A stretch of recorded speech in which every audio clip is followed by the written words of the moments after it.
Infinite Dendrogram. Volume 4. By Sakin Kaidu. Translated by Andrew Hodgson. Edited by Emily Sorensen. Read by Homebrew Audiobooks. Don't forget to subscribe for future releases. We hope you enjoy the show. Continuation. Inside their minds.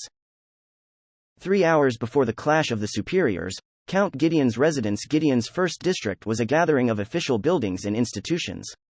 Among them were the knight offices, right next to which was the residence of the local ruler, Count Gideon. Due to both buildings sharing a similar design focused on steadiness and modesty, most would have assumed that Count Gideon's mansion was nothing but an extension of the offices. This was because the first Count Gideon had believed that the spirit of Gideon lied within its arenas, and that gaudy castles wouldn't fit the city's character. However, many matches since then had been attended by royalty and other guests of honor, making it necessary for the Gideons to build a luxurious guesthouse for them to stay in. Thus, the residence of Count Gideon was a curious structure with a modest main building and a fancy annex. The main office of said modest building was currently occupied by 3 people wearing serious facial expressions. One was the young Count Gideon, Ashbury Gideon. One was the vice commander of the Knights of the Royal Guard, the paladin Liliana Grandria. And the last one was the second princess of the Kingdom of Alter, Elizabeth S. Alter. They were among the most important TNs currently present in the city. Elizabeth broke the silence. So my older sister isn't coming? Yes. Count Gideon nodded. I've been informed that she is currently unwell and could not heal in time to depart for Gideon today. Apparently, there's an epidemic happening in the capital. He was passing on to them what he'd been told via communication magic from the capital. Elizabeth had arrived at this city to attend the great event happening this evening, the Clash of the Superiors. But it had originally been planned that her older sister, the current leader of the country, would attend it as well. An epidemic? Sighed Liliana while covering her mouth and making a sour expression. Epidemic was a term used to describe any sudden diseases that spread among the weak and strong alike. Masters saw it as an unpatterned, irregular, widespread infinite dendrogram event. There were various epidemics that covered many large areas, creating sufferers among both masters and TNs. Though some went away with the passage of time, some required special healing methods such as vaccines or healing magic available only to superior jobs. Fortunately, the epidemic that had spread through the kingdom this time wasn't life-threatening, being more like a common cold than any other disease. However, epidemics completely ignored all stats and resistances. Even high-level masters would become bedridden or simply log out until the disease went away. They were considered to be natural disasters above human knowledge.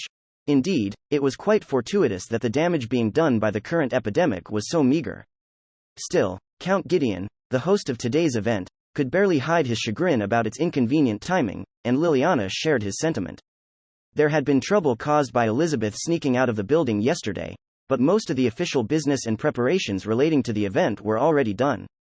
Most of it had to do with the arrival and welcoming of Elizabeth's older sister, first Princess Altamia, and now it had all gone to waste.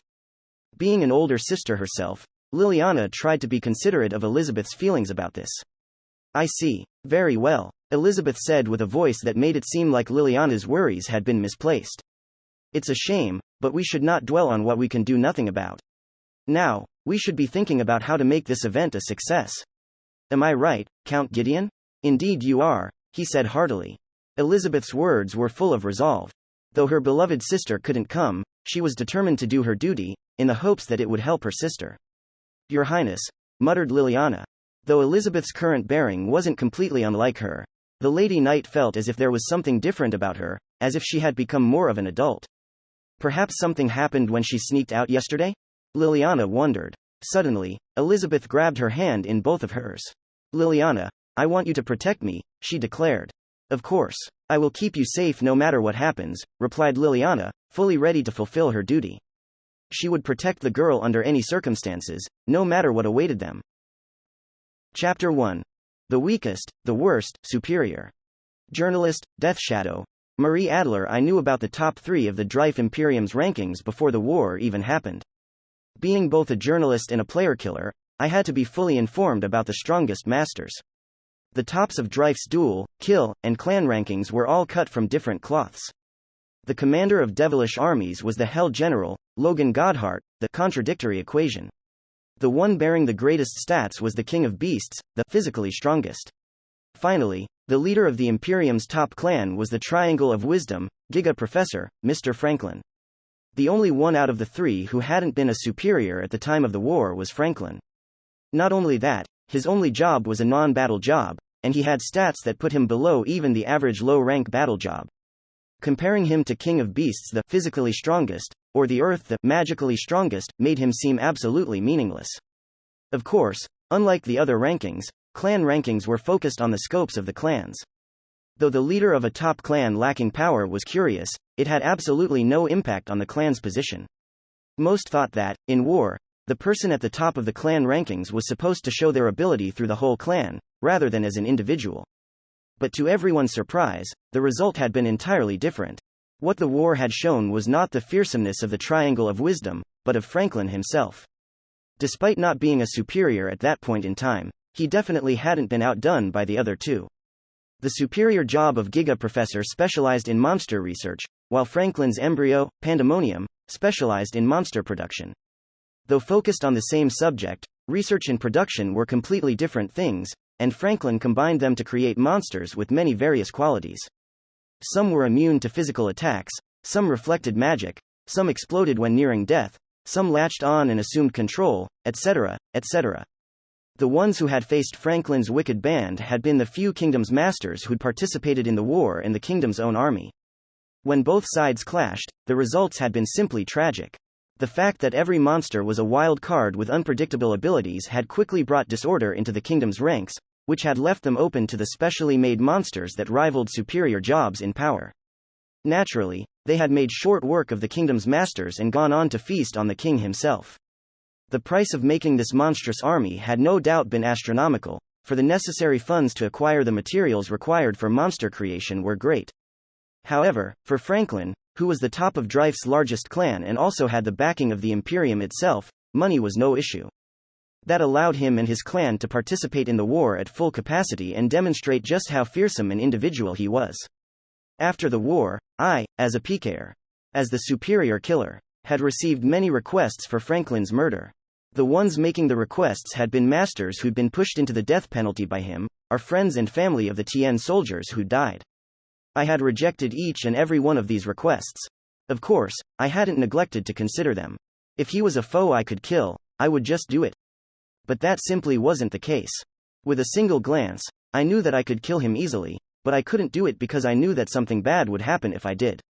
Some time had passed since I'd refused those requests. The people who'd made them weren't the only ones with a grudge against Franklin.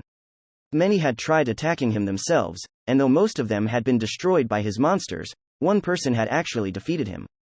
Considering Franklin's poor stats, it hadn't been exactly unexpected. However, what had happened afterwards was simply off. After returning from his death penalty, Franklin had hunted down the one who'd killed him, fought him, and emerged victorious this time. Then, he did it again. And again, and again, and again. And again, and again, and again, and again, and again, and again. Franklin had created monsters that the guy had the worst compatibility with and spent a whole month of real-world time relentlessly killing the one who defeated him. Eventually, the person had stopped logging into Infinite Dendrogram. Though weak, he made the worst monsters. Though weak, he had the worst disposition. The weakest, the worst, was my exact evaluation of him, and his most popular nickname. In all honesty, I was aware of another good contestant for the worst, but that was irrelevant here. Anyway, his sudden appearance meant far more than just that. One of the kingdom's irreconcilable enemies had appeared. There was no doubt that he was about to do something bad. Paladin, Ray Starling. The moment Franklin named himself, countless people in the venue showered him in arrows, bullets, and offensive magic.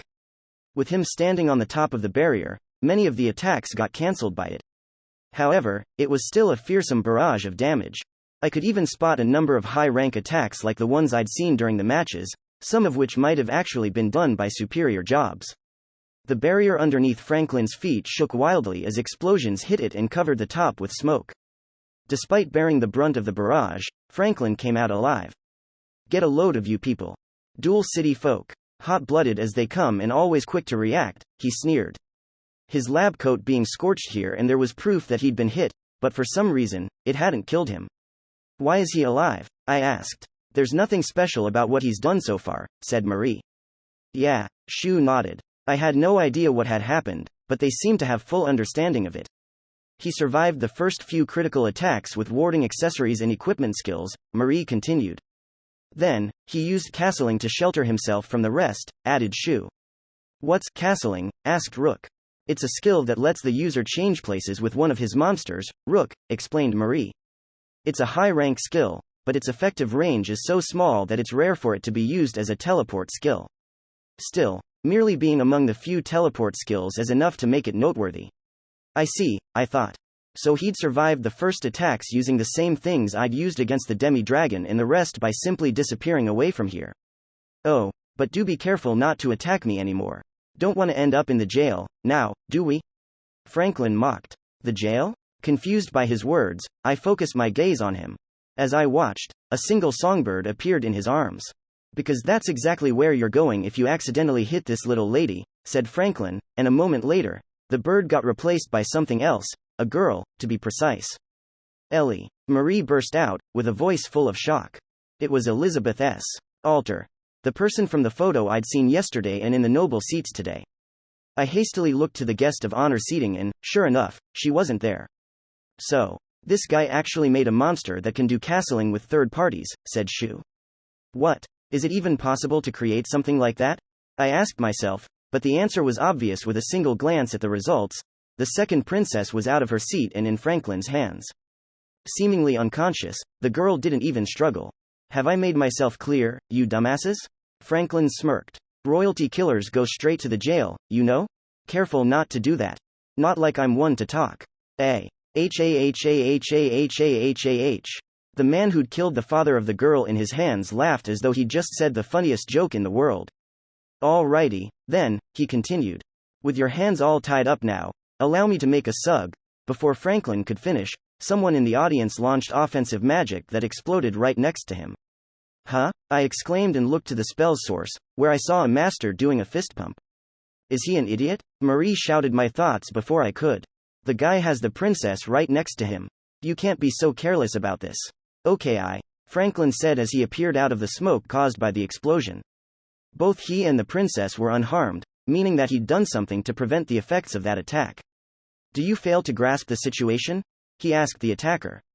I have taken the princess as a hostage. I am also trying to talk. And then there's you. Why did you attack me? Why? I just can't understand it. Are you an idiot? Or a hothead? Or perhaps both? Franklin roughly scratched his head, clearly none too pleased with the situation. Hot-headed idiots like you should just cool off, he said, causing a blue liquid to gush out beneath the master that had attacked him. The blue liquid, the slime, instantly surrounded the master. It created a scene that was downright hellish. A moment after he got consumed, both his skin and equipment melted, becoming indistinguishable from each other. He screamed, but the blue slime's body reduced his voice to bubbles that didn't even make it outside. If that had been the extent of it, this slime would have been much like the carnivorous slime from that one horror movie. However, it had other qualities. Specifically, its surroundings were freezing. Not only did it melt anything inside it, it also spread damaging frost to its surroundings. Say hello to my little oxygen slime, working title, Destroyer, said Franklin. Handmade by yours truly, he's among the better ones I've created recently, if I say so myself. The tone he had while presenting the oxygen slime was much like that of someone submitting a cake to a cookery contest. Yet, naturally, it was nothing that hearty. The oxygen slime was consuming, melting, and freezing the spectators unfortunate enough to be around it. Soon enough, one of them released a surge of fire towards it. Good job, dum-dum, muttered Franklin as the blaze hit the slime and caused a large explosion. First frost, now flame, a sizable part of the audience seating was engulfed in a blue inferno. Come on now. I know that the go-to response to slimes is fire, but I didn't expect to see some brainlets here actually go with that. Were you even listening to me? I called it an oxygen slime. Do you even know what oxygen is? I hope for everyone's safety that your stupid, liquid oxygen lighting ass is forbidden from participating in experiments during science class. Liquid oxygen. A substance acquired by condensing oxygen gas in the extremely low temperature of -182.96 Celsius. It was a highly hazardous, volatile substance that had a great enough oxidation potential to see it used as rocket fuel. All of that blue is actually liquid oxygen. I muttered. I remember having to mess with it in a chemistry class, said Shu. I had similar recollections. We had done experiments where we had to cool plastic bags full of oxygen using liquid nitrogen. By the way, there's no point in lighting him even when you're prepared for the explosion, added Franklin. Blow him up, and my boy destroyer instantly regenerates using the oxygen in the air. Sure enough, at the center of the explosion, there was the oxygen slime, quickly restoring itself until it regained its original size. A creature that's corrosive, indestructible, and explosive. Likely among the worst monsters you could face, I thought as I noticed something. The masters that had died because of it had become particles and vanished. There were no corpses to be seen within the reach of the explosion. No Tiens got caught up in it, it seems. What a silver lining. Anyway, this brainlet interference derailed us a bit, but I think I'm free to speak my demands now, yeah?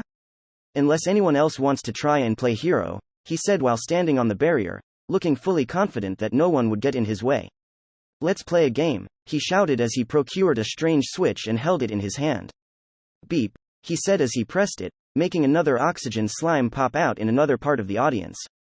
Thankfully, unlike the first time, no one got caught up in it, but its appearance alone was enough to make the spectators their panic and start running away from it. That might have been enough for you to understand, but this switch is linked to the gadgets, I said. As for what they do, they release the monsters of prepared, like my destroyers here. One press releases one monster at random, he said, making most of the audience hastily get up and try to leave, but his words didn't end there. By the way, even if I don't press it, all of them will be released in about an hour, and I have these gadgets placed all over Gideon. What? I heard Count Gideon sound his shock from his noble seating. It was only natural, for the town he ruled had become a target for monster terrorism. Not only that, given his willingness to terrify the audience to the point of madness and to do such terrorism, it was quite obvious that Franklin didn't care about any potential Tien casualties. There are two ways to stop this, Franklin said with an extremely pleased smile on his face. Either destroy this switch or give me the death penalty. That would stop the gadgets and make all the released monsters disappear. Simple, isn't it? Defeating him here and now would end it all, but... Strange, I muttered. Why is he? Before I could voice my question. Oh yeah, this has nothing to do with the monsters, but I'm taking your little princess, okay? Thanks. Franklin took the unconscious princess into his hands. Stop the monsters and save the princess, he shouted. Basic enough, is it not? Do your best, O masters of the kingdom. That would be all, then. Adieu. Then Franklin once again used castling to disappear somewhere, princess in hand. A moment later, the venue was mired in chaos and enraged roars. Some panicked, others screamed, others moved aimlessly in confusion. I could see some masters dashing out of the arena in an attempt to hunt down Franklin, while some went to get rid of the two oxygen slimes here. The ones who took to action shared a single sentiment, rage against Franklin, who'd started this incident and ruined tonight's event. I was no different in that regard. This goddamn son of a... I sputtered. In Franklin's eyes, this was probably nothing but a game. Well, yes, Infinite Dendrogram was exactly that, a game. However, even here, there were lines that shouldn't be crossed, and he was getting really close to doing it. Yeah, I know exactly what you mean, said Shu while nodding. Riddle me this, though. Why does he see it necessary to announce this little game of his? That was the same thing I was wondering about. He claimed to have set gadgets with oxygen slimes and other monsters all over the arena and the rest of the city. That meant that his act of terrorism was 100% prepared and that he could start at any time he wanted, and yet... Terrorism and kidnappings are usually done without any prior notice, said Shu. Yet he went out of his way to announce it to this giant audience. Do you know what that means? Well, I said. From his mannerisms, it was obvious that Franklin was enjoying this. However, I felt that something was off. That there was more to it than it seemed. His announcement seemed to be much like the one Zunyu had made before the start of the Clash of the Superiors. It appeared to have a hidden intention, but I couldn't quite put my finger on what it was. This is just my conjecture. Rook joined our conversation, but I think the goal behind his announcement is to make it seem like it's possible to prevent it and then have us fail. But why? I asked. It's likely that he... Before Rook could finish his words, we heard sounds of confusion coming not from the audience, but from outside our box, from the lobby. Listening carefully, I could make out some people saying something about a barrier, and that they couldn't leave. Let's go to the lobby, said Shu. Yeah, I nodded. Rook, Nemesis, Bobby, and I all left our box. That was when I realized that Marie, who had been with us just a moment ago, had disappeared somewhere. In the lobby, we saw nearly 100 masters trying to get outside the arena. They certainly weren't the main issue here, for there was a barrier that separated the arena and the city, preventing any of them from leaving. Isn't that just like the barrier used in the arena? I asked. Did he actually? It appears that he did, nodded Nemesis. So, besides the one that shrouded only the stage, there was also a barrier that covered the entire arena. Franklin had taken control of it, and he had used it to prevent us, the masters, from leaving the arena and getting in the way of his game. Damn it. What the hell? Someone shouted. Why is a single player able to mess with the system? Someone else yelled. Let us out. The masters gathered here tried to leave, but alas, their efforts were in vain. I had a bad feeling when he shut out Figaro and Zunyu, but it looks like Franklin got total control over the barriers here, said Shu. Can a player really? Oh, wait, I realized. The barrier system is run by nothing but some ancient technology, after all, Shu continued. It always has to be activated manually, too. That makes it possible for even us masters to influence it and force it to do things like this, it seems. It appears so, said Rook. And he started this game exactly because he's capable of this. It makes his victory absolute and the defeat of the kingdom's masters unavoidable. If we didn't stop the terrorism he had so loudly announced, it would mean that the masters gathered here in Gideon had lost the game. Alright, this is really bad, I thought. Let's use brute force, shouted one of the masters. Lots of focused high-rank skills should be enough to break it. Many were quick to join him. He wasn't wrong. After all, both Zunyu and Figaro had been able to open holes in the ceiling of the barrier shrouding their fight. If enough power was applied, it shouldn't have been impossible to break it. Soon enough, the attacks of several dozens of masters hit the barrier. Though it was clearly tougher than the ceiling part broken by Zunyu and Figaro, it became visibly thinner. If these attacks continued, the barrier could momentarily break and allow us to go outside. As most in the lobby turned hopeful, the sound of an explosion somewhere in the arena reached our ears. Not only that, but there were some destructive sounds coming from certain parts of the city, as well. When the masters here became puzzled about what they were hearing, an unpleasant laugh rang out around us. Ah ha ha, looks like we have some silly gooses trying to break the barrier. Shortly after we looked around and tried to find the source of the voice, we found a permeable Franklin, his hologram. Greetings, ladies and gents. Sure hasn't been long, has it? He said. Oh, what you're seeing is our clan's latest product. Seems useful, no? It costs 8 million lire.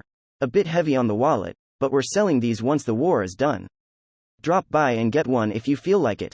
He presented his product and its price in a manner that was both courteous and mocking. Anyway, about this barrier. Having you all just get fired up and break it would have annoyed me, so I put a bit of a limit on it. A single attack makes one random gadget release its monster, and if you manage to break it completely, all of them will be released before the time limit. Oh, the same applies for the barrier on the stage, by the way. His words made the masters in the lobby freeze in their tracks. Oh no, do carry on if you feel like it, he said. Though I can't begin to care about any casualties that'd cause. Lol, damn it. One master shouted as he released an offensive skill towards the permeable Franklin. Naturally, with that Franklin being just a hologram, he came out completely unhurt. However, the attack seemed to have broken the device projecting it, making his grinning mug disappear from sight. Still, whether the hologram was here or not, we could no longer rely on brute force, leaving us with nothing we could do. This is bad, said Rook. At this rate, the kingdom's masters will be completely defeated. So what? Asked Bobby. If he wins, he will only brag about it and that's it, right? No, Bobby. Rook shook his head. Well, it's true that, to us masters, it would be nothing but a meaningless defeat. However, Infinite Dendrogram has other sentient beings, too. The Tiens. To them, the results of this incident might have a completely different meaning. I see how it is, said Nemesis with a grave tone, clearly understanding exactly what Rook wanted to say. At this rate, the kingdom will lose before the Second War even begins. Yes. He nodded. The city of Duels, Gideon. There was something flying over Gideon, a mere 100 meters above ground. It was a single monster. Strangely enough, its stomach and sides both seemed to melt into the night sky, making it extremely difficult to spot with the naked eye. However, its back was covered in fur with a texture reminiscent of Persian carpets, and 2 people were sitting on it. One of them was Giga Professor Mr. Franklin, the one who'd created the monster and named it Night Lounge. The other was the person he'd kidnapped, Elizabeth, the second princess of the Kingdom of Altar. Having regained her consciousness right after getting put on the night lounge, the girl was looking at Franklin. It wasn't a hateful glare, but a puzzled stare. Why did you kidnap me? She voiced her confusion. Oh? Does a person affiliated with the Imperium, such as yours truly, really need a reason to kidnap this country's royalty? He asked in response. That is not what I meant. Elizabeth shook her head and faced him before asking. Why are you not killing me, like you did my father? For someone who's so clearly aware of that fact, you certainly are composed. May I have an answer? Oh, right. That's 'cause I was told not to kill ya. Not like I would have done it if I wasn't. Anyway, I'll be cordial with you, so do calm down. Want some candy? No. PSH, typical. Clearly not bothered by her harsh response to his offer, Franklin began wiping his glasses and continued talking. If our countries peacefully merge, you'll be able to return to the royal capital, safe and sound. So, again, there's no need for you to worry. And what if peace doesn't happen? She asked. You'll be returning to a flattened wasteland.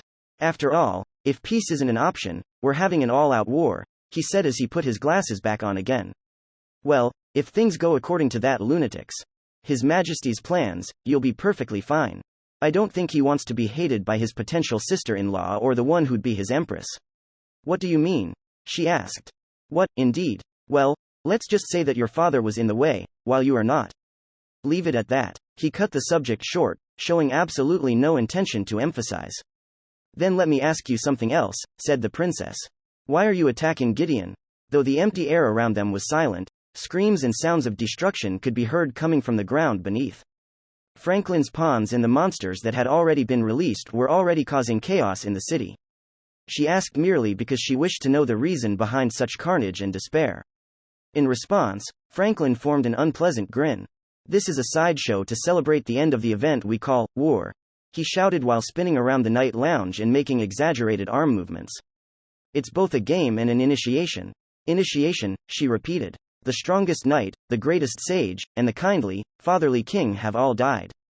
The people are leaving. Despair is all around. There's no future to be had here, for the kingdom is already in checkmate, everyone knows this. Franklin brought his face so close to hers that it seemed as though he was about to touch her eyes with his tongue. Tell me, then, why do you think the kingdom hasn't given up yet? Shocked. Elizabeth slightly backed away as Franklin made a pleased grin. That's because you have your masters. He lightly tapped Night Lounge's back with the tip of his nail. Everyone thinks that the kingdom lost the war because most of the people on the rankings didn't participate. Slowly, but surely, the joy in his tone faded until he was speaking with no emotion in his voice. That's not exactly wrong. We won so easily because they weren't there to stop us. He sighed, shook his head, and turned his back to Elizabeth. Still, you've got to know when to give up. We'll win if the masters participate in the next war, they say. The kingdom is still undefeated, they proclaim. It's a real pain in the ass. War isn't free, you know? His voice was now thick with frustration. This clash of the superiors thing is the ultimate example of this. It's just a huge, we can do it, done by demonstrating the power of the kingdom's superiors. It's a big old dick measuring contest and it pisses me off. He spouted that while looking at the central arena, which became more distant by the second. If, by some freak accident, this country's superiors all participate in the next war, it's entirely possible that the situation will do a complete 180. Hell, we might even end up completely defeated. That unpleasant fact turned his expression bitter, but that face was soon replaced by a maddened grin. That's why, before anything troublesome happens, I came here to break this country's spirit. Franklin's expression was that of a hellish jester, and it seemed to take a toll on the sanity of anyone merely looking at it.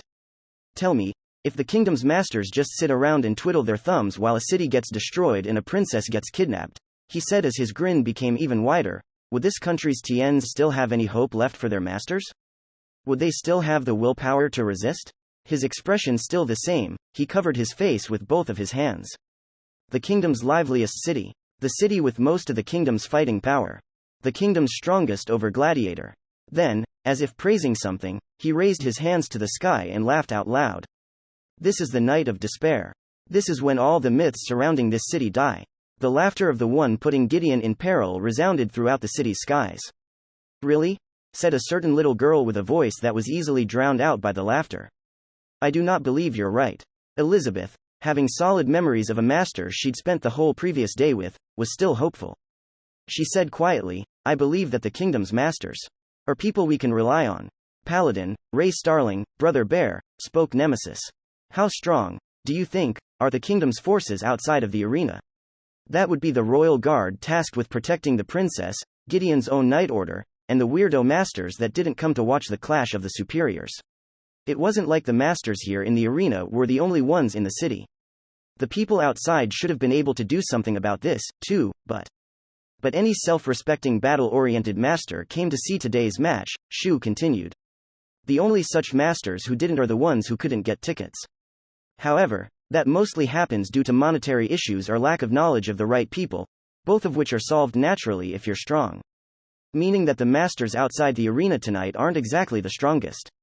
That was likely one of the reasons why Franklin picked this night, the one with the clash of the superiors, to seal the kingdom's masters inside the arena. There might be some tough guys who didn't come to see the fight just because, but I bet that Franklin thought of a counter to them, too, Shu added as he used his bare chin to point to the plaza outside the central arena. I had no idea how long they'd been there, but there was a number of masters and monsters in the plaza. They clearly had no intention of doing anything about the city's chaos, making it pretty obvious that they were preparing to attack anyone leaving the arena. Franklin's people, surely, said Shu. With those guys there and the monsters messing the city up, getting to and defeating Franklin himself will be no small task. I grumbled. There was absolutely nothing we could do about this situation. More importantly, with this barrier sealing us here, not even I could do anything. If only we, the masters here in the arena, could get out and participate in the fight, our chances would go up. If this barrier wasn't here, I slowly extended my hand towards it, holding back the urge to punch it. With any offense on it being a trigger that released monsters, attacking it wasn't an option. However, unable to contain my frustration, I reached to touch the barrier. And my fingers went right through it. I sounded my confusion as the nearly 100 masters in the lobby started making noise about it. He went through. What the hell? I couldn't do it. Did the barrier disappear? Ow. It's still here. Hey, does your embryo have some barrier-related skills? And none that I'm aware of. I was more confused here than anyone else. There was no way I could answer that. Ray, my brother addressed me. Strangely enough, him speaking made the entire lobby instantly turn completely silent. I heard someone whisper things like, "Oh, it's that costume guy. So Kid Mountain also came to watch the fight, and the bear wasn't an NPC?" My brother seemed to be strangely famous. However, none of that mattered right now. What mattered was that, despite him wearing the suit, I could tell that he was looking directly at me. "What's your total level?" he asked. Total level? Puzzled, I repeated those words before answering. It's 41. My answer made the masters in the lobby realize something and talk amongst themselves. Meanwhile, my brother, Ka, laughed out loud. Of course, he cried. This is an arena's barrier, after all. Of course you can pass it. Bro, I'm completely lost here. Oh, it's really simple. Arena barriers prevent people going in and out of them. Otherwise, they'd be completely meaningless and make spectating duels into a life-threatening activity. However, that means absolutely nothing to people with a total level of 50 or below, who can't participate in duels because they pass through the barriers. Oh, yeah, well, I looked it up and found out that you can only participate when your total level is 51 or above. Those were my own words from yesterday. People with a total level of 50 or below couldn't participate in duels because they could freely pass through the barriers. I see. That means that Rook, me, and the other few low-level masters here could leave the arena and go help the people outside. Search the arena and get the help of all the masters level 50 or below. My brother called. Supporters with levels 51 and above, hit the newbies with buffs and auto-heals. The rest of you, go take care of the monsters messing up the arena. Alright, we now have a way to indirectly slap that shitty lab coat. Once aware of this opportunity, the veteran masters were quick to react, becoming battle-ready in but a moment. You are aware of what this means, yes? Rook asked Shu. Yeah, Shu nodded. As one who can control the barrier, Franklin is surely aware of this loophole. However, he didn't say anything along the lines of, "I'll release the monsters if you leave the arena," meaning that he left this loophole on purpose. It was pretty obvious that Franklin was a huge bastard and had a high degree of thoroughness in his plans, meaning that this loophole was here for a reason. Even so, Ray, bro, before I'd realized it, he was standing right next to me. He was looking at me with seriousness that was obvious even though he wore a bear suit. We have a loophole. However, it's extremely likely that it's one of his traps, and even if it isn't, the things awaiting you are skilled players, an army of monsters, and he himself, a superior. Franklin was a superior, the same tier as Figaro and Zunyu, both of which had displayed immense power in their duel. That meant that I was about to get into a predicament that would surpass my deadly battles against UBMs, and even the time when the superior killer had given me the death penalty. I might be heading straight to my second death penalty. In fact, that would be the natural outcome. But still, there's no doubt that you're gonna die. Will you still go? My brother asked. Let me ask you something, instead, bro. Right before my eyes, a girl was kidnapped and a town is being destroyed. Letting it happen would give me the worst aftertaste in my mouth. Do you think I'm a sensible enough individual to give up and do nothing? I happen to be someone who didn't know when to quit. I'd keep reaching for the light for as long as I could. I knew you'd say that. Shu chuckled and gave me something. It was an item reminiscent of another time, a dragonscale ward. I'm out of brooches. This is all I can give you. Take it. Sure. Thanks. I'll join you when the barrier's dealt with, he said. You can overdo stuff all you want, but make sure you're alive by the time I come. And I will come, you can count on that. Yeah, I'll be relying on you. Shoo. Not too long after that, the preparations were done. Rook and I were surrounded by other masters who'd yet to hit level 51. They amounted to a total of 22. Though relatively powerless and aware of it, all of them were masters who'd volunteered to help end Franklin's plans. That display of will alone made them seem reliable. And to the right of me, I had the companion I relied on more than anyone else. Let's go, Ray, said Nemesis. Yeah, I replied as I took her hand, after which she transformed into the familiar black greatsword. Time for a retaliation. Then the 24 of us newbies all charged towards the board of the game set up by that foul superior. Let the quest begin. Chapter 2. Irregular Newbies. The Central Arena's lobby. 10 minutes before the newbies went out to battle in the Central Arena, the veteran masters were gathering and preparing the newbies that would leave the barrier and go to battle. At the same time, they were using their embryos and skills to gather information regarding the forces they'd face.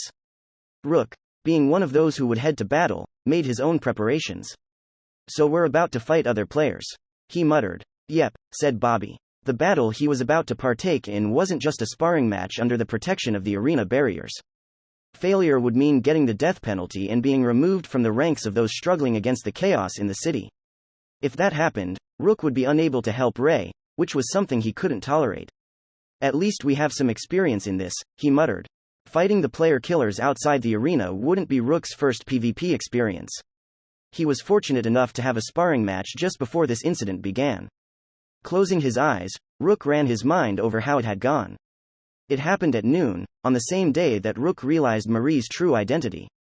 This superior killer that Ray often talks about. It's you, isn't it? He whispered into Marie's ear right after they and Ray went separate ways. How did you know? I mean, no. I'm not. She burst out, the bewilderment in her voice all too apparent. Normally, she would have been able to hide it relatively well, but the surprise factor had made her blurt out the equivalent of, yes, that's true, making Rook turn absolutely certain of his conjecture. Oh, come now, I'm definitely not the man known as the superior killer.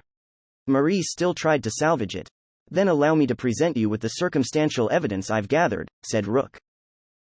Thus, he began listing the reasons why he had come to this conclusion. First, despite the superior killer's age and gender being unknown, Marie often referred to him as a man. To Rook, it seemed like an attempt to give the entity a different image than her own. Second, her behavior when talking to Ray about the superior killer's thoughts tended to be different from usual.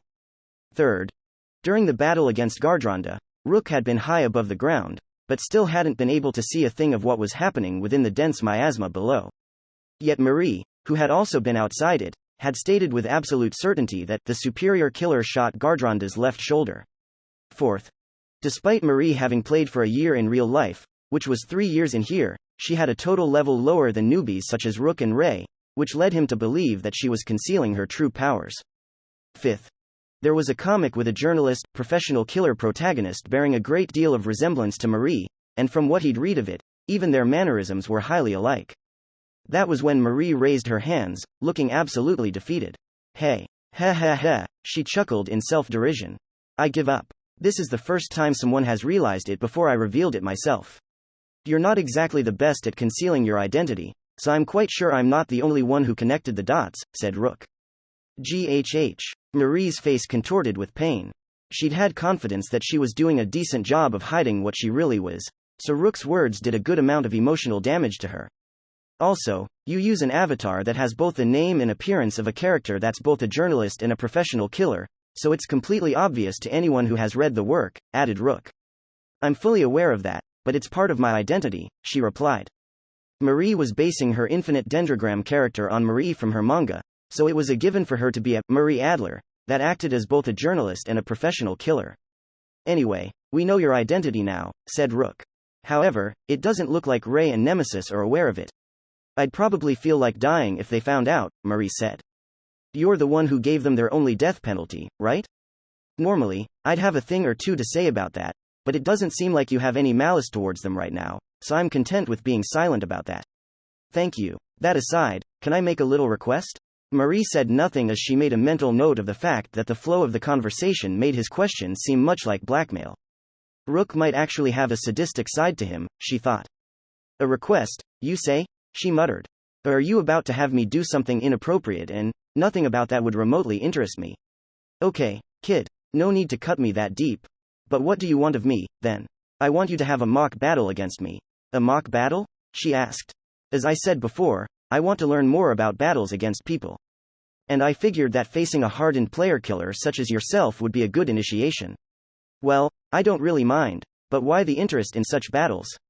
Marie asked. That's a secret, he answered with a smile on his face. His expression was so beautiful it was angelic, but once she considered the conversation so far, Marie found it a bit scary. And so, the two made their way towards the 6th arena, located in the Dual City's 6th district. Though such places were normally bustling due to various events and betting matches, all the standard arenas were nearly barren today. During low-activity times such as these, it was possible to rent the arenas for barrier-protected mock battles. Unlike in normal matches, it was also possible to make the barriers opaque, and Marie was truly thankful that she wouldn't have to fight while minding any potential observers. You're still below level 51, right, Rook? She asked. Yes, I'm level 48, he answered. Then don't go near the barrier. You'll slip right through. The barrier system allowed those of level 50 or below to pass through freely. Though those players benefited from the barrier's restorative qualities, it didn't wall them off inside. That was the reason why they couldn't partake in official arena battles. The preparations are done, said Marie as she set the block they'd rented into opaque mode. With Bobby at his side and Liz taking the form of his equipment, Rook summoned Marilyn and Audrey, making him fully ready for battle. We have plans for the evening, so let's not go above 10 matches, she added. Also, we might be sparring, but the gap in our power is still an issue, so I won't be using my special rewards. To her mind, fighting while using special rewards like the Palsy Stingblade would cause Rook to lose the 10 matches without giving him a chance to learn anything. Marie would use her embryo, but she would avoid using its ultimate skill for exactly the same reason. Compared to many, my embryo isn't particularly tricky, so I'm confident it's good for such practice, she said. Are you ready? Yes, Rook answered with vigor. Then let's begin. Arc and Seal. Marie summoned a revolver-shaped embryo into her left hand, and held a blackened dagger in her right. The embryo was Arc and Seal, type Legion, while the dagger was named Nightpain. In response to Marie readying her weapons, Rook sent Marilyn and Audrey after her while Bobby vigilantly eyed her for an opportunity to use a skill. Rook himself stood at the rear, protected by Liz, and used the charm skill. This was the battle style they'd used many times during the hunting they'd done after Liz had joined. He was clearly planning to avoid using trickery and go all out on the very first match. Very well. Then I won't do any tricks, either, said Marie as she swung her right hand, causing the break-action revolver to unload its chambers. That action made Rook look puzzled. And not without reason, for she had emptied a gun that had yet to shoot a single bullet. However, even though it had the shape of a revolver, Arc and Seal was more embryo than gun, and what it shot weren't bullets. Black homing, red burst, blue spread. Marie's words made 3 types of bullets, no, transparent containers filled with paint, enter the revolving chambers of her embryo. Once again, she swung her hand again to give it the shape of a gun. Fire. Dot and pulled the trigger. Gyagyagyagyagyah. A moment later, several dozens of bullet creatures escaped Arc and Ciel's muzzle. Bending their expected trajectory, all of them rushed to overwhelm Audrey. She flew in an attempt to evade them, but all the creatures followed after her. There was little difference between Audrey's and the creatures' speeds. So, when she soon reached the top of the barrier, they all caught up with her and exploded upon impact. Reduced to smithereens, Audrey's corpse became particles of light and vanished. Vraaagh. Right after that attack, Marilyn directed her horns at Marie and charged at her with all she had. In real life, this would be the equivalent of a 10-ton truck going at full speed. Too slow. But to Marie, whose high AGI allowed her to break the sound barrier, Marilyn was barely even moving. She dodged the horns right before the impact and unloaded the chambers yet again before wordlessly filling them with two types, red burst and green piercing. Then, slowly from her own perspective and immensely quickly from Marilyn's, Marie put the muzzle against Marilyn's shell and fired. The bullet creature imbued with great piercing ability penetrated the tough material with little effort before exploding within Marilyn's insides, quickly killing her and making her become particles of light. Next up, Bobby, Marie thought as she looked around, but she couldn't see the succubus anywhere. A moment later, without even turning around, Marie swung Night Pain behind her. That action caused the slashed space to release a gush of blood before becoming Bobby, clearly on the verge of death. Since she was able to use Drain Learning to absorb the skills of other monsters, Bobby had received the optic camouflage skill from a lesser chameleon basilisk, a creature inhabiting a forest area near Nex Plains. However, the hiding ability of that skill meant nothing to the Death Shadow, the apex of stealth. Bobby disappeared, leaving only Rook and Liz, who was still acting as his equipment. With Arc NCL's bullet type still set to penetrating and bursting, Marie fired at him. Marie had intended to end the fight with that one shot, but unexpectedly, the bullet creature shifted its trajectory away from Rook and exploded after hitting the barrier. Upon focusing on him, Marie realized that a part of his coat had become curved. Rook had already noticed the bullet's penetrative abilities, and he'd chosen to turn them away instead of stopping them. I see, she said, astonished that the boy could notice that much from just one shot. He also seems to know that I need to do the unloading motion to change modes, she realized. Rook's observational ability made chills go down Marie's spine. You won't protect against this, though, she said as she unloaded Arson Seal, loaded it with only green piercing, and fired once more. The piercing bullet creatures that escaped the muzzle had far greater penetrative power than the ones mixed with bursting, allowing them to easily overcome the curved defense, pierce Rook, and kill him. The primary feature of Marie Adler's Arc and Seal was the creation and firing of bullet creatures. The qualities of the bullet creatures fired depended on the paint used. There were 6 types of paint, and the ones she'd used in this battle were black for homing, red for bursts, blue for spread, and green for piercing. Besides these, there were also white for paralysis and silver for flash. Loading the 6 chambers with multiple paints gave the bullet creatures more abilities, but lowered the potency of each separate one. That made Arson Seal an embryo that had to be used differently depending on the situation. And that's how it works. Marie ended her explanation. And how, exactly, is that not tricky? Asked Rook. By the end of the first fight, he had been shot to death, Bobby had vanished, and Marilyn and Audrey had exploded, but they were now just standing there, all alive and well, because even monsters were protected by the barriers. Hey now, I said, compared to many, and I stand by that, replied Marie. As far as 6th form embryos go, Arc NCL's very straightforward.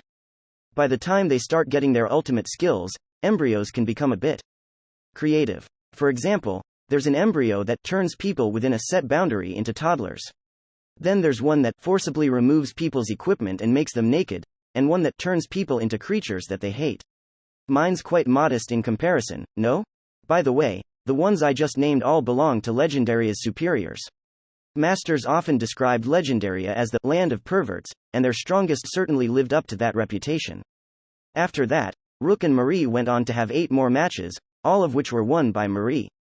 The second and third battles were basically replays of the first. On the fourth, Rook's movements and actions had gotten better, so Marie started using the shadow clone technique. Come the 5th battle, he was moving in a way to compensate for that, so she took to using Art of Hiding as well.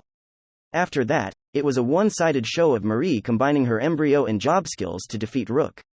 By the latter half, Marie was putting more effort into their fights than she had during yesterday's battle against Elizabeth's would-be assassins, the Reaper's Pinky. With Marie being a superior job wielding an embryo in its sixth form, the difference in power between her and Rook was great. The Onmitsu grouping's Death Shadow job had high base resistances to debuffs, not to mention that she was equipped with items that increased them further still, rendering Rook's charm useless and giving him next to no chance of victory. However, there was one thing that greatly astonished her, specifically, Bobby. Optic camouflage wasn't the only skill she'd gained through Drain learning. She also had skills such as monstrous strength, petrifying breath, and even increased resistances to fire and poison. That certainly gave Rook a wide array of tactics, but alas, it wasn't enough for him to land even a single hit on Marie. This makes me question if he's actually learning anything, she thought. Since she'd experienced many PvP battles, this sparring certainly wasn't the first time she'd encountered and prevailed against tactics meant to kill her. The time when she'd gotten attacked by what was most likely the King of Destruction was no exception, for she'd survived that onslaught. That made it quite obvious that lukewarm tactics were ineffective against Marie. Battles against someone more or less equal to yourself always teach you something new, she thought.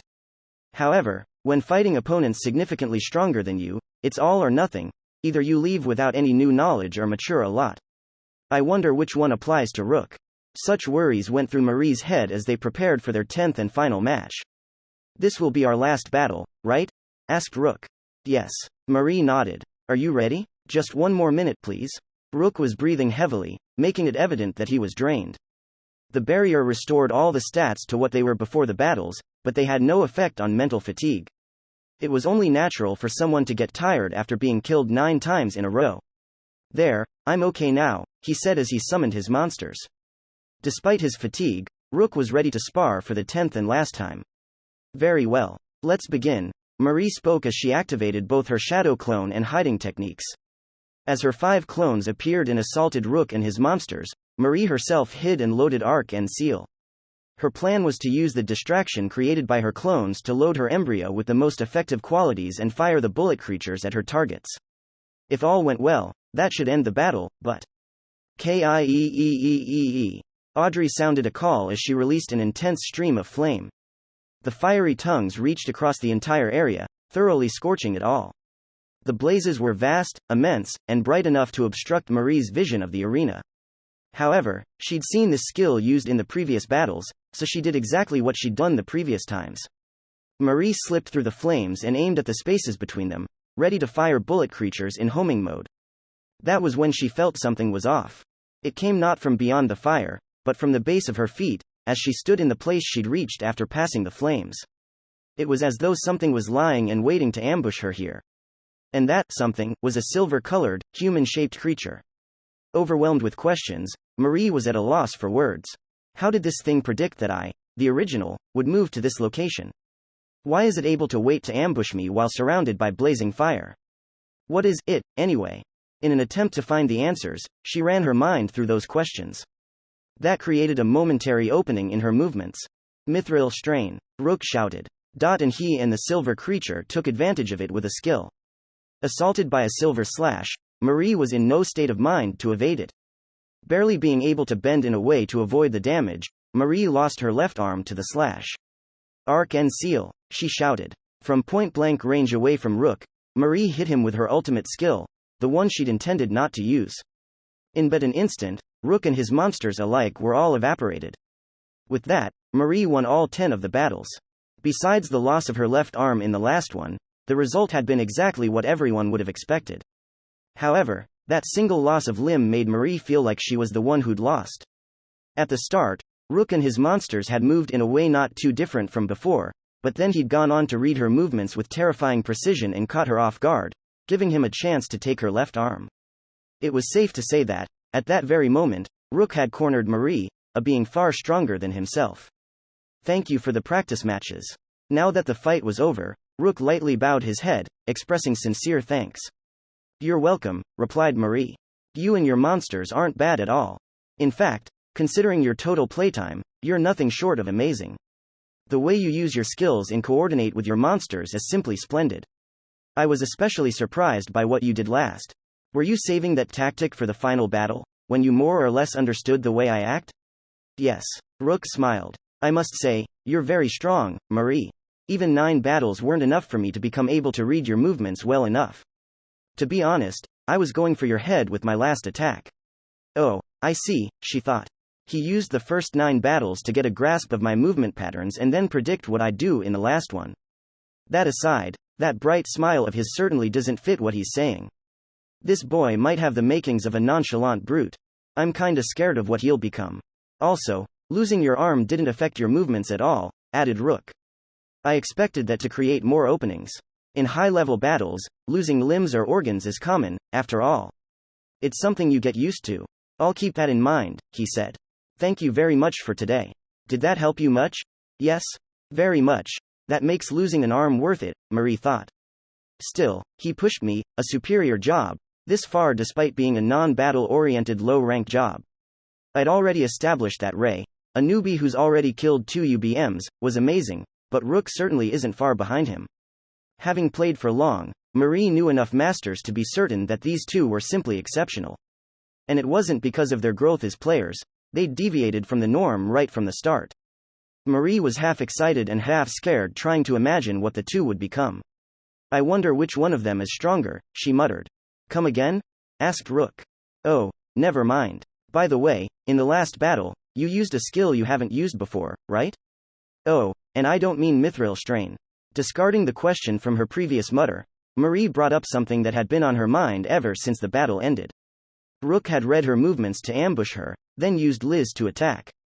Marie could understand that much, but she didn't see the process linking those 2 points. She couldn't see why he'd been able to wait for the ambush while surrounded by searing flames. The silver-colored humanoid figure might have been the result of Liz covering his body, but that shouldn't have been enough to protect Rook from the heat. That feat required a considerable amount of fire resistance. Otherwise, he would have died from the flame before Marie even came close enough for the ambush. Due to that, Marie assumed that he'd used a skill that he didn't use before then. That was Union Jack, Bobby shouted with pride before Rook could give his answer. Union Jack. Marie raised an eyebrow. Yes. Rook nodded. It's a unique skill Bobby acquired when she reached her 3rd form. It seems she'd gained that skill when she'd evolved during yesterday's hunting, and they'd kept it hidden until the 10th battle. A skill they preserved for the very end. With all the preparation they did for it, it's obvious that it has a powerful effect, but Marie was unable to tell what kind of effect it had been. Most embryo skills were based on the embryo's ability characteristics.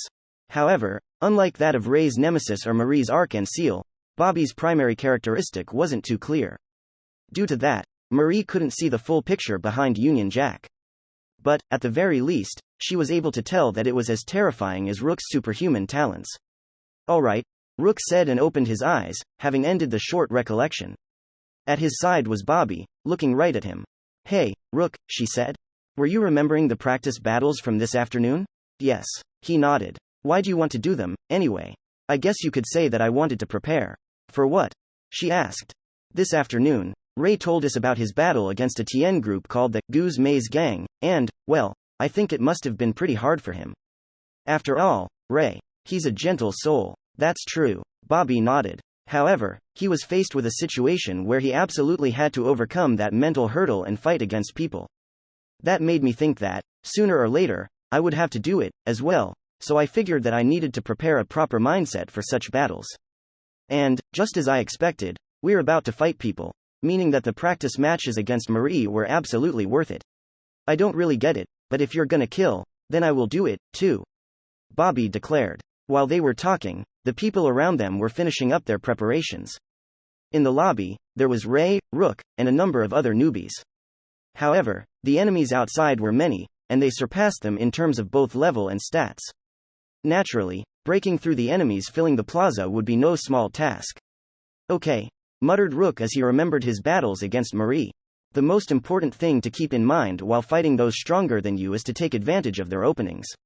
Then he devised a certain plan and passed it over to his fellow newbies. With it, even they, especially they, would be able to take advantage of the enemy's openings. They all agreed to the plan and soon headed out of the arena. Dual City Gideon's Central Plaza. The Central Plaza expanding before the Central Arena was usually full of stalls, street performers, and hustle and bustle in general, making it one of the city's most popular attractions. Yet, despite it being the night of one of Gideon's greatest events, the stalls were all barren and the performers were absent. Franklin's game had thrown the city into a state of absolute chaos. Naturally, the common folk had scattered from the plaza like flies, as far away from the core of the chaos, the central arena, as possible. But a certain group was there to replace them. It was a gathering of about 40 masters and their tamed monsters or slaves. They were all prepared for battle, standing alert about anything that could leave through the entrance of the arena, ready to block the paths of anybody who tried. The group certainly wasn't there to stop any of the monsters released in the arena from escaping to town. In fact, they were there to eliminate any masters trying to curb the chaos enveloping Gideon. The group were Franklin's pawns, the ones he'd referred to as the betrayers, when having a phone talk with his sponsor, Prime Minister Vigoma. Just as their name said, they were the kingdom's masters who wished to defect to the Imperium. Their reason was simple: profit. When wars happened and ended, there was a world of difference between the advantages gained by the victors and those gained by the losers. Thus, due to the situation in the kingdom becoming worse, many masters were switching to other countries. Among those were ones who wished to switch after doing something to improve their standing with Drife, both to avoid becoming a loser and to curry favor with the winning side. The people in the plaza were exactly that, a group of masters from the kingdom that Franklin had enticed with good conditions if they switched to Drife. He was having them participate in his plan as player killers. Ha ha, looks like they realized that low-level kiddies can get out, said a leather-clad trader as he watched what was going on in the arena's lobby. Oh? And here I was beginning to think that we wouldn't get to do anything, replied a woman wearing priestly clothing. Hyahah. Time to shoot some fish in a barrel, shouted a man with his hair in a pure red mohawk and sunglasses over his eyes. Though the sunglasses and hair didn't seem to fit it, the rest of his apparel made it clear that he was actually a mage of some sort. The three with the highest levels among those that had gathered in the central plaza: Strong Swordsman, Ryzik; Bishop, Myanna; Pyromancer, Mohawk Red. While most of the betrayers were somewhere around level 100, these three were over level 300. Also, perhaps due to them knowing each other for so long, they were acting like the leaders of the entire group. However, they certainly weren't the strongest betrayers in the kingdom. There were two types of treacherous masters. The first type had considerable power, while the second type wanted to switch because they were relatively weak. The former were tasked with handling the high-rank players that could potentially escape the arena, while the latter, weaker ones, were positioned in the plaza to take care of the newbies. The very fact that these three were here meant that Franklin didn't consider them to be particularly strong. Well, time to do our job, said Ryzik. Though they certainly weren't pleased with his assessment, they still considered themselves lucky. After all, the task they've been given was extremely easy. Logic itself dictated that low-rank jobs were weaker than high-rank jobs and that low-rank embryos were weaker than high-rank ones. Everyone knew that a job where people had to face those weaker than themselves was simple. Hyahah. Here they come, guffawed Mohawk Red. The betrayers could see that the newbies in the lobby were done with their preparations. There's just over 20 of them. Yeah, we've won, Ryzik thought to himself and grinned. They were above the newbies in both individual power and numbers, making failure absolutely unthinkable. Red, greet them with a little AoE spell, said Ryzik. Hyahah. Time to take out the trash, replied Mohawk Red as he prepared an offensive spell, which was ready in just 20 seconds. It needn't be said that it had power no low-rank job could withstand. They've probably got some buffs from the higher-rank players stuck in there, but that's never going to be enough to bring a low rank to a high rank's level, Ryzik thought confidently. Due to that, what was about to begin was going to be less of a battle and more of a one-sided extermination. Ryzik was absolutely certain of that. And then he was proven wrong. What? He raised an eyebrow. He'd expected the newbies to charge at them at full force. Instead, a mere one of those inside stuck his arm out through the barrier. Hellish miasma, full power. And released an intense flow of dark purple smoke. While the barrier prevented any of it from going into the arena, it spread throughout the entire central plaza, making about a fourth of the traders lose their postures. Huh? What? Ryzik looked at his status summary and noticed that he had a debuff called Intoxication. He then looked at the status displays of his party and saw the same Intoxication debuff, along with two others, Poison and Weakness. Gee, gas, that gives 3 debuffs? Ryzik shouted in a panic. Luckily for him, he had accessories that protected him against poison and weakness, but that wasn't the main thing to consider in this situation. Why is a low-rank newbie able to use an item like this? His confusion was perfectly justified. After all, equipment had level limits. Skills that were able to apply 3 debuffs at once were the realm of high-rank jobs focusing on curses, so low-rank people should never be able to equip items that could do the equivalent. Even Ryzik and his buddies would have trouble getting and using such gear. However, there was an exception. When the equipment in question was an MVP special reward, it had properties that took after the UBM it was based on. Furthermore, MVPs could wear and use their special rewards regardless of level. But of course, normally, low-level players never became MVPs. G. Hey, drink your elixirs. Huh? B. But that's such a waste. You retard. If we fight in this state, even low ranks could give us death penalties. The betrayers had lost their pace. With them being just a ragtag group of willing player killers, it wasn't exactly reasonable to expect much coordination between them, but the unexpected turn of events made it even worse. While most opted to drink elixirs themselves, many of those with monsters and slaves under their command were too stingy to share and instead returned them back to the jewel. Naturally, that reduced their numbers. TCH. Ryzik clicked his tongue in frustration. Having more infinite Dendrogram experience, the 3 with the highest levels didn't hesitate to swig the elixirs and remove the debuffs ailing them. They sure got us with this one, he thought. I'm guessing those newbies got elixirs from the high-rank players in there. They're planning to take advantage of the buffs they got and take care of us while we're suffering from the debuffs. But Ryzik had no intention of letting that happen. Turning to Mohawk Red, he saw a giant sphere of fire that looked ready to be released hanging above the mage's head.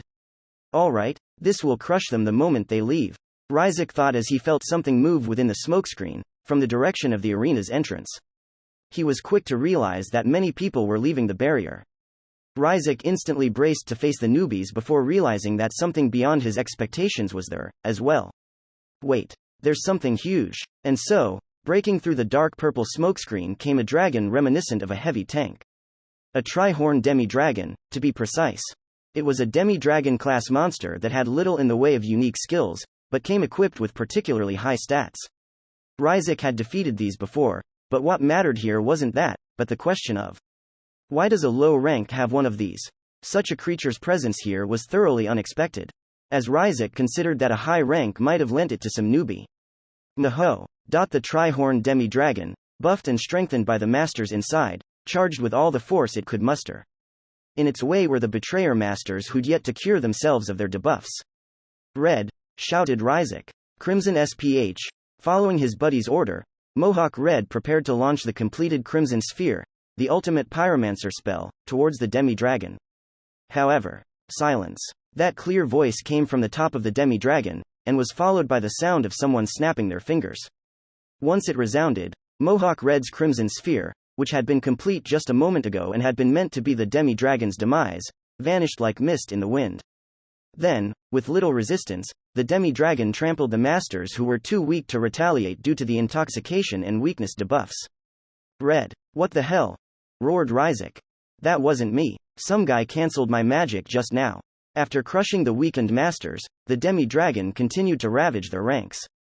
That wasn't all, either. A demi-dragon class avian had appeared and joined the Trihorn in wreaking havoc.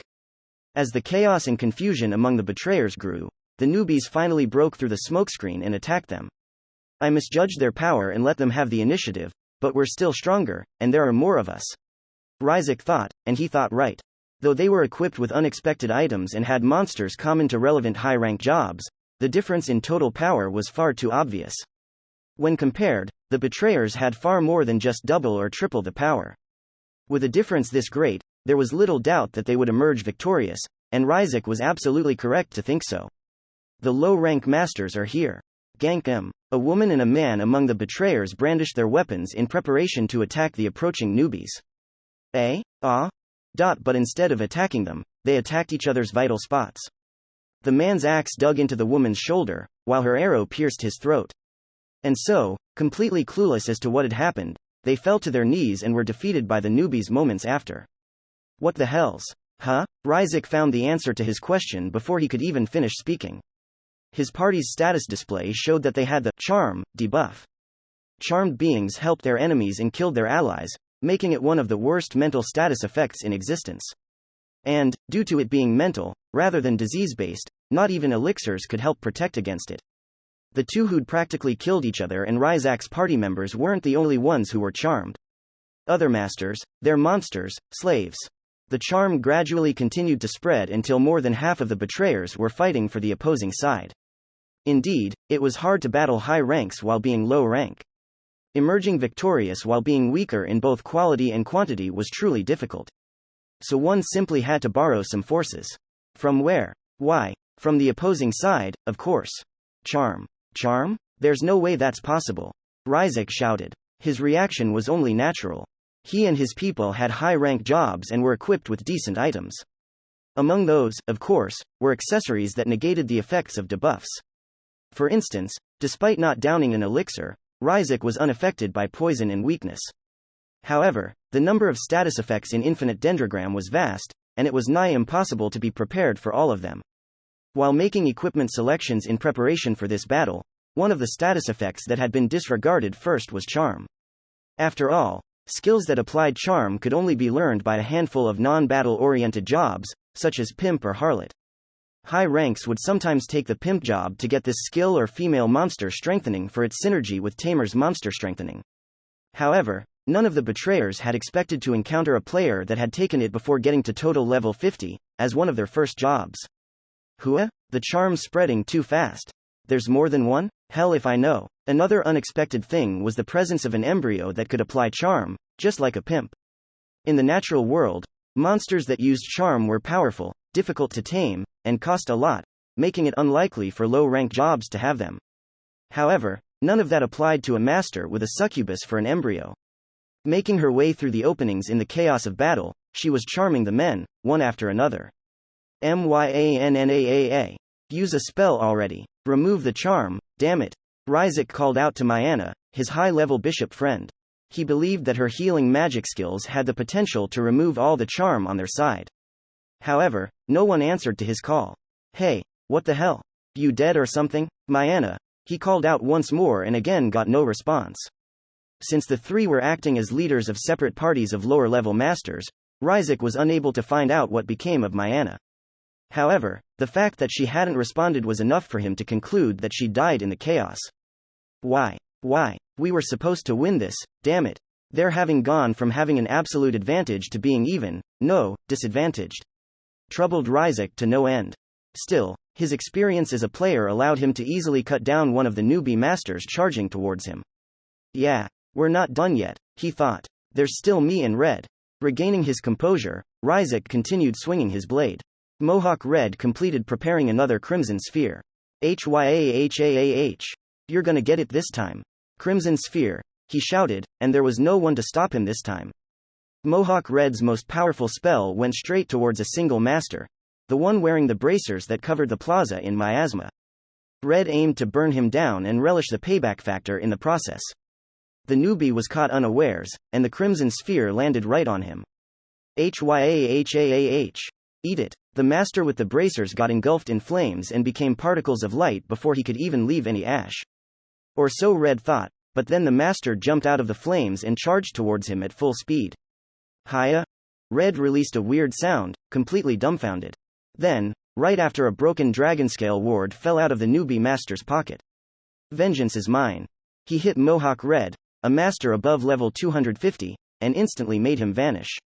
Read, shouted Ryzik, and not without reason, for what he'd seen was something that simply couldn't happen. Like himself, Mohawk Red was a high-level master, especially when compared to most in the plaza, and yet he'd gotten one-shotted by a far weaker newbie. Why is this happening? Ryzik shouted. He could still hold and swing his sword, but his mind was in a state of panic, causing him to mutter his thoughts. We were all high ranks here. Our stats and embryo forms were higher than theirs. So why? Why are we being overwhelmed? It doesn't make sense. By that point, the forces on his side had been cut down by more than half. About 40% of those still alive were charmed. And with them having lost Mohawk Red and Myanaa, the strongest among them, it was safe to say that the betrayers were defeated. And not yet. I still haven't lost. Ryzik screamed. After forcefully encouraging himself, the high-level strong swordsman cut down the enemies before him. I tried to switch to Drive so that I could win, he thought.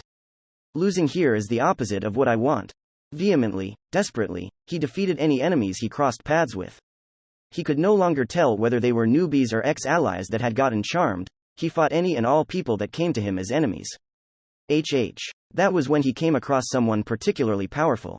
The person wore full body armor of a silver color. No, the results of his reveal skill said that it was a monster called Mithril Arm Slime. He's wearing a liquid metal type slime as armor? Looks kinda tough. However, Ryzik thought as he put his hand against his sword, a type arms embryo. All slashing blade, Durandal, he roared, declaring that he was using his high-rank embryo's ultimate skill. Durandal's ultimate skill was different from Resvelgar and Poseidon, which were high rank, as well. While those were the type of skills to unleash a single, powerful attack, Durandal's ultimate skill was enhancement. For a minute after activation, Durandal became able to cut anything. No matter how tough the Mithril Arm Slime was, when imbued with this power, Ryzak's blade could easily cut through it and kill the master within. Let's do this. He roared and charged, to which the Mithril Arms Slime responded with a swing from its blade like tentacles. Though its speed matched, or surpassed, that of a high-rank vanguard, it wasn't difficult for Ryzik to see it, as he had become stronger and faster due to the side effects of his ultimate skill. He swung Durandal twice and, with great ease, cut the tentacles off before charging close enough to cut his enemy. Then Ryzik unleashed a horizontal slash meant to split his opponent at the abdomen. You're done. Due to Durandal's immense sharpness, he didn't feel any resistance. However, it was clear that it easily broke through the Mithril Arms Slime's defense and split the person inside in half. The upper and lower half fell to the ground with half of the slime accompanying them each. Despite that, the upper half of the Mithril Arms Slime moved to stop the blood flowing from the cut. That's useless. He's as good as Dia, huh? In order to stop the blood, the slime focused most of its volume on the wound, causing other parts to become uncovered. Those parts included the master's face. Upon seeing it, Ryzik lost his words, for it was his friend, the bishop, Myanna. The Mithril Arms Slime had bound her in a way that prevented all movement and filled her mouth with enough of itself to gag her. The realization that he'd split his own friend in half made Ryzak's mind go blank.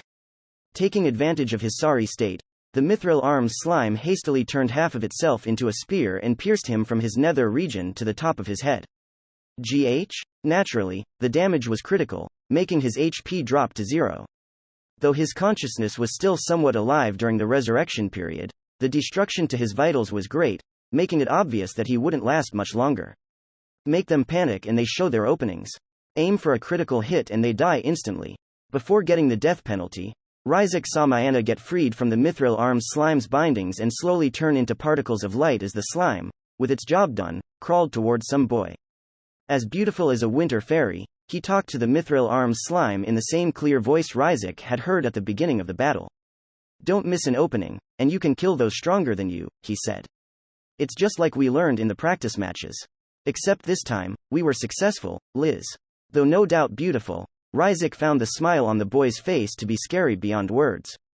Aw, damn it, he thought as he vanished. If I'd known we had newbies like this, I wouldn't have done this shit. Overwhelmed with regret, Ryzik got the death penalty. Soon after they'd lost their leaders and 3 strongest, the rest of the traitors gathered in the central plaza were quickly annihilated. Then, having passed that hurdle, the newbies spread out to help fight the monsters ravaging the city or to search for Franklin. Though this fight was merely the beginning for them, it should have been something they couldn't win. While the betrayers had been presented with many unexpected things, in the end, it could all be boiled down to the existence of a mere 2 extraordinary entities, Ray and Rook. Chapter 3. The movement on the board. Paladin, Ray Starling, that's one barrier cleared, I said. It appears so, agreed Nemesis. We'd escaped the central arena and fought the player killers that had awaited us at the plaza. Thanks to Rook's plan, we'd been able to beat them with few casualties, despite them being far stronger and more numerous than us. When I'd needed to use hellish miasma, I'd been worried about the prospect of involving innocents who still happened to be in the plaza, but a high-rank master with a radar-like embryo had shown me that it was all good in that regard. After that, thanks to Rook using his touch of the silencer to cancel an enemy's spell, and then him and Bobby both using their charm skills like they had in the battle against the Goblin Horde, we'd gotten an upper hand against the player killers. I'd thought that the caster's surprise attack was gonna kill me, but I'd survived thanks to the Dragonscale ward Shu had given me before we left the arena. The fact that I hadn't seen it coming had left me without a chance to use counter-absorption, but that skill's stock was extremely scarce right now, anyway. Only one use had been restored since my battle against Goose Maze yesterday, so having saved it could work out in my favor. This battle and my encounter with Zunyu before the Clash of the Superiors had made me aware that the skill wasn't without its flaws. It was ineffective in situations where I didn't see the attack coming or just couldn't use it fast enough. Sooner or later, I would have to find a way to make up for these flaws. Skill problems aside, we defeated the player killers in the arena's plaza. After the battle, we newbies split up in all directions. I chose to go west, and Rook and a few others accompanied me. Riding Silver, I led our little group forward. I'd avoided using my mount in the battle at the plaza because the brawl had been too melee-oriented, and I was satisfied with my decision, since the spell that had hit me might have actually melted him. Following behind me, Rook and Bobby were riding Marilyn, and furthest at the back, there were 3 girl masters. All of them were staring at Rook, making it pretty certain that his being the ultra-pretty boy was the reason why they had come with us. Not that I could fault them for that, really. So, Ray, Rook spoke up. Sorry for the belated question, but why are we heading west? Well, indeed, I was the one who decided to go west, and he was right to assume that I'd had a reason. I'd chosen to go there because of the words gnawing at my mind. It's west. Hugo had told me this just before we'd separated. He was a master from the Drife Imperium and a member of the clan known as Triangle of Wisdom, which he described as the biggest clan in Drife, meaning that it was the one owned by the top of Drife's clan rankings, Franklin. Back then, Hugo had tried to play it off like it was nothing, but I felt that. Something's up in the west, I said. Unless he'd predicted that I would think like this and lied in order to mislead me, we should find something there. Since I didn't think that Hugo was the type to lie like that, I was going straight to the west. Seemingly understanding, Rook nodded and began riding parallel to me. Thus, we made our way towards the western gate. If Hugo's words were truthful and there was indeed something to be found there, I was wholly confident that he himself would stand in our way. 100 metals above the Dual City, on the Night Lounge, the flying, self-concealing monster was melting into the dead of night as it flew straight towards the west. Sitting on its back, Franklin was doing something on a device highly reminiscent of tablets from the 2010s. The traders at the Central Plaza are all dead, he muttered. This isn't unexpected, but it certainly happened faster than I thought it would. What are you looking at? Asked Elizabeth. Here you go, Franklin said as he reached into his inventory and presented her with a device just like the one in his hands. She looked down on it and saw a map of Gideon. It was covered in bright markers that clearly surpassed quadruple digits, and most of them were concentrated in the central arena. These lights. They're masters, aren't they? She asked. Though the markers were many, they were nowhere near the total population of Gideon, making her assume that they represented the masters in the area. Indeed they are. Franklin nodded. Clearly, you're not a silly goose. I like people who aren't silly gooses. You're easy to talk to. I do not appreciate being liked by my father's murderer, Elizabeth replied. Ha ha ha, thought as much. That's the obvious sentiment, after all. Gah ha. He laughed heartily, evidently finding it more funny than he had any right to. Naturally, the princess found his reaction unpleasant, but more than that, she was curious about why it seemed so exaggerated. I happen to know someone who doesn't seem to understand that, Franklin continued. Then again, we're talking about a person that took the Imperator's throne by killing all the older royalty. Can't really expect such a character to be reasonable. I cannot make sense of anything you're saying, Elizabeth informed him. That's because there's a huge difference in the amount of information you and I have. Anyway, back to the subject at hand. Yes, you're holding a location map of all the masters in Gideon. It's real-time, too. Sure enough, the many markers on the map were moving. The map was the result of a device created by the Triangle of Wisdom that was picking up the data signaled by a network of Franklin-made spycam monsters, which he'd scattered all across the city over several days before the plan. Equipping the monsters with great hiding ability and master differentiation had come at the cost of limiting the information they provided to show locations and nothing more. They didn't even give the names of the masters. However, that was all that Franklin needed. He only wished to know where the masters were, and to be able to tell friend from foe. May I ask something? Spoke up Elizabeth. You may, Franklin replied in a smug manner. These lights are either red or blue. Are they? Yes. We are red, while blue are the kingdom's masters. I know that red is often the enemy color, but I happen to like it, you see. The markers were either blue or red, and the latter ones represented the masters that Franklin had registered before this incident began.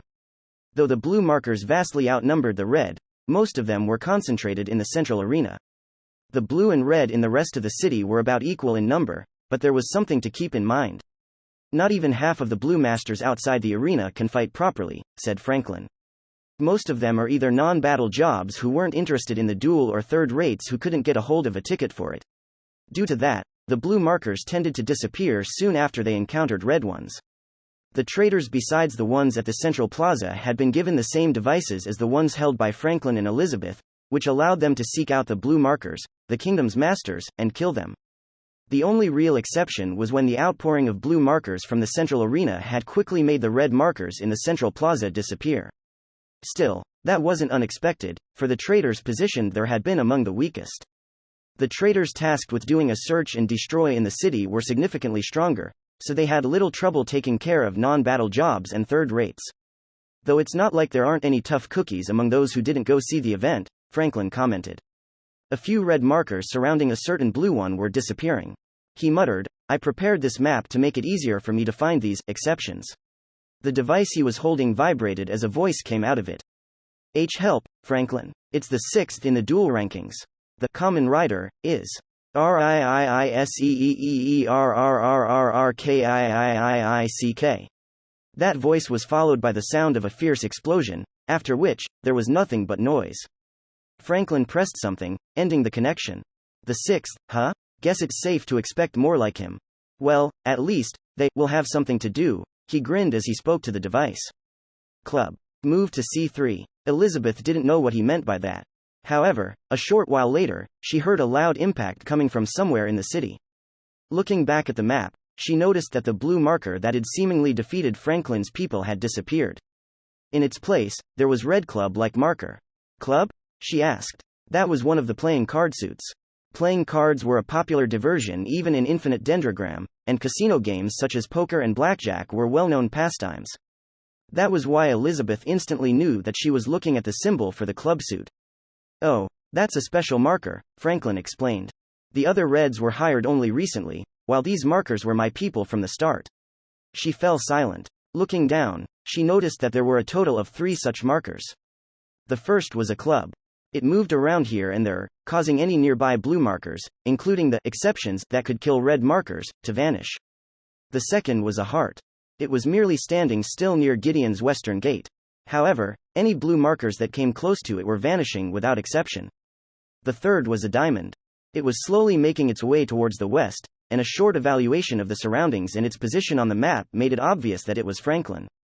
Elizabeth was now aware that Gideon had 3 entities far more dreadful than any monster or traitor.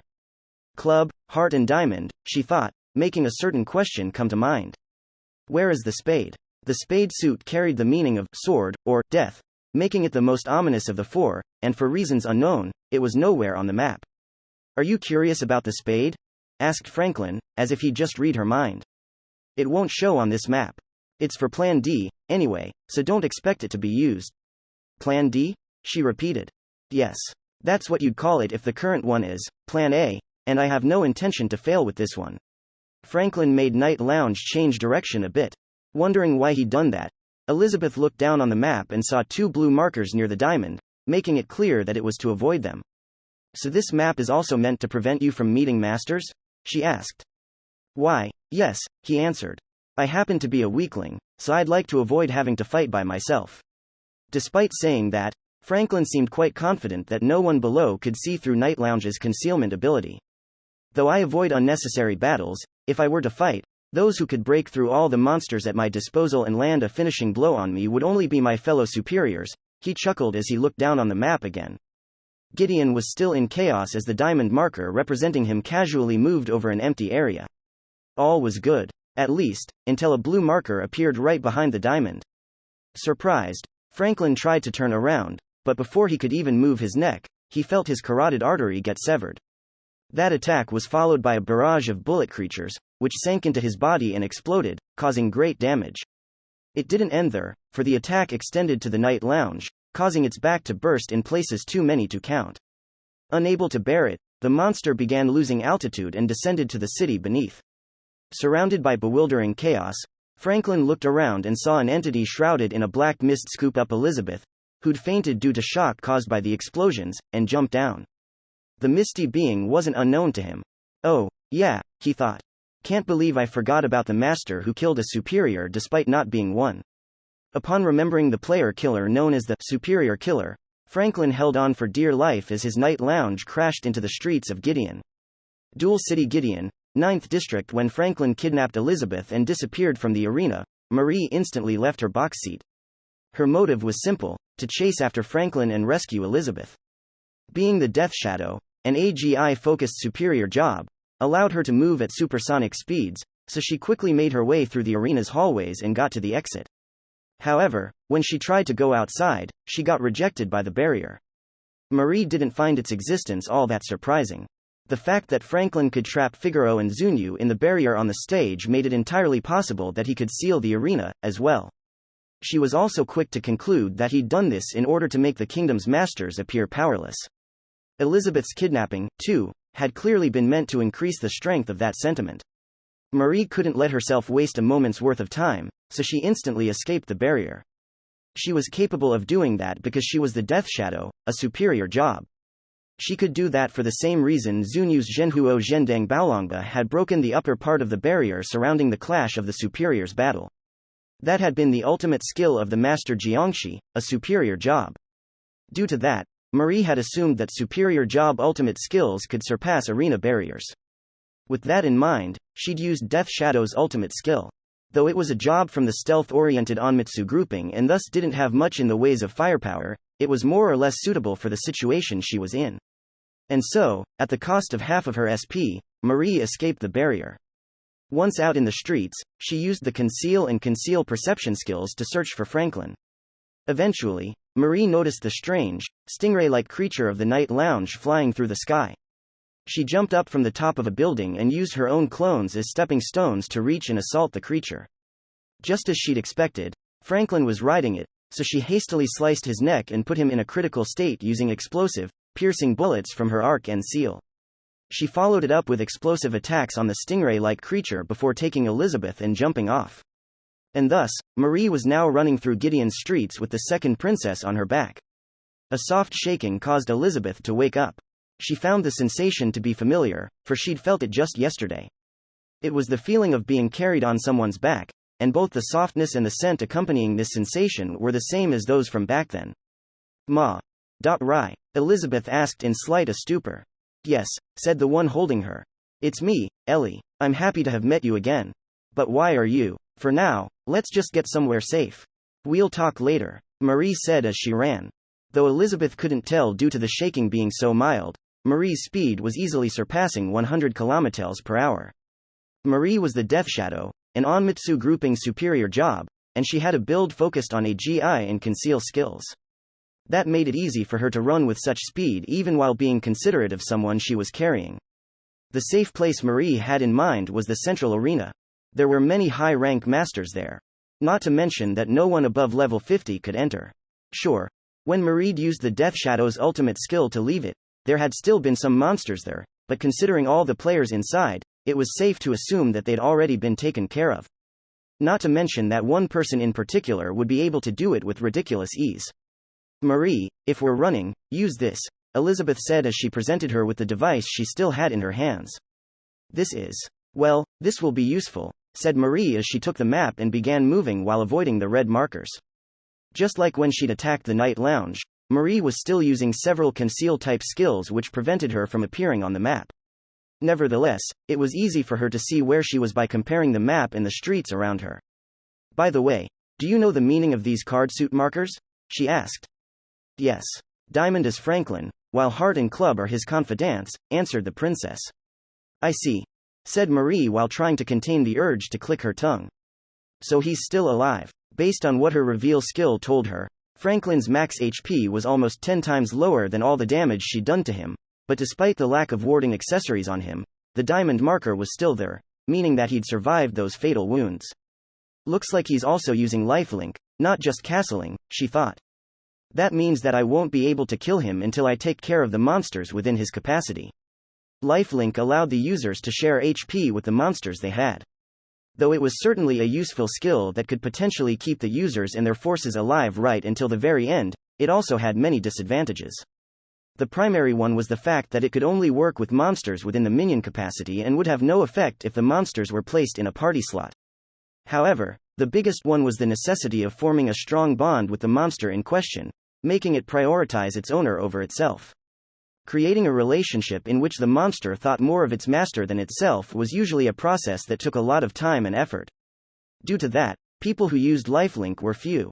The skill has some difficult conditions, but it seems like they mean nothing to Franklin, thought Marie. Being a monster creator, Franklin could make monsters that had endless loyalty to him right from the very start, making it easy for him to have procured some lifelink-based HP tanks. That wasn't all. If he also discarded the monster's combat ability and focused entirely on their HP, even minion capacity wouldn't be much of a problem. Anyway, him being alive is really bad, thought Marie. Franklin was a superior, meaning that it was unlikely he would fall for the same tricks again. She'd also made herself into his target, making it safe to expect him to come at her with unpredictable means. As one who'd already fought and felled a superior, Marie knew that better than most. I have to bring Ellie to the central arena as soon as possible. She thought. All the masters trapped there made the arena the safest place in the entire city. However, Marie had an even bigger reason for going there.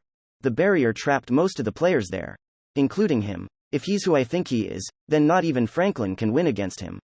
With that certain person in mind, Marie made her way towards the central arena. She almost crashed into some monsters along the way, but she quickly blew them away with critical hits from homing, explosive bullets. Soon enough, the central arena was in sight. All right, said Marie. We're at the home stretch, Ellie. Yes, Ma, I'll be taking the princess back, thank you very much. Before Elizabeth could finish her sentence, a voice came from the device, and a moment later, Marie felt Elizabeth's weight and breathing completely vanish.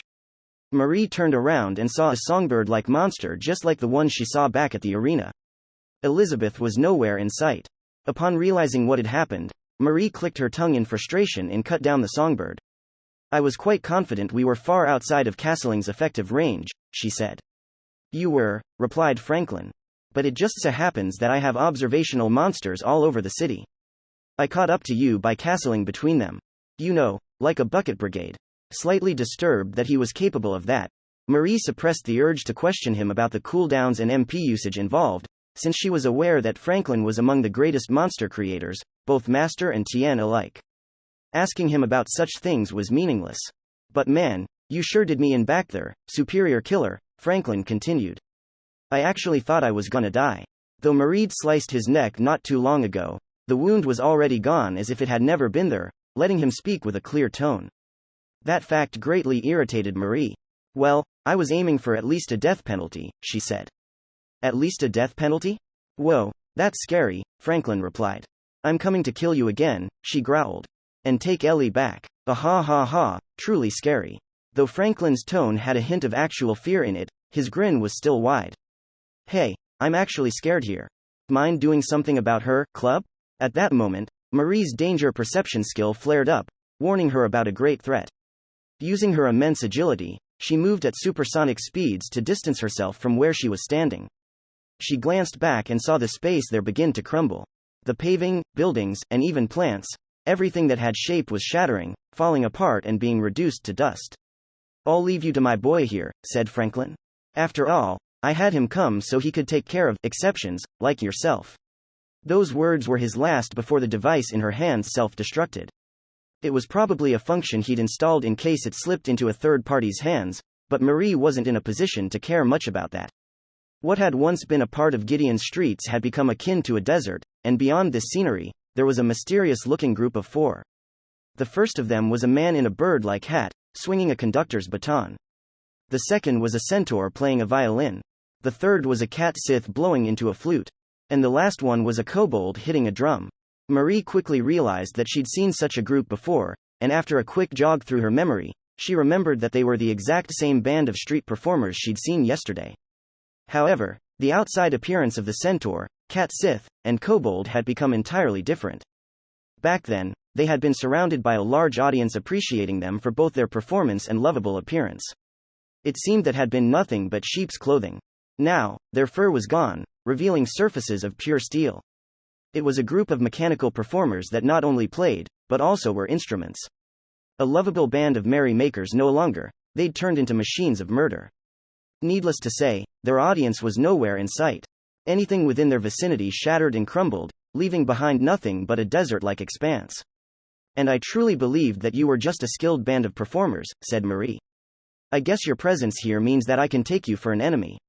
Her perception skills and experience as a master told her that the opponent before her was not to be trifled with. You guess correctly, the man replied, not with a voice, but with sound. The creature's music itself gained word-like meaning and reached her ears. May I have your name? She asked. The club on the board, he replied. King of Orchestras, Veldoorbel. I see. Club was the title Franklin had given to one of his confidants here in Gideon. Unlike the traders, whom Franklin had picked up here in the kingdom, the club was an actual member of the Triangle of Wisdom. And King of Orchestras was a superior job, just like Marie's Death Shadow. He must be quite strong, she thought, assuming that his embryo was Legion, like hers. She realized that trying to avoid him and going after Franklin wasn't an option. Even if I do somehow get to Franklin, I'd just end up being flanked between him and this fellow, and that's certainly not something I can handle. Man, he's such a nuisance. She heaved a long sigh and brandished her weapon, arc and seal. You're in the way, so just die already. Why the rush, sweet listener? Take the time to listen to the song. It's your requiem, after all. After Veldoorbel raised his baton, the surroundings became overwhelmed by a wild exchange of explosive and crashing sounds. And so began one of that evening's intense duels, Death Shadow, Marie Adler vs King of Orchestras, Veldoorbel. Chapter 4. Battle of the Artists.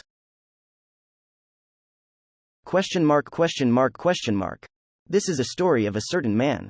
He was a composer bearing musical talent that placed him among the greatest of his generation. Even those without an ear or mind for music would often see his name on movie credits. The man dreamed of making an opera. It had been a dream for most of his life, ever since a particular opera had enchanted his young self. He wished to depict the life of a true hero. The champion would not be based on any existing legend, and his opera would show the hero's life from start to finish, displaying people's joy, anger, grief, and raison d'etre in a seamless chain of song and story. That was the extent of his vision. And yet it couldn't come true. His outstanding track record had made it more than obvious that he could not only handle the opera's musical composition, but the script and production, as well. And yet it couldn't come true. If he had communicated his intention to make an opera, countless sponsors would have jumped in to support him. And yet it couldn't come true. A certain person was stopping him from giving shape to the vision he'd always dreamed of, and that person was himself.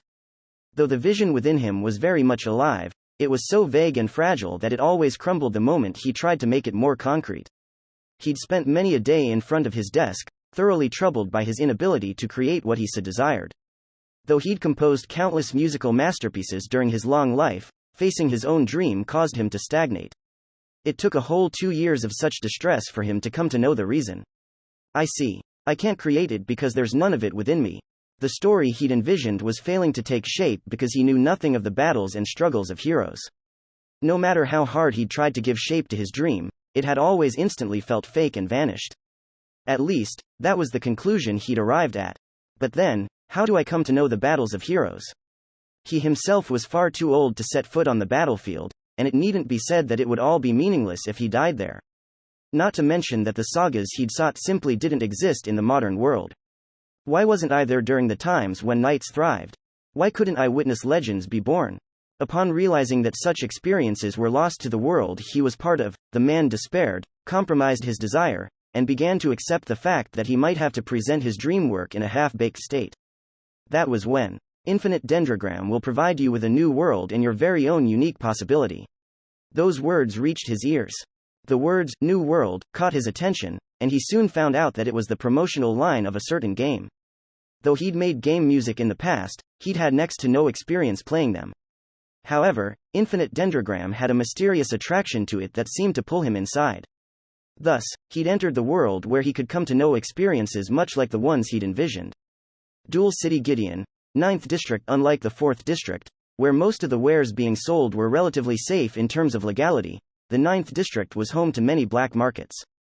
Due to that, it was usually about as chaotic as the 8th District, home to pimp and thief guilds, but tonight, it was strangely neat. That was due to a lack of people and the great reduction in buildings caused by countless explosions and crashes. At the center of all the destruction, there were 2 people. One of them was the Death Shadow, Marie Adler, the PK often referred to as the superior killer.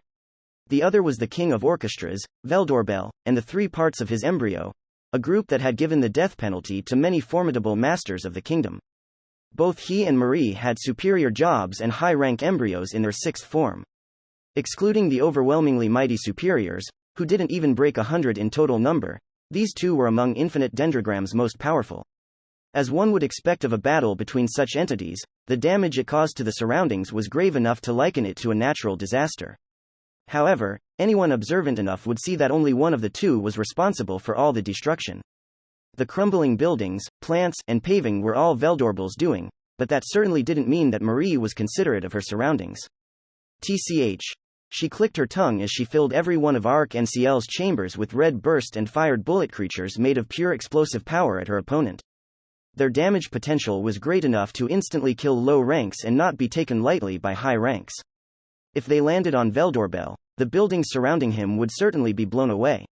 However, not a single one of them hit. All the bullet creatures shattered and exploded mid-air a little over 100 meters away from Veldorbel. Damn it. No matter how much I shoot, none of my bullets get close, Marie thought in frustration. The phenomenon was caused by one of Veldorbel's embryo abilities. It was an area of effect attack that crushed everything within a range of several hundred meters and reduced it to dust, a property which let it double as defense, as well. The battle so far and the information she'd gathered yesterday were enough for her to be certain of what had caused all this destruction. It's sound, she thought. No doubt, Veldorbel's attacks were all caused by air vibrations. Then again, the way they shattered physical objects made it painfully obvious that there was more to them than that. Just like my Onmitsu grouping is a branch of the ninja grouping, musician jobs also have branches for songs and instruments and the like, Marie thought. With that in mind, this king of orchestras fellow is probably in the conductor grouping. The conductor grouping contained jobs focused on conducting orchestras, and those with jobs in it were generally equipped with abilities that increased the effects of the party members' musical skills. No musician jobs were battle-oriented, and were they to participate in fights, they would either buff their allies or apply debuffs to the enemies. Thus, the conductor grouping could be considered a support job for support jobs. Of course, that's something I've never encountered in battle before, Marie added silently. And yet, the power demonstrated by Veldorbel put him among the most destructive forces Marie had ever faced. Even more when she discounted superiors. Clearly, it wasn't anything she'd have expected from a support job for support jobs. Seems like his embryo evolved to have some offensive music skills, she thought.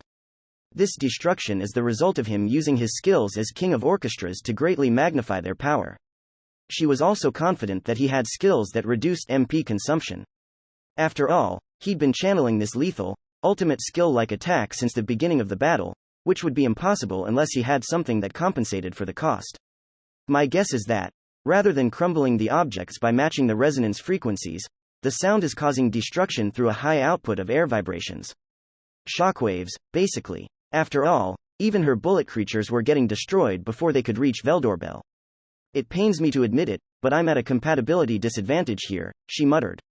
Marie was completely correct. Though the bullet creatures from her arson seal had high utility due to their many types, they were all living creatures, and as such received great damage upon entering the vibration field. That applied to Marie, as well. It rendered her incapable of using her other forte, hiding her presence and performing a close-range sneak attack on her opponent. It was fair to assume that Veldorbel had no intention of disabling the vibration field until he consigned her to a death penalty. Now, how do I go about this? Marie was a veteran player bearing the title of Superior Killer. The masters she'd defeated were far too many to count. Naturally, she wasn't unfamiliar with situations in which she was at a disadvantage in terms of either power or compatibility. She was the superior killer exactly because she'd won against such odds. Marie pondered. I have Ellie to worry about, so maybe I should just use Daisy or Shirahime. Just like any sufficiently experienced master, Marie had an ace up her sleeve, her ultimate skill. Were she to use any of those available to Arc and Seal, she could probably make it through this predicament.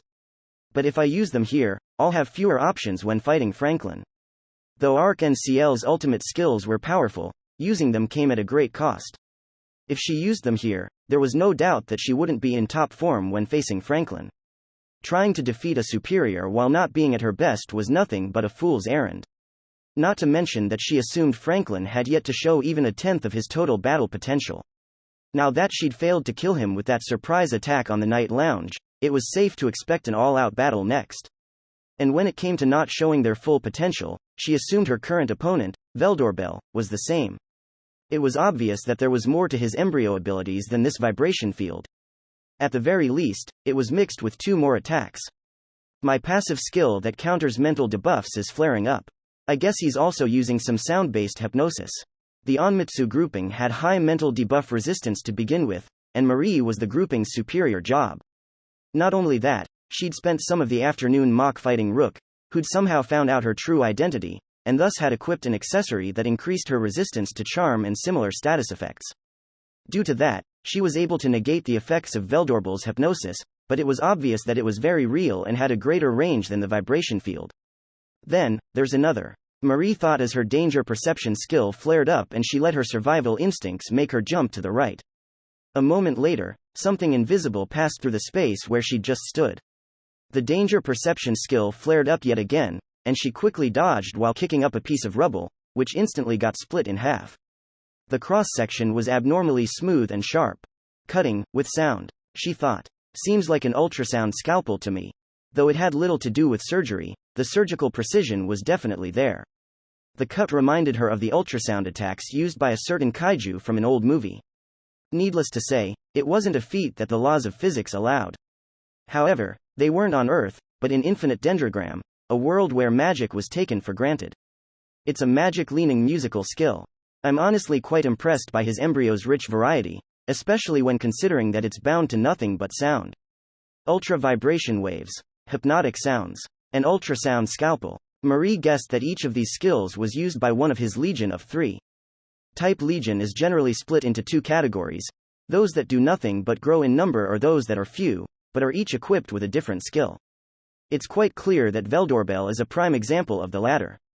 Distributing abilities generally made them weaker, but Veldorbel used his skills as king of orchestras to compensate for that and make them even stronger than before. Experienced as she was, Marie felt pressure that was equivalent to or even greater than the one she'd felt when facing 3 sixth form guardians. What a troublesome enemy, she muttered. Being a superior job and a master of a 6th form embryo, she knew better than most that people like her already had 1 foot in the realm of superiors. That went double for cases where embryos and jobs had superb synergy. Troublesome, indeed. And yet, due to that, she could easily tell that Veldorbel was a formidable foe. However, the music itself is just so enchanting. Though the vibration field was a true hell where everything shattered and crumbled, the music reaching the soundscape outside of it was simply magnificent and nothing short of moving. While gathering data for her manga, Marie, or, rather, Nagisa Ichimiya, had once gone to listen to a famous orchestra's classical concert. It had been grand enough to leave her astonished, but not even that could hold a candle to Veldorbel's performance resounding throughout the battlefield. Marie certainly wasn't the only one who felt that way.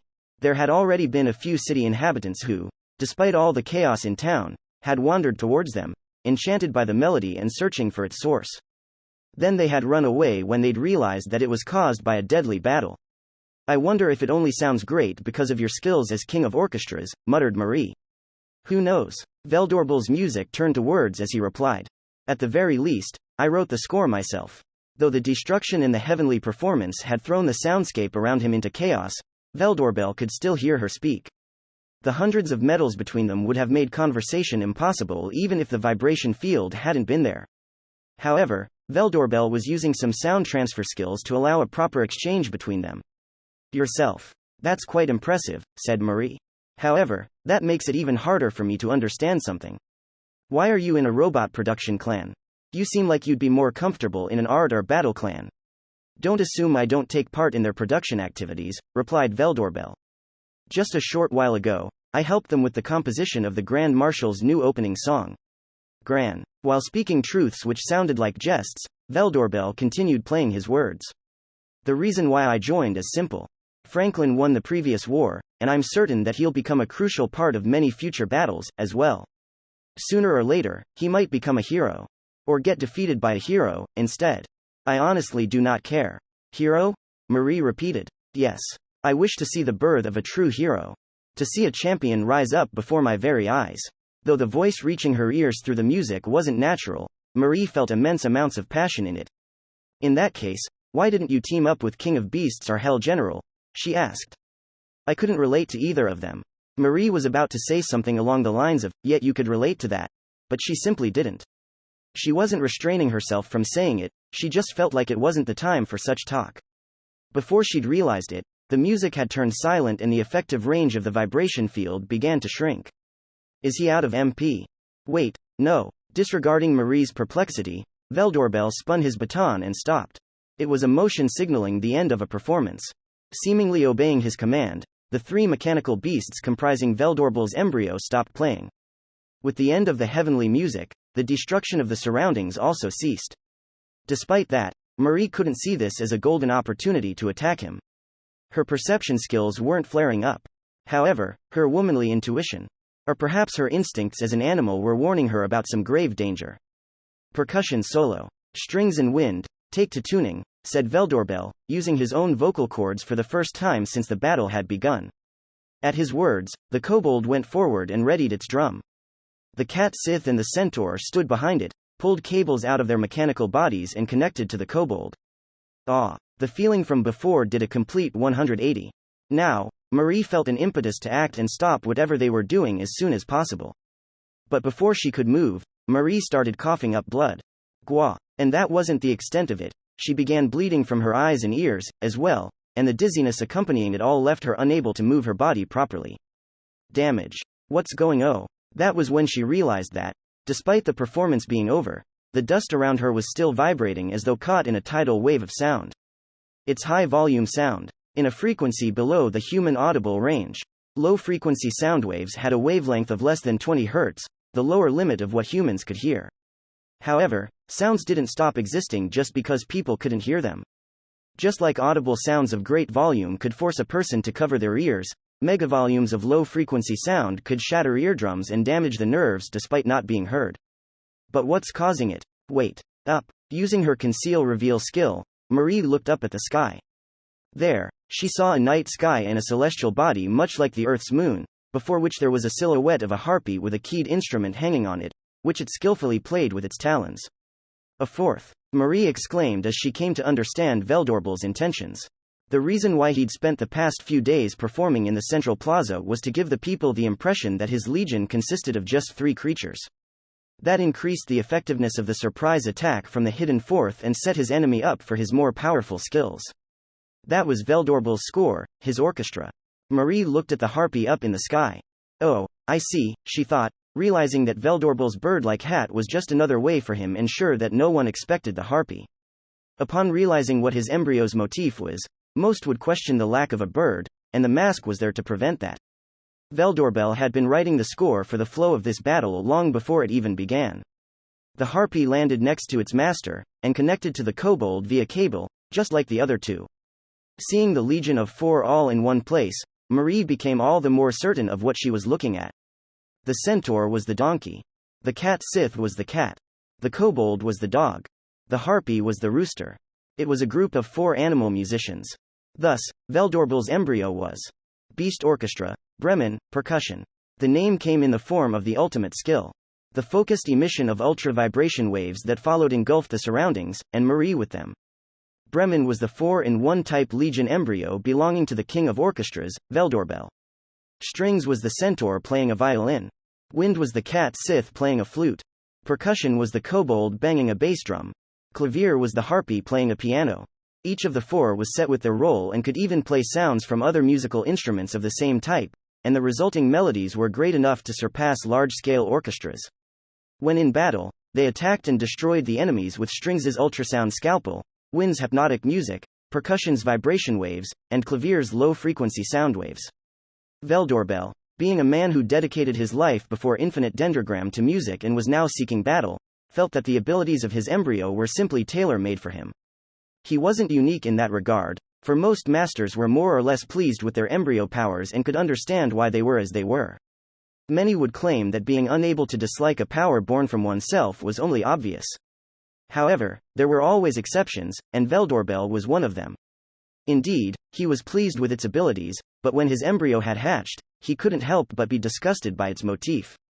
Each and every embryo was based on Earth's myths, legends, fairy tales, champions, or natural phenomena, which set their name and appearance. Velbebel's Bremen was based on The Town Musicians of Bremen, a children's tale that most people in civilized countries were familiar with. And that motif was exactly what Veldorbel disliked. The Town Musicians of Bremen is about a group of animals that set out on a journey with the vision of becoming a musical band, he thought. However, on the way, they get a warm house and food from a bunch of robbers and are so satisfied with it that they start living there, compromising on their vision. Being someone who had a dream and strove make it come alive, Veldorbel simply couldn't tolerate what they were. Feeling as though they represented his foolishness from the time when he'd thought of compromising and presenting his vision in a half-baked form, Veldorbel continued hating the appearance of his embryo. But at the same time, the vibration waves faded away at the speed of sound, bringing about an uncomfortable silence. The trajectory of the attack was covered in pulverized solid objects. The dust it had left behind. Nothing else was there, not even a trace of Marie. All alone, Veldorbel was standing in the ruined 9th district. Bremen's ultimate skill, Beast Orchestra, Bremen, was the type that focused the entire legion's power into just one of the four and allowed it to release a musical skill that greatly surpassed its usual output.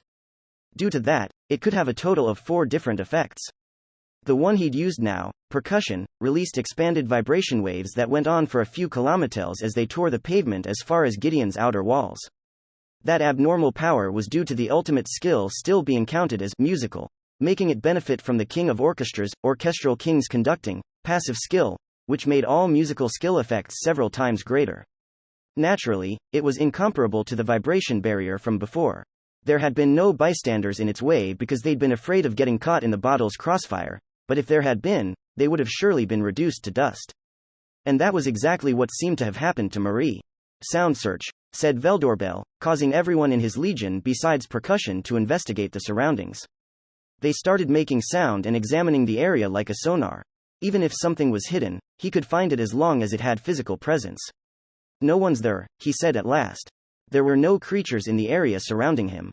That could mean that Marie had gotten the death penalty and vanished, or that she'd somehow escaped and gone to face Franklin. In either case, Veldorbel was the one who'd won.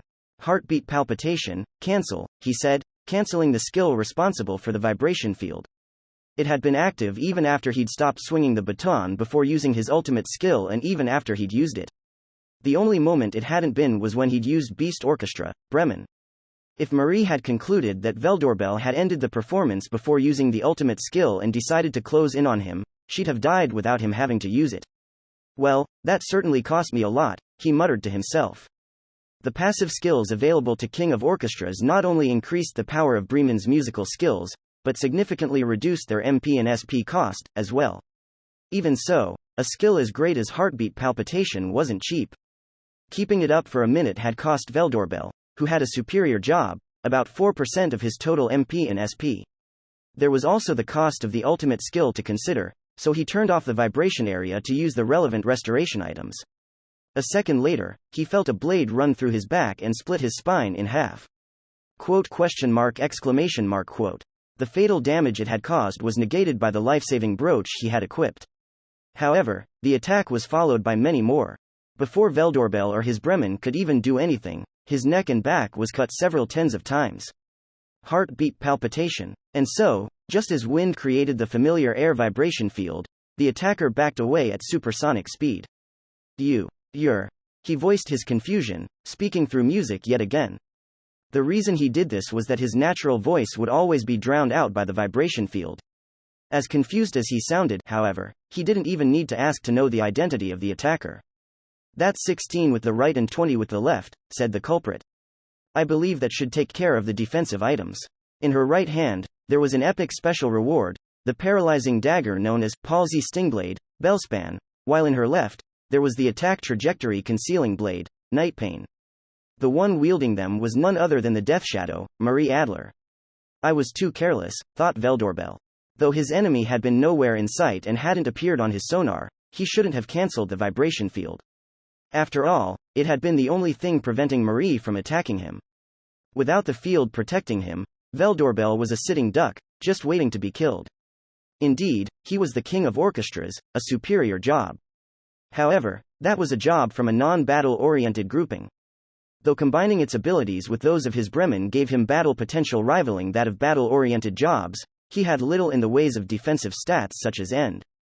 like Marie, with her AGI-focused battle-oriented superior job, had just demonstrated, those who got close to him could kill him 10 times before he could even do anything.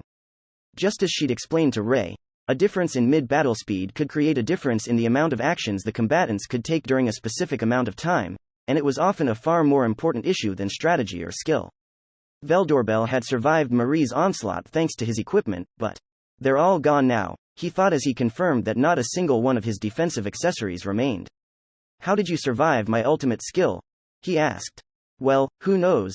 She said as she formed an indomitable smile. Though she didn't show it, she certainly wasn't in a good state. The damage she'd received from Clavier was still there, and her SP was nearly depleted. Her SP was what she'd sacrificed in order to survive Veldoorbel's Bremen. That was the cost of the skill she'd used. Specifically, Art of Vanishing, the greatest skill available only to the Onmitsu grouping's superior job, Death Shadow. Just as it said in the name, it allowed the user to vanish from the world for a limited amount of time. While it was active, nothing could see them, touch them, hear them, or perceive them in any other way. It was stealth perfected, and the only reason why she'd been able to remain unharmed in the face of an attack so devastating. This skill was also what had made it possible for her to escape the barrier shrouding the central arena. Unlike the Master Jiangshi's Zhenhuo Zhendeng Baolongba, it didn't do any damage whatsoever, but it was still a skill that matched or perhaps even surpassed it. Naturally, keeping it active came at a cost, and vanishing for a mere minute would completely drain her SP. This time, she'd kept it up for half a minute, making her lose half of her total SP and leaving it at less than 20%. However, she believed that it had been worth it, for she had been able to make her opponent believe she was dead and surprise him with an attack that had deprived him of his accessories. I should make sure to kill him, no matter what, Marie thought. The moment she'd used Art of Vanishing, she'd already given up on fighting Franklin. Veldoorbel had turned out to be far stronger and more dangerous than she'd expected, and she figured that if she didn't defeat him here and now, the chances of someone else defeating Franklin would drop, too. Thus, Marie was now determined to defeat Veldoorbel with all she had. She took out a single bullet from her left hand, specifically, from the embryo crest on it. The cartridge was about 3 times the size of the bullets she usually put in Arc and Seal. Its sides were red and black and it had the picture of a character on it. It can't end here. I cannot accept not witnessing what happens tonight. Veldoorbel was speaking through his music. I have a feeling that history will be made here, that tonight will be legendary. Despite being artificial, the voice in his music had more emotion than it would have if he'd spoken using his own chords.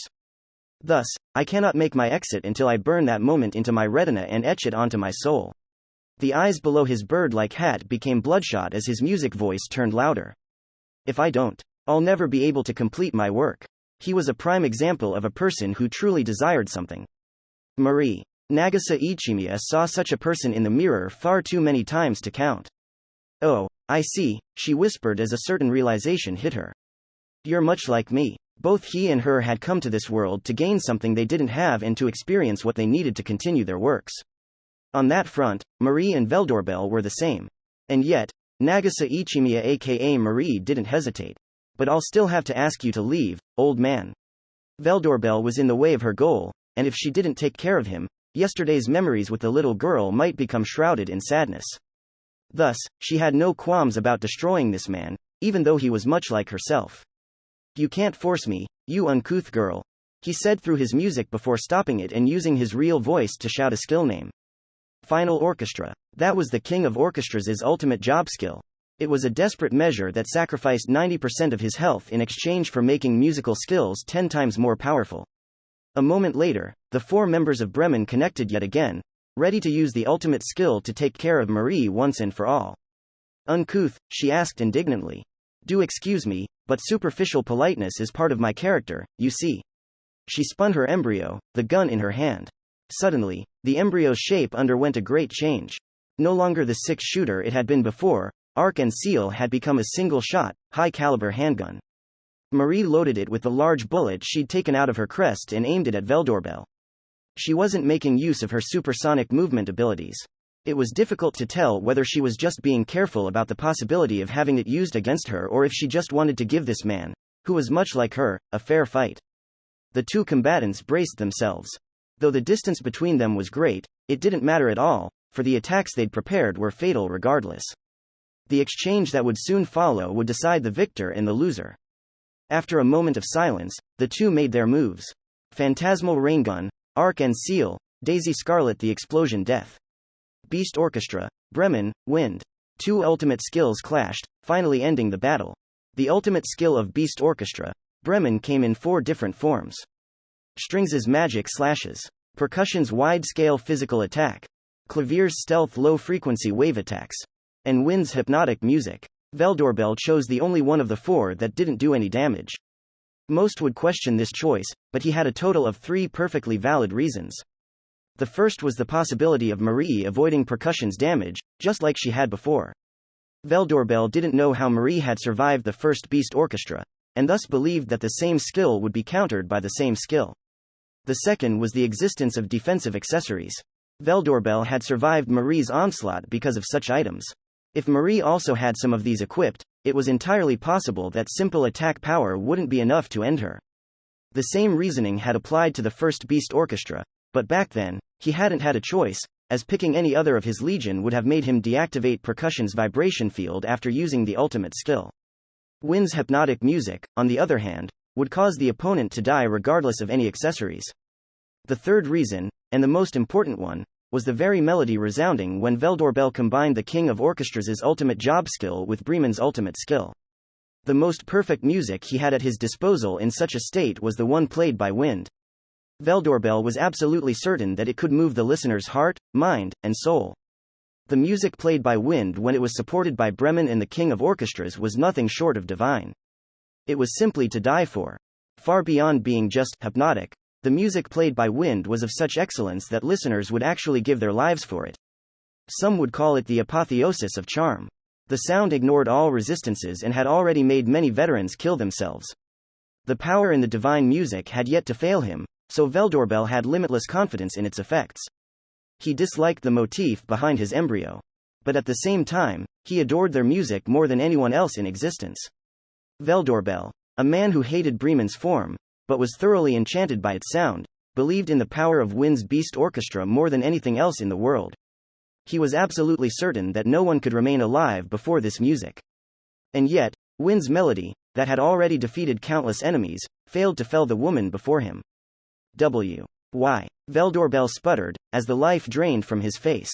He was surrounded by Bremen, all shattered into little pieces. The only reason why Veldoorbel had survived Marie's ultimate skill even after having sacrificed 90% of his life was the fact that his legion had jumped in to protect him. However, though he was still alive, his defeat was imminent. His imminent defeat was the very reason why he'd asked that question. Looks like it's my win. Veldoorbel looked up to see 2 people before him. One of them was, of course, the Death Shadow, Marie Adler. The other was a red girl, the same one that was drawn on the cartridge Marie had loaded into her gun. A certain group of people would find her appearance in the Fengi, ferocious smile to be familiar, for she was a character from Nagase Ichimiya's manga, Into the Shadow. She was called Daisy Scarlet the Explosion Death. Arc and Ciel's ultimate skill, Phantasmal Rain Gun, used the same paint cartridges that Marie used to create the bullet creatures and focused them on bullets that Marie herself had drawn. The abilities of the creatures depended on the paint used when drawing, and Marie combined the characteristics of her paints to recreate the characters from her manga to the best of her ability. Daisy Scarlet was the result of combining red and black paint. She was a vampire that could become explosions. Even as she was merely standing there, small bursts were happening in the area around her. Bremen's and Veldoorbel's defeat was caused mainly by Daisy's first explosion, which covered everything in a 100-metal radius. Why? Why are you alive after hearing Wind's music? It's supposed to make you throw your life away. Veldoorbel didn't find it strange that he was on the verge of dying. Being in such a state after a clash of ultimate skills wasn't uncommon. However, he couldn't understand why Marie and Daisy were still alive. Veldoorbel already knew that Arc and Ciel created bullet creatures. Thus, no matter what kind of creatures Marie created, he would have expected any of them to kill themselves upon hearing Wind's melody. Be they monsters or mechanical dolls, the music was great enough to make them end themselves. Veldoorbel couldn't believe that it seemed to have no effect. "Oh, sorry," said Marie. "Neither me nor this girl heard the melody." You didn't hear it?" he replied with pure shock in his voice. "Yes. After all," Marie replied as she pointed towards Daisy, "her explosions blow away the surrounding atmosphere. Sound can't travel when that happens. An extremely simple reason. Sounds were vibrations. As such, they could only pass on through things that could vibrate, like air or water. That was why Marie had Daisy blow away the surrounding air to create a wall of vacuum that no sound could pass through.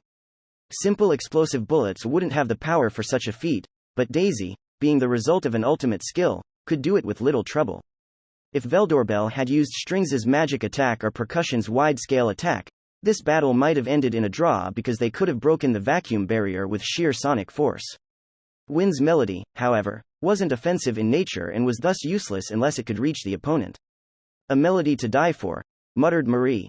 That's something I'd love to hear, but now is not the time for it.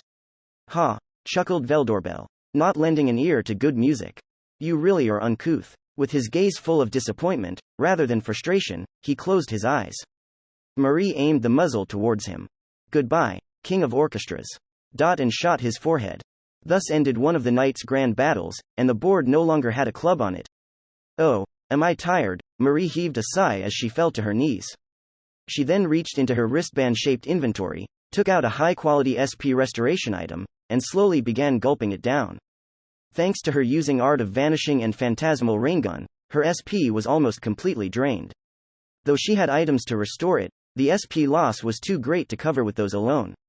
Also, though restorative items that had a weak effect acted quickly, the powerful ones used by superior jobs such as herself had a significantly weaker effect when used consecutively. She'd need some time until she had enough SP to participate in battle again. Not to mention that she was still damaged from the low-frequency wave attacks.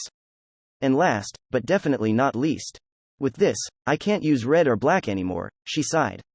Phantasmal Raingun had two major cons to it. The first was the necessity to draw the characters on the bullet and the fact that she could only keep a maximum of 6 of them. The Daisy bullet she just used was the only one she had, so Marie was now rendered incapable of using Daisy until she drew her again. The second con was the fact that the paints used to make bullets used by the ultimate skill were rendered inaccessible for the next 24 hours. The ones used in Daisy were red burst and black homing. The former was for explosions, while the latter was for homing shots. Now that Marie had used her, she could no longer use her lethal explosive bullets or the ultra-accurate homing bullets for a whole day. This also extended to other Phantasmal Raingun characters that used red burst of black homing. The skill was powerful and versatile, indeed, but its demerits were just as great. Marie's embryo's ultimate skill drew upon her characters in exchange for draining her reserves. It doesn't seem like I'll be able to kill Franklin now, she sighed again. But, just like Veldoorbel, Franklin had a weak, non-battle job that surpassed the average battle job due to synergy with his embryo. Scary as that was, that could be interpreted another way, and they might actually have a chance. While running away with Elizabeth and during her battle with Veldoorbel, Marie had caught glimpses of Ray and Rook heading towards the western gate. Their opponent was a superior. Marie had just barely won against Veldoorbel, and Franklin was an entity above the musician. In any normal scenario, two newbies' chances of victory were lower than negligible. Even so, they might just do it. Ray already had a history of defeating creatures stronger than himself, while Rook had been able to cut Marie's arm off despite being a non-battle job. Considering those facts let Marie have hope that they could win and save Elizabeth. Ha ha. Still, I can't leave everything to them, she said as she threw away the empty restoration item and stood up. I guess I'll just do what I do best.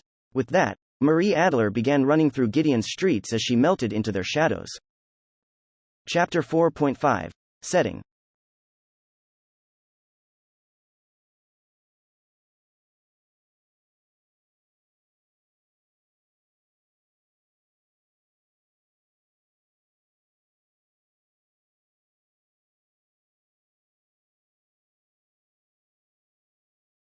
Paladin, Ray Starling, H.H. What? As Rook, I, and the 3 newbie girls accompanying us followed the road leading towards Gideon's western gate, we were overwhelmed by a destructive sound so great it made me want to shut my ears. It came from our left, the city's 9th district. It was the same direction from which we'd heard a musical performance.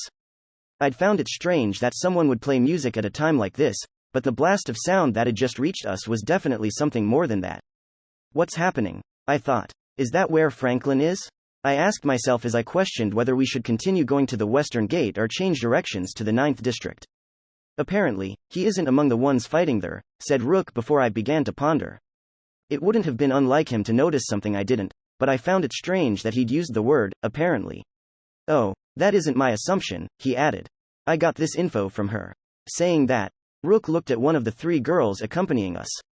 On a slightly unrelated note, while I was on Silver and Rook was riding Marilyn, the 3 girls were saddled on fluffy, ostrich-like birds called landwings, the easiest to get rideable monsters, apparently.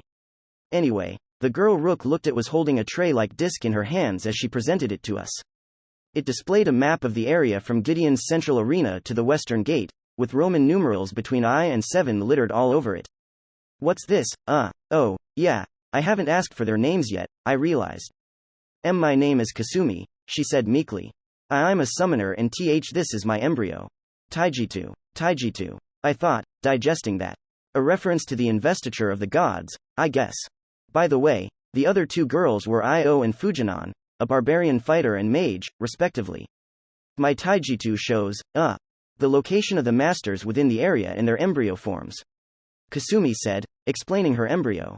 According to this, there are 2 masters in the 9th district, but they're both on their 6th forms. So I don't think that they're Franklin. What a convenient embryo, I said. Looking at the tray-like disc, I could see a 7 marker heading towards the western gate, and it was safe to assume that it was Franklin. Thanks to her, I didn't even have to think about changing directions. And no, I couldn't do anything in the P Plaza fight, so. I'm sorry. Why are you apologizing? I asked. Why, indeed. Nemesis shared my sentiment. After all, Kasumi just helped us out a lot. She hid her face as she moved to hide behind the other 2 girls. She was strangely good at handling the reins. Sorry about that, said I. Our girl Kasumi is the shy type, as you can see. Oh, but she's the one who had the courage to tell us to come with you too. After all, we have some white-haired pretty boy and blonde young man BLR. Before I could finish her sentence, Fujinon, the last of the 3, cut it short with a backhand blow to her side. What was she about to say? Sorry about this idiot, said Fujinon. Oh, we only accompanied you because we saw you fight in the plaza and became very interested. Oh okay, I replied. I wasn't too convinced, but the aura about Fujinon made me feel like pushing it further wouldn't be the best idea. You 3 seem to get along very well, said Rook. Have you known each other for long? Yes, nodded Fujinon. We're all in the literary club in the same school. Friends in real life, huh? I thought. No wonder they all act so familiar. To my eye, the ones with the most familiarity are you and Brother Bear, commented Nemesis. Well, we've been siblings for 18 years now. Oh, but I guess that doesn't mean much when it comes to my sister. She's just so. Ray, what's wrong? Nemesis shouted into my head. Damn, my consciousness almost lapsed out of reality. This has been bothering me for a while now. What is going on with your sister? Nemesis asked. Just like with the glasses, I can't see any of your memories about her. Please, don't ask. Her very existence makes even less sense than shoes. She's not even in the same genre as us. Anyway, we can now go to the western gate without any hesitation, I said. At the rate we were going, we'd be there in 5 or so minutes. However, though I didn't say them out loud, I had 2 questions on my mind. Both of them were related to the map displayed by Taijitu. One was about the central arena, the place currently keeping many masters inside. On the map, there were 7 markers, which pointed to superiors. 2 of them were most likely Figaro and Zunyu. Though Zunyu might not appear on the map because the barrier had been stopped right after she'd been defeated. With that in mind, though, who are the other 2, or 3, superiors? The other question was about the surroundings of the western gate, the place we were heading to right now. According to Taijitu, there were several dozens of masters there. They had a wide range of embryo forms, from 2 to V. I assumed that a master with a radar-type embryo like Taijitu had found out where Franklin was heading and gathered a group with the intention of fighting him at the western gate. That was very good for our confidence. After all, we needed to stop Franklin, but were severely lacking in numbers. However, that sentiment of mine almost entirely vanished when I noticed that they weren't moving at all. Taijitu was like an active radar, but the masters at the western gate were still, as though it was just a picture. There was only one exception, for the one closest to the gate, marked as 3. It was making slight movements. For reasons unknown, that marker was making me feel somewhat uneasy. Dual City Gideon, the surroundings of the western gate. It happened a few minutes before Ray got a look at Taijitu. Approximately 20 of the kingdom's masters had just arrived at the western gate. All of them were masters who hadn't been in the arena when it had gotten sealed, and who had happened to not encounter Veldorbel after it all began. This is the place, right? One of them asked. Yeah. It's pretty clear that Franklin's planning to escape through here. Using their job or embryo skills to predict where Franklin was heading, they gathered at the western gate with the intention of ambushing him here. Their predictions and decisions were correct, for Franklin was about 5 minutes away. They were about to prepare themselves for his arrival, but what's that? They encountered a strange sign.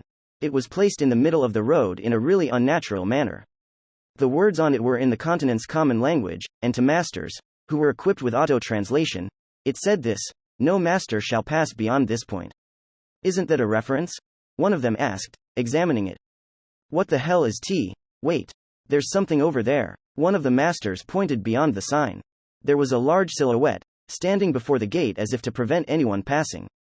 It belonged to a Marshal II, no, a Marshal II revised. It was a humanoid mobile weapon created by the Triangle of Wisdom and fine-tuned for use by a specific individual. That's a Magingear from Drife, all right, but it's a bit different than their official ones or the ones leaked to Caldina, the other master agreed. We might be looking at one of the Triangle's bigger members. At the very least, he's not like the player killers messing up the city. He's probably been put there to make sure that Franklin goes by safely. The mech has higher stats than the average Marshal II, but it's still just a bit over 2 times stronger than a demi-dragon, at best. Then I guess he won't be much of a problem for us. The masters gauged the machine's battle potential using reveal and identification. That method wasn't without its faults. After all, these skills couldn't see the stats or skills of the Marshal II's pilot. However, it was clear that the masters surpassed him and his machine in terms of both numbers and experience. There are way more of us, one of them said. We won't lose even if he uses his embryo. Ha ha. Let's get to the gate and wait for Franklin. Can't wait to see his face when we ambush him. No master shall pass beyond this point. Hey. As if. Thus, the masters passed the sign and charged towards the Marshal IIR. As though he'd been waiting for it, the robot's pilot spoke up. Psycho. La Porte de l'Enfer. Roger. In but an instant, the Marshal IIR donned frozen armor as the surroundings underwent a drastic change. Everything within a radius of 200 metals, from the sign to the gate, froze solid. Naturally, the masters were no exception. La Porte de l'Enfer, the enemy dies, spoke a feminine voice coming from the frost-clad machine. Her words were mistaken, for no one there had died. They were simply frozen. Eh? Huh? All of them? What? A master cried. It's an embryo skill. Another one shouted. Those 2 didn't have a bit of ice on them. Less than 100, I see, said the pilot. They won't be much trouble, though. 13 seconds later, the lower half of one of the remaining 2 masters suddenly froze. What the hell is this? He shouted. Hey, are you okay? The other remained unfrozen. His number is low, said the girl's voice. He's probably a support job. A priest or something, huh? Spoke the pilot. Very well, then. Suddenly, the machine aimed the weapon in its left hand, LRW-03 huge grenade launcher, towards the 2 and fired several times. With a strong impact, the grenades exploded and covered the surroundings in fire. By the time the smoke faded, the 2 had already gotten the death penalty and were no longer in sight. Not only that, but the frozen statues that were caught up in the explosion had shattered and were turning into particles of light. Some of the statues that hadn't been caught up in it also turned into particles. They had used the suicide feature to forcefully give themselves a death penalty. They'd probably wished to avoid becoming the enemy's XP or having him steal something while they were frozen. The pilot had no intention of breaking them or taking their items, but they had no way of knowing that. The pilot in the cockpit sighed. What had just happened was more of a massacre than a battle, but the pilot had been more or less certain that it would be like this. That was the very reason why he was positioned here. The pilot and his embryo were the natural enemies of anyone who had this city as their main haunt. This frost is strong, said someone standing at the sign. But it won't work on me. The person, who hadn't been in the previous group, was completely clad in flame, making his silhouette somewhat hard to discern. The man's ruffled hair and burning body were well known to anyone familiar with Gideon. An embryo that grows in strength when you clear some complicated conditions, huh? He said. Well, my cert is the strongest fire-based embryo in the kingdom. No amount of cold can freeze it. He was the 7th in the Kingdom of Alter's duel rankings. His name was, I am Bishmal the Raging Blaze. Just try and freeze this fire. Like an erupting volcano, Bishmal made flames burst from all over his body as he charged towards the Marshal IIR. A single look was enough to tell that the fire was immensely hot. Bishmal the Raging Blaze was said to have a punch that was more destructive than anything anyone else in the duel rankings could do. An attack empowered by his flame could easily melt the frozen armor, Marshal 2R, and even the pilot. But alas, you won't pass. The man clad in the kingdom's strongest fires was frozen solid. He was still aflame, despite this. The expression stuck on his face was an indomitable smile, showing no doubt that he was going to emerge victorious. My Laporte de l'Enfer ignores temperature, said the Marshal 2R's frozen armor, the embryo known as Psycho. Surrounded by frozen statues, the pilot, Hugo Lesseps, shook his head. Gideon's masters are tough. They're all veterans far stronger than me and with far more experience in battle against people. And that's exactly why they can never win against me. Indeed, the one sealing the Western Gate was none other than Hugo Lesseps, the very same master that had helped Ray with the Goose Maze Gang. He was now on the board of Franklin's game, acting under the codename, Heart. As the battle between Marie Adler and Veldorbel came to an end, Franklin and his kidnappee, Elizabeth, were making their way towards the Western Gate. Though Marie's attack had put Night Lounge on the verge of death, it was still capable of flight, if only barely. Elizabeth, having lost consciousness, was sleeping on top of it. Looks like we've lost Veldorbel, said Franklin as he examined the map on the device, which no longer had the club marker on it. The blue marker next to where it had disappeared was gone, as well, but Franklin couldn't tell whether it was due to her dying or simply using a stealth skill like the one she'd used before she'd attacked him. Franklin clenched and opened his left hand. The action felt somewhat slow. Paralysis poison, huh? He said. Must be pretty damn strong to have such an effect even after I used an elixir. Franklin assumed that the dagger that had torn his neck had been a special reward focused on paralysis poisoning. He was correct, for Marie's weapon had been Palsy Stingblade, Bellspan, a dagger specializing in slow-acting paralysis. But it's not like it'd be much of a problem for me if I were unable to lift a finger, he said. To his mind, the only trouble the superior killer had caused him was the damage to Night Lounge and the loss of Veldorbel. And when it came to the latter, Franklin didn't believe that the king of orchestras had gone down without a fight. The superior killer probably doesn't have the power to fight me anymore, he muttered. And I don't think we'll have any other exceptions of her level, so I guess I only have to be wary of a potential one or two superiors, and there were other exceptions, as well. Franklin already had the details regarding the battle at the Central Plaza, where the Newbies had won against the traitors. While approaching the Western Gate, Franklin examined how things were going, and noticed that two of the Newbies performed some grand feats that made them stand out from the rest. Naturally, by virtue of being newbies, they were weaker than the high-ranked masters around the city. However, Franklin was experienced enough to know that people like them should never be underestimated. Not to mention that he was already familiar with one of the two newbies. If I'd known this would happen, I wouldn't have messed around with the dog ears, and would have just given him a healthy dose of insta-death poison, Franklin muttered. He was referring to what he'd done the day before. If Franklin had killed Ray back then, there was a chance that he would have posted about it on the internet, which could have put a dent in his plot. Due to that, the scientist had opted to merely mess around with him while getting some information in the process, but that had come back to bite him. Things might have gone differently if I'd killed him then and there, he thought. For all I know, the superior killer wouldn't have entered the fray if I had. But I guess I'm overthinking it. First the old orchard, now this. The jackass just can't stop getting in my way. Franklin grumbled. Well, not that it matters anymore. He grinned. I have the data, and RSK is complete. As things are, crushing him head-on should be quite satisfying, and a few cameras should make it even better. Soon enough, the Night Lounge arrived at the Western Gate and crashed to the ground. Considering the wretched state it was in, this wasn't unexpected. Unable to return to the jewel, Night Lounge breathed its last as it became particles of light and vanished. That thing cost me 70 million lire. Oh well, I'll just make the next one a bit tougher. Franklin scooped up Elizabeth with his right hand, the one that wasn't numb, and began walking towards the gate. In a moment, a sign saying, "No master shall pass beyond this point," entered his vision. I think I remember this, Franklin said. It's from a Japanese folktale. One of those witty ones, I think. How nostalgic. Franklin casually passed the sign and looked at the area around the gate. He saw a mechanical warrior, standing there like the guardian of the gates of hell. That description couldn't be more appropriate. After all, the frost permeating the area and the many frozen masters littered all over the surroundings made the scene highly reminiscent of the ninth circle of hell. What a spectacle, Franklin said as he walked through it, clearly amused. He showed no signs of getting frozen like the other masters. In fact, he didn't feel the least bit cold, and the same applied to the Tien he was holding, Elizabeth. Ah, hey, this is Bishmal. Guy's 7th in the duel rankings, Franklin said upon noticing a man frozen while adorned in raging flames. Ice to meet you, he said in a playful tone as he kicked the statue away. With no hint of resistance, Bishmal dropped to the ground, shattered, and turned into particles of light. Onlookers would question whether an act like this should be so simple and done so casually. If you froze them, you might as well shatter them, you know? Franklin said to the person inside Marshal 2R, Hugo.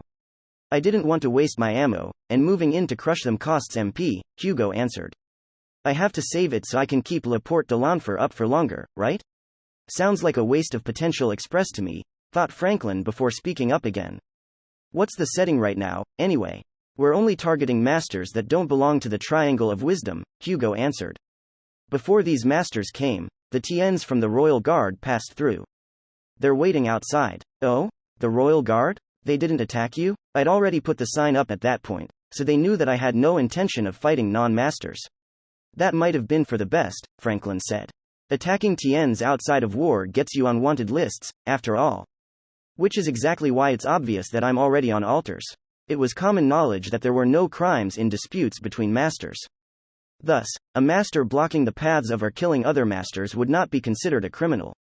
Anyway, if the RG is waiting for me outside, they're probably planning to face me in an open field battle, said Franklin. That's their specialty. What will you do? Asked Hugo. Take them on, duh. This country's Tiens ain't shit. In the previous war, Drive had killed all the country's Tiens with superior jobs. To his mind, mere high ranks weren't much of an obstacle. Oh, by the way, once I pass, change the setting a bit, Franklin said. How? Let Ray Starling pass. Ray Starling. Yes, Ray Starling. He's blonde, has dog ears. Well, not anymore. Anyway, you know him well, you. Let him pass. Why? Before answering his question, Franklin made a sinister, devil-like smile. Because I'm gonna smash the twerp myself, duh. He and I seem to be bound by some weird cosmic mojo, so I'll crush him and sever the tie once and for all. I even prepared a special monster for it. Wait. Why you mean the MGD? Hugo spoke up with a voice thick with fear.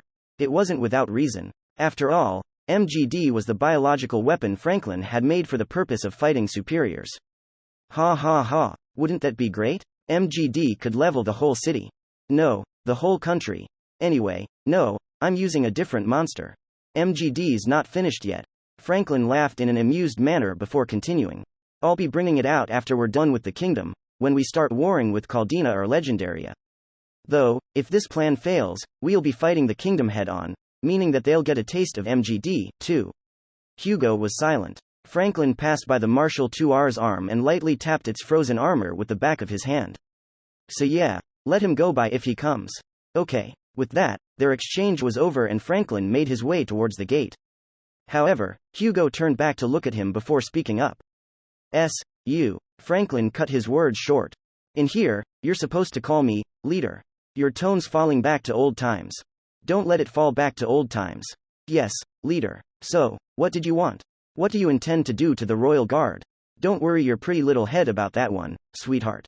With those words as his last, Franklin finally went through the gates. Hugo could do nothing but watch as he left. Hooboy, said Franklin. Beyond the gates, there was the western field known as the Gened Grasslands, and a group of knights surpassing 50 in number. Another spectacle, Franklin said. All of them were from the Kingdom of Altar's Royal Guard, paladins tasked with Elizabeth's protection, and all of them showed immeasurable hostility towards Franklin. Standing in front of them was their vice commander, Liliana Grandria. Franklin, I presume? She said. In the flesh, baby, he replied. We are taking Her Highness Elizabeth back. I'd rather you didn't. Well, losing her wouldn't actually be a big deal for me, but having her around certainly doesn't hurt. The grin Franklin made as he said that made the knight's hatred for him all the more palpable. Then we will take her by force. You can attack me? I'm holding the princess, you know. Do not worry, Liliana informed him. We Royal Guard are bound by magic that prevents us from hurting our royalty. We will not get a single scratch on her. Oh? You have friendly fire disabled? No fair. However, The mere act of pointing my blade in Her Highness's direction pains me greatly, so I would be thankful if you let her go. Ah ha ha. Yeah, nah. Franklin stuck out his tongue. Grand Cross. A torrent of cross-shaped light burst out from the base of his feet. Grand Cross. A paladin's greatest skill was an offensive ability that created a cross-like pillar of holy light, dealing some of the greatest damage available to high-rank jobs. It burst out of and burned Franklin's left side, the one opposite where he was holding Elizabeth. The surprise attack almost caused him to fall, but he was able to balance himself. Well, aren't you rash, he complained as he looked at his chest and saw a life-saving brooch, the accessory nullifying fatal attacks. The attack had left it completely broken, meaning that all the monsters he'd used for lifelink were already dead. Though the power of the Grand Cross was nothing to sneer at, Franklin was made aware that the surprise attack from the superior killer had done more damage than he'd thought. Gee whiz. This day certainly isn't easy on my wallet, he muttered as the Royal Guard all charged towards him.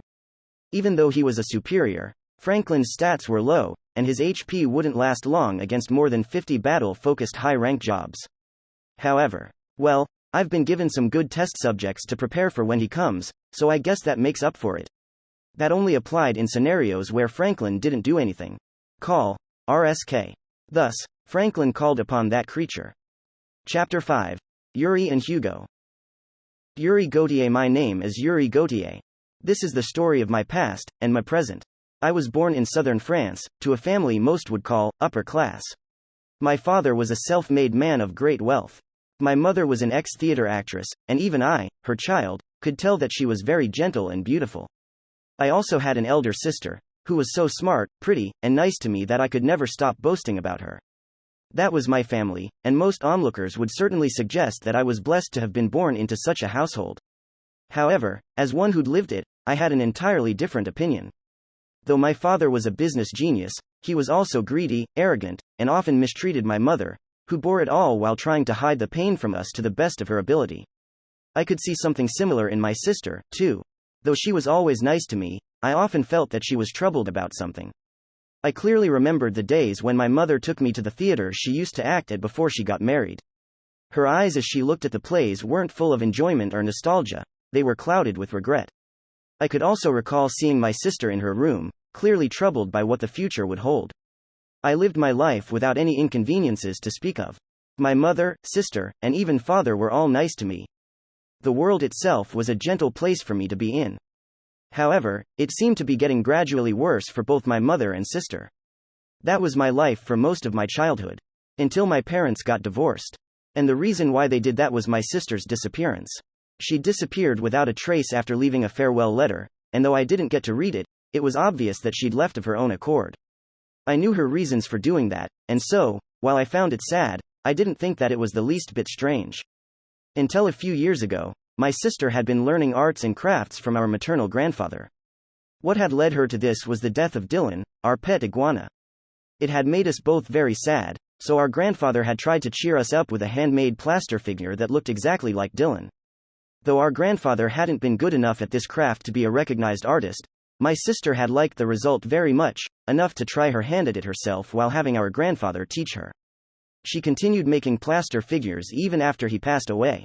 The day before she disappeared, all the figures she'd made had been shattered, along with everything else our grandfather had left behind. The one who did it was our father. How long can you keep doing this? You're already arranged for marriage. He won't like the smell these things make, he'd shouted as he shattered them one by one. Standing before the pieces, my sister looked at him with the coldest eyes imaginable, left a letter, and simply walked out. My father became furious, while my mother released the resentment she'd been holding in. This is all because she got involved with your old man and this stupid hobby, yelled my father. No, it's all because you were never considerate of her feelings, shouted my mother. And so, this incident led to the obvious conclusion, divorce. I was left in my mother's care, and the two of us moved to live away from him. From that time on, I was haunted by a certain thought: I should have protected them. Perhaps it was a childish idea, but I truly believed that things wouldn't have turned out this way if I'd been there for my mother and sister. I sincerely wished that I could be someone able to protect them, like one of those noble princes or knights from the theater plays my mother often took me to. But at that point, I was already old enough to know that my wish would never come true, so I locked the desire away within me. However, a few years after the divorce, a certain thing actually made my wish come true. It was a game called Infinite Dendrogram. In its promotional line, it promised to provide you with a new world and your very own unique possibility. I, Yuri Gautier, entered this world and became Hugo Lesseps, a high pilot from the Drife Imperium. Hugo was tall and always acted like a noble young man. I based his behavior on what I'd learned from the plays I saw, and I put a lot of effort into making it work. I also might have inherited some of my mother's acting talent. I wanted Hugo to be the realization of the wish I'd had since I was young, to be a knight that protected women and defeated any tragedies threatening them. I wished for my role as Hugo to be that of a beautiful flower's thorn. If there were no knights to protect women from tragedy, I'd become one myself. That wish of mine might have been warped, but I'd continued playing this role for the entire month, or 3 months in game time, since I'd started Infinite Dendrogram. But now, I'd become part of a plan which forced me to discard my role. The plan was the result of cooperation between the Triangle of Wisdom and the Drife Imperium's Prime Minister faction. It was a wide-scale project that covered the entire city of Gideon, bringing tragedy to the innocent people living there. It even involved the kidnapping of a princess. Normally, Hugo, the symbol of my ideal, would have avoided participating in the project even if it meant quitting the clan, but I had 2 reasons why I simply had to get involved. The first was the fact that the success of this plan would greatly reduce the number of victims in the long term. If it caused the kingdom to give up, the war between it and the Imperium would end without any more bloodshed. If this plan didn't end the kingdom, the lives lost in the upcoming battles would be numerous. After all, about half of the Imperium really wished for that to happen. The country was split into 2. Or rather, 3 factions: the Prime Minister faction, the Field Marshal faction, and the Imperator faction. Prime Minister Vigoma was responsible for the country's internal affairs, and he was deeply troubled by the drop in national power due to the money they'd spent on the previous war. Back then, the Imperium had gone crazy spending money to buy as many masters as possible. That had resulted in Drife's victory, but it certainly hadn't been good for public finance. Not to mention that the kingdom had remained unconquered, meaning that the Imperium had gotten far less than what they'd paid for. And with the bar now being set, the reward couldn't be lowered. If Drife were to do that, the masters would be as displeased as the kingdom's masters had been when they hadn't been offered anything, which would result in a significant drop in participants. However, a reward like before could only be prepared one more time, and even if Drife ended up winning, the state of public finance would be horrid. Therefore, the Prime Minister's faction had prepared this plan for the purpose of ending the war before it could restart. The Triangle of Wisdom had become a part of it because the Imperium was their sponsor and they didn't want its economy to crash. The faction led by the one in charge of the army, Field Marshal Barbaros, had a different opinion about what would be best. It was nearly completely certain that war wouldn't end with just the kingdom and that Legendaria or Caldina would instantly become Drife's new enemies. Therefore, he believed that the best course of action was to demonstrate the Imperium's might and military prowess while showing off the great rewards the country could give its masters. With that, Drife would attract new masters and, in turn, increase its battle potential, deterring countries like Caldina from attacking them. The Field Marshal also believed that the money spent could be made up for with the kingdom's national treasury. The one taking his side was the leader of the Devil Army, Hell General, Logan Godhart. But he was merely a man who wanted battles where he could show off, so what interested him more was the method, rather than the goal. Those 2 ideas had torn the country in half. The third faction was the one led by the Imperator himself. However, this faction didn't seem to have any solid ideas regarding the situation, nor did they comment on the 2 other factions, so that only served to polarize the country even further. The Imperator doesn't care which faction wins this, said my clan leader. To him, what matters isn't the process or the result, but the goal. I didn't know what he'd meant by this, but eventually, the 2 factions had come to an agreement. The Prime Minister's faction would go first, and if their plot worked and ended in the kingdom's annexation, the Field Marshal's faction would accept the results. However, if it failed and the war continued, the Field Marshal would get all the rights to restart the invasion. If that happened, then the kingdom would surely suffer. Even if Drife won, they probably wouldn't stop at killing just the army or the masters. It was entirely possible that the kingdom would lose far more than they would during the plan. Therefore, I had to choose between a tragedy in the present or a calamity in the future. I chose the former. The plan would have happened even if I hadn't gotten involved, so I joined with the intention of increasing its success rate and ending it all right here and now. That was the first reason why I'd participated in the plan. The second reason was extremely personal in comparison. While the first reason was based in my role as Hugo, the second reason was completely my own. It was because I greatly respected the main mind behind the plan, the one that most in Infinite Dendrogram knew as Mr. Franklin. He was the one who'd invited me to this world, who had instantly taken me to the clan, and who had helped me out with getting started. Not to mention that I myself wanted to be at Franklin's side and give him the help he needed. My own feelings were half of the reason why I was standing here as one of the main parts of the plan. That meant that, while half of my reason for getting involved in this tragedy was obligation, the other half was nothing but my own ego. This fact troubled me greatly. Then he had come to me and promised that the player killers and the monsters would only attack masters. The monsters were designed in a way that limited their targets to masters, while player killers wouldn't go for TNs because they didn't want to get on wanted lists. With those facts, he promised that loss of TN life would be reduced greatly. To him, harm done to TNs didn't matter all that much, yet he promised this to me out of consideration for my feelings.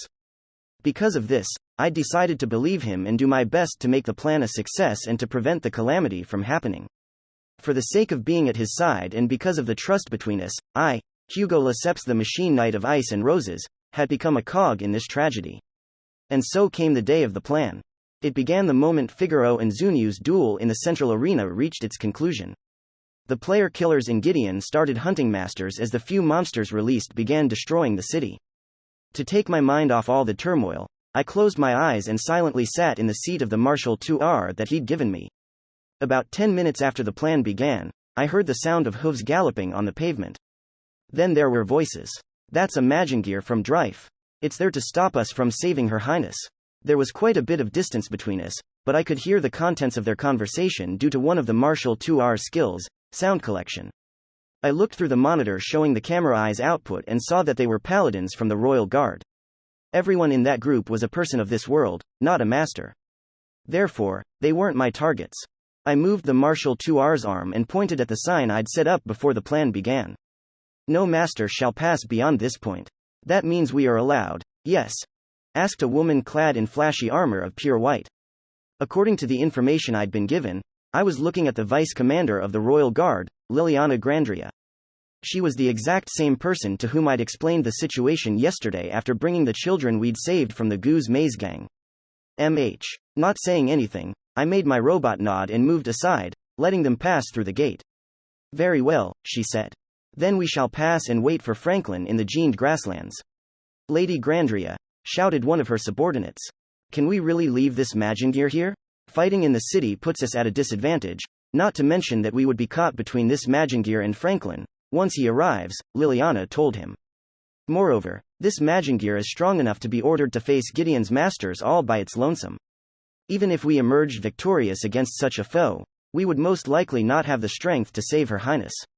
Understood. After that exchange, the Royal Guard began going towards the gate while passing by my side. Some were wary of a potential surprise attack, some were tense, while others looked at me with nothing but hatred in their eyes. This treatment wasn't unexpected. I knew and had already accepted the fact that I was doing something worthy of such reactions. At the end of their unit was Liliana herself. Before passing through the gate, she stopped next to my Marshal 2R and began speaking. You are the same person who helped Ray save the children from the Goose Maze gang, yes? Though I hadn't said a word, she somehow knew who I was. I couldn't begin to understand what had given it away, but I was somehow able to hide my perplexity. You have my sincere thanks for that, she continued. Also, as myself, rather than the head of the Royal Guard, I have another thing to say. She momentarily fell silent and looked at my Magingear's camera eye, staring at me through my monitor before continuing. Please don't upset Ray. Unable to say anything back, I merely bowed lightly. The Royal Guard passed the western gate and began preparing their formation for his arrival at the gened grasslands. Though I couldn't help imagining what would happen to them in the fight, I could do nothing but turn away. Franklin came right after I took care of the masters that followed the Royal Guard. He told me to let Ray Starling pass, saying that he wanted to take care of him himself. I'd imagined that I would be the one to fight Ray. I'd already told him that it's West.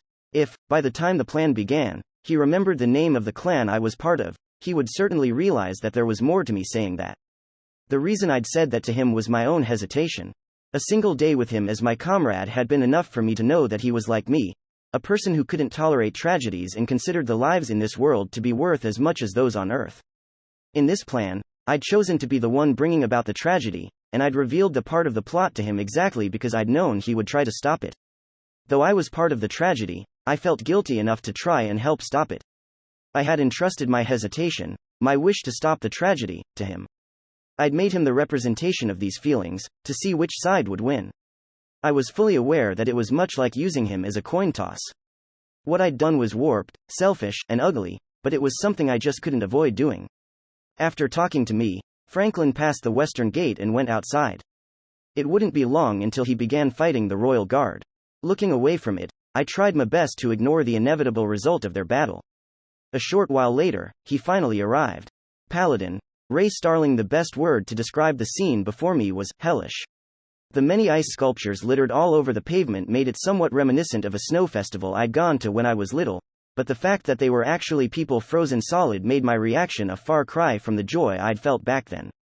All of them had crests on the backs of their left hands, meaning that they were masters, just like me. Normally, the sight would have left me feeling nothing but fear. However, I'd seen a humanoid frozen in this manner just yesterday, so I had the capacity for other sentiments. Wordlessly, I looked at a nearby sign. No master shall pass beyond this point. Nemesis read, her voice resounding in my mind. I reckon this is a warning. Most likely. And I suppose the ice statues are what became of the masters who ignored it, I thought. Still, a part of me believed that it wasn't a warning. I felt as if it carried the meaning of, I can't and won't let you pass, so please, stay away. However, I might only be seeing it that way because I knew the one who'd created the hell before me. The meaning of this sign contradicted his inviting me here, but I had a feeling that he was completely aware of that. Did you want me to come or not? Hugo? I called. I'm not sure about that myself, Ray. In the middle of the hell stood a mechanical frame, almost 5 meters in height and clad in bluish-white armor of frost. Each of its hands held ice blades reminiscent of crosses. The entity bearing the overall appearance of an icy church was none other than the type maiden, chariot embryo known as Cocytus, while its master was the man with whom I'd defeated the Goose Maze Gang, Hugo Lesseps. He and I had met again on this very day's afternoon and separated on good terms. His tone now was very different compared to back then or yesterday. It seemed as though he was feeling very cornered. Where's Franklin? Your clan leader? I asked. Beyond the gate, he answered. Right now, he's fighting the Royal Guard. Liliana's people are fighting him? I thought. That certainly wasn't unexpected. Franklin had kidnapped the princess, so it was only obvious for them to face him. If it meant protecting what was dear to her, Liliana would ignore any dangers, no matter how great they were. I had known that part of her character ever since my very first day in Infinite Dendrogram. If that's how it is, we'll be passing through, I said. You can pass, but I can't say the same for your friends, he said as he made his Magingear point at Rook and the 3 girls behind me. That is my role in this. Wait, you can pass?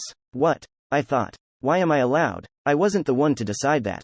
He, the boss, wants to fight you himself. I was astonished. Franklin wants to fight me? But the only link between us is the dog-ear drug he gave me yesterday. Not to mention that I'm a newbie and there are many people stronger than me, so. Why is he singling me out? Why? I asked. Hugo said nothing. Perhaps not even he knew the reason. What matters here is that you can pass, he spoke up. If you wish to stop him and save the princess, then go. Hugo then moved to the side, clearing a path for me. If I went on ahead, it would mean leaving Rook and the others behind, not to mention that. Go on ahead, Ray, said Rook, as if he knew what I was thinking. Of course, he probably did, and that was exactly why he'd said it. You're troubled by 2 things at once. By what's going on here and beyond the gates, yes. He continued. Then you should hurry up and go. I will fight this person in your stead. Rook. He clearly knew the questions that concerned me right now. Should I really go on and leave Rook and the girls here? And, can I ignore Hugo while he's in such an unsteady state? It's quite obvious that this is the friend who fought at your side yesterday, he continued. He looked directly at me. I understand that you're wondering why he's taking part in this, and I can tell that you want to talk to him. And it's exactly because I can see all that I'm saying that you should go on ahead. If you don't make it in time, you would surely regret it forever. That's why I'm suggesting that you go after Franklin. Thanks, Rook. I leave him to you, I said. You can count on me, he replied as I grabbed hold of Silver's reins and turned to the gate. While facing the frozen hell before me, I was a bit concerned that I'd get frozen like the rest, but upon entering it, I realized that my worries were needless, for it didn't even make me feel the least bit cold. And so, I rode Silver towards the gate, but then Hugo's robot moved to block my path. Hugo, I said. Ray, he spoke through the speakers with a voice bearing no certainty, as though he was ringing it out after having hesitated a lot. Following a short silence, during which he was likely thinking about whether he should say it or not, Hugo continued his words. I'm sorry to fall back on my word. But could you fight me? Just one exchange of all-out attacks will do. I didn't know what was going on in his mind, and I couldn't tell why he'd decided to say that, but it didn't take long for me to give my answer. All right, I nodded as I brandished Nemesis in her black greatsword form. I have many questions to ask and lots of things to say to you, but for now, I'll leave it at just one attack each. Merci, he said as I and his robot stood to face each other. There was about 15 meters between us. With me being saddled on Silver and Hugo riding his Magingear, that distance might as well have not been there. I instantly began charging towards him, trying to get past his Magingear's right side. Motor slash! Shouted the voice from the speakers as the robot swung its right crossblade towards me with all the speed it could muster. Magingear were said to be demi-dragon tier, and that was an attack bearing the mecha's whole weight and power. It menaced me more than the demi-dragon worm's charge, and I could tell that it would easily split me in half if it landed. Counter-absorption, Nemesis exclaimed, preventing that from happening with her barrier of light. Vengeance is mine, I added, following it up with a counterattack from my blade. That shattered the Magingear's frozen armor and bent its inner frame. And with that single exchange of blows, the battle was over and we had switched positions. With my back turned to him, I charged towards the outside of the gate, entrusting my friend to another friend. Triangle of Wisdom member, High Pilot, Hugo Lesseps. After our momentary battle, I watched as Ray headed out through the gate. The battle had ended with Ray remaining unharmed and my Marshal 2R's right arm being significantly damaged. If that was all that had to be considered, it would have been my loss. However, I'd just taken something important from him. So he used it, I muttered. Counter-absorption. It was a defensive skill unique to Nemesis. Though immensely powerful, Ray had told me that it had a stock of uses. If it had run out during his battle against Goose Maze, the amount he'd restocked by now was 1. And I'd made him use it on me. To Ray, who was about to fight him, it was a shackle he couldn't ignore. I'd asked Ray to go all out because I believed he would do exactly that. What I'd done just now was nothing but betrayal of a friend who, if only for a day, had fought at my side. I'd sent him to certain death and even cut his soul lifeline. Though it was a bitter choice for me to make, I had done it regardless. After all, I didn't want to simply let his enemy through. I hadn't been able to stay out of it with Ray heading there with a do-or-die spirit and endless resolve. It was something I'd done because I'd tried to shoulder everything, my emotions, my sins, and my role as an accomplice. Oh, seriously. Why am I so? For you, that was. NH? Psycho spoke up, but before she could finish, a sudden impact cut her words short. It was caused by a charge attack from the Trihorn Demi-Dragon and additional attacks from the master riding it, Ray's friend. Do excuse me, he said. You happen to be full of openings. As I tried to fix my frame's posture, the master, his Trihorn, and the succubus, presumably his embryo, continued the barrage. There was no hesitation or mercy in his attacks, making it evident that he would have ended it with this sole surprise attack if I'd allowed it. You're so unfair, said Psycho. Now that is uncalled for, he replied. I already said that I'd be the one fighting you. It's not my fault that you got lost in thought. Ha ha, I chuckled. For someone who appears to be Ray's friend, you're certainly different from him. While Ray was somewhat irrational, tactless, and single-faced, this guy here was logical and calculating to the core. The expression he was giving me was nothing like the one he'd given Ray. It was cold, and the lack of even a hint of a smile, combined with his well-structured face, made it somewhat frightening. I felt like he was fine-tuning the impression he gave to other people, much like I did when playing the role of a knight. However, his mask seemed to be far thicker than mine. Perhaps, he said, that might be why I respect Ray so much.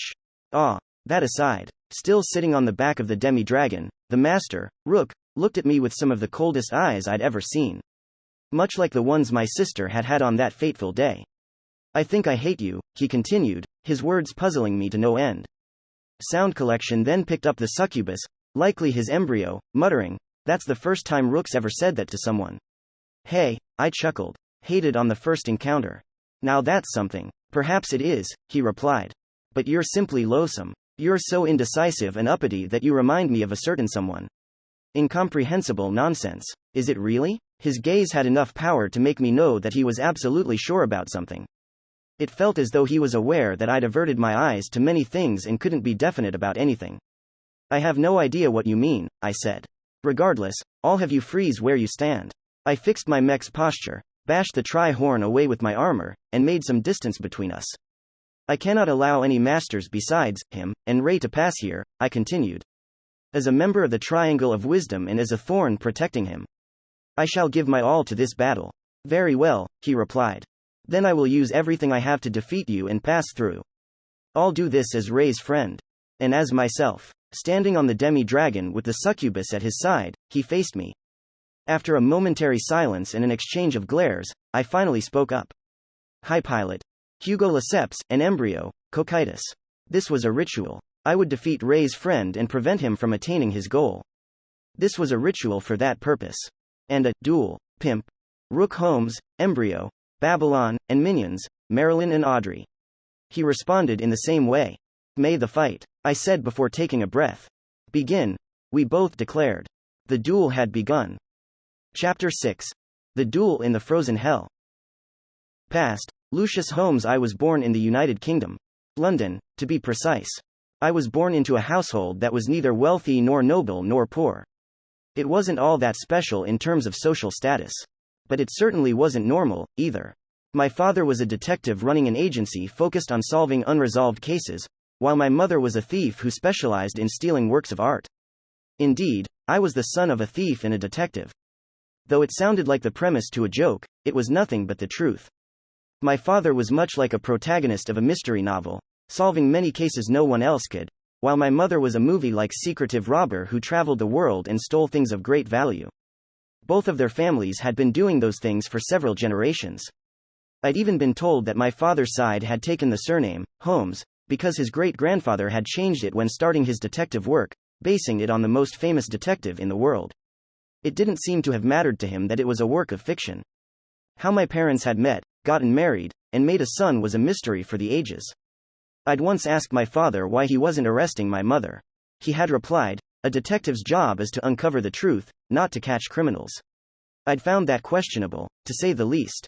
The curiosities didn't end there, either, for my mother was a thief who always returned the works she'd stolen after a couple of weeks of enjoying them. In fact, most of the time, she stole objects that the owners had acquired by illegal means, and handed them over to the police. Apparently, her goal wasn't money, but the very process of thievery. A thief's job is to steal, not to sell, she once told me. To be honest, I wasn't quite sure if thief counted as a job. Anyway, both of them loved their trades and always gave their all to them, leaving little time for us to spend as a family. Still, exactly because they were so focused on using their talents to do what they so loved, they had been quick to notice a certain thing about me when I was young. Lucius is extremely gifted. Insight, observational ability, imagination, dexterity, reflexes, appearance. I'd inherited the talents from both my parents and had even more potential on those fronts than either of them, giving me the makings of both a detective and a master thief. Naturally, my parents had been extremely pleased with that. With both of them being so passionate about their family business, the two of them thought the same thing: this talent must not be wasted. I want to nurture him into a great detective, thief, but I can't ignore my beloved's wishes, either. Thus, they came to a certain agreement. They would take turns giving me their special education. My father would train my observational abilities, teach me lip reading, world languages, and the workings of the human mind, while my mother would instruct me in trap disarmament, finding people's blind spots, and the means of charming and manipulating people. When I was young, it was set in stone that they would be training my mind and body based on this plan. But neither of them ever ordered me to become a detective or a master thief. Instead, they continually emphasized that they would nurture my talents, and leave me to decide what life I would lead. A part of me thought that acquiring such a specific set of skills would limit my choices to either detective or thief, but I wasn't unsatisfied with that. As I got older and began to reflect upon my life so far, I started to realize that limitations like that were only natural when a person had trained in such things for as long as they could remember, because experiences like that were what became the basis of self.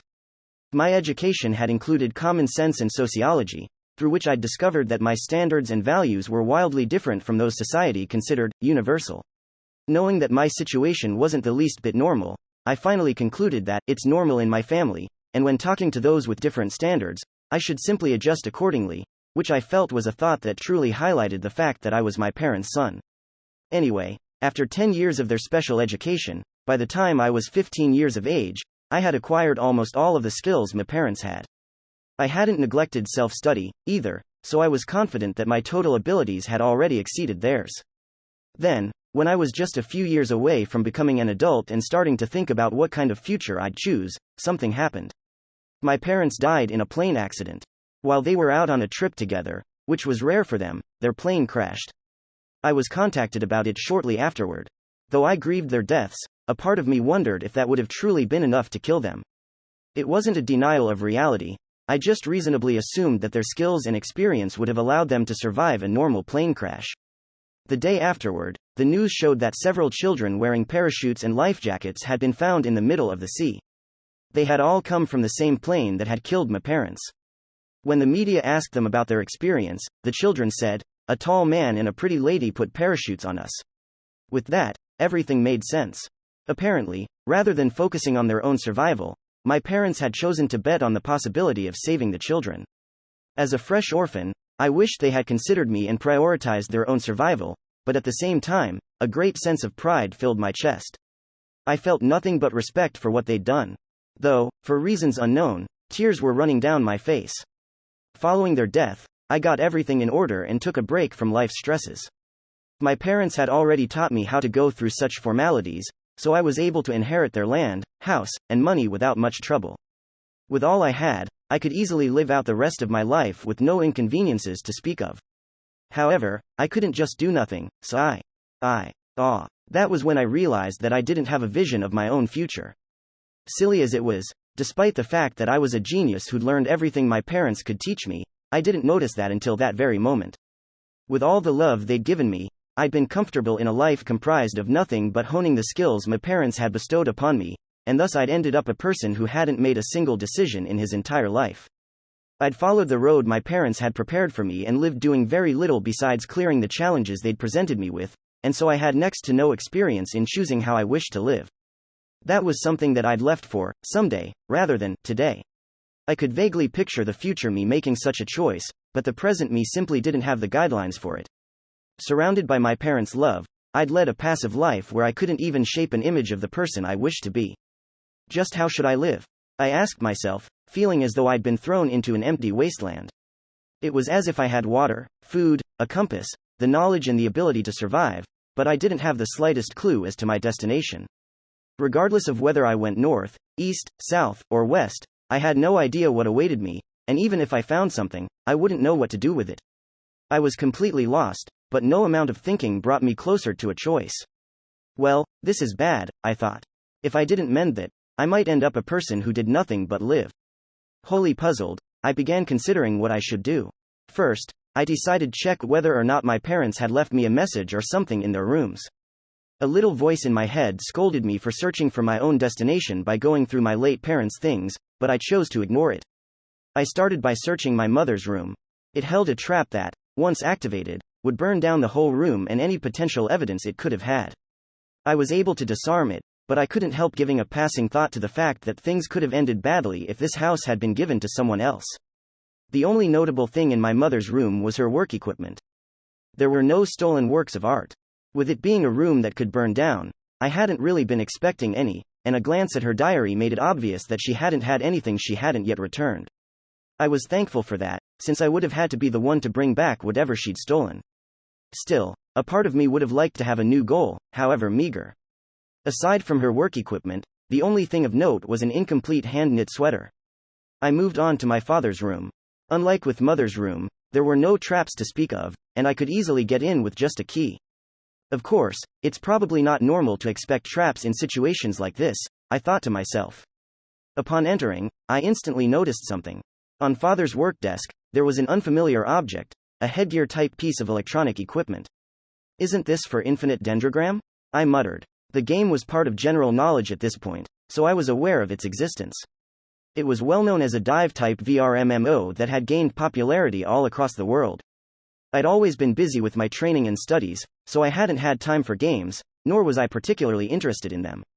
At most, my father and I had played the occasional match of chess.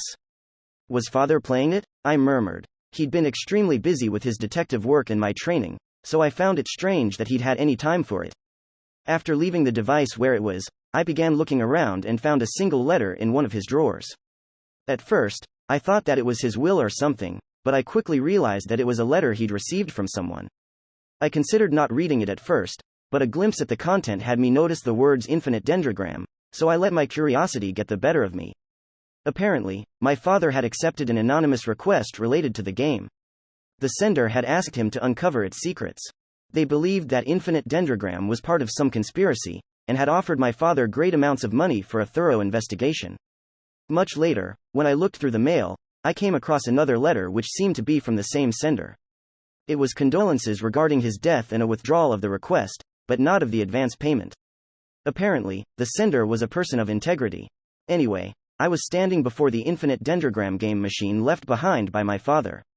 It was a game that someone had asked him, a famous detective, to investigate. Naturally, I was interested, but more than that, I felt a strong desire to choose.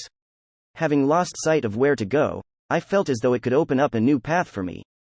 If I recall correctly, this game's promotional line is, "Infinite Dendrogram will provide you with a new world and your very own unique possibility."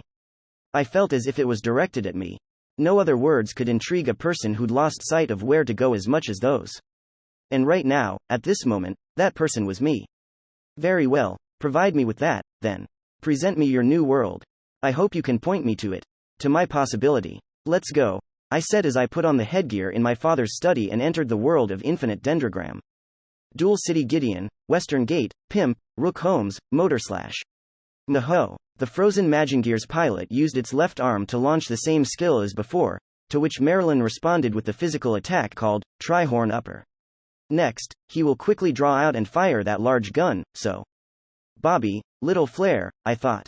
Okay, she replied. Ah. The pilot exclaimed in surprise as the low-rank fire spell that Bobby had gotten through drain learning hit the projectile right before it escaped the gun. The resulting explosion destroyed the muzzle, rendering it impossible for him to use the weapon again. Next, he will stomp with his right leg and slash upwards with the left blade, so.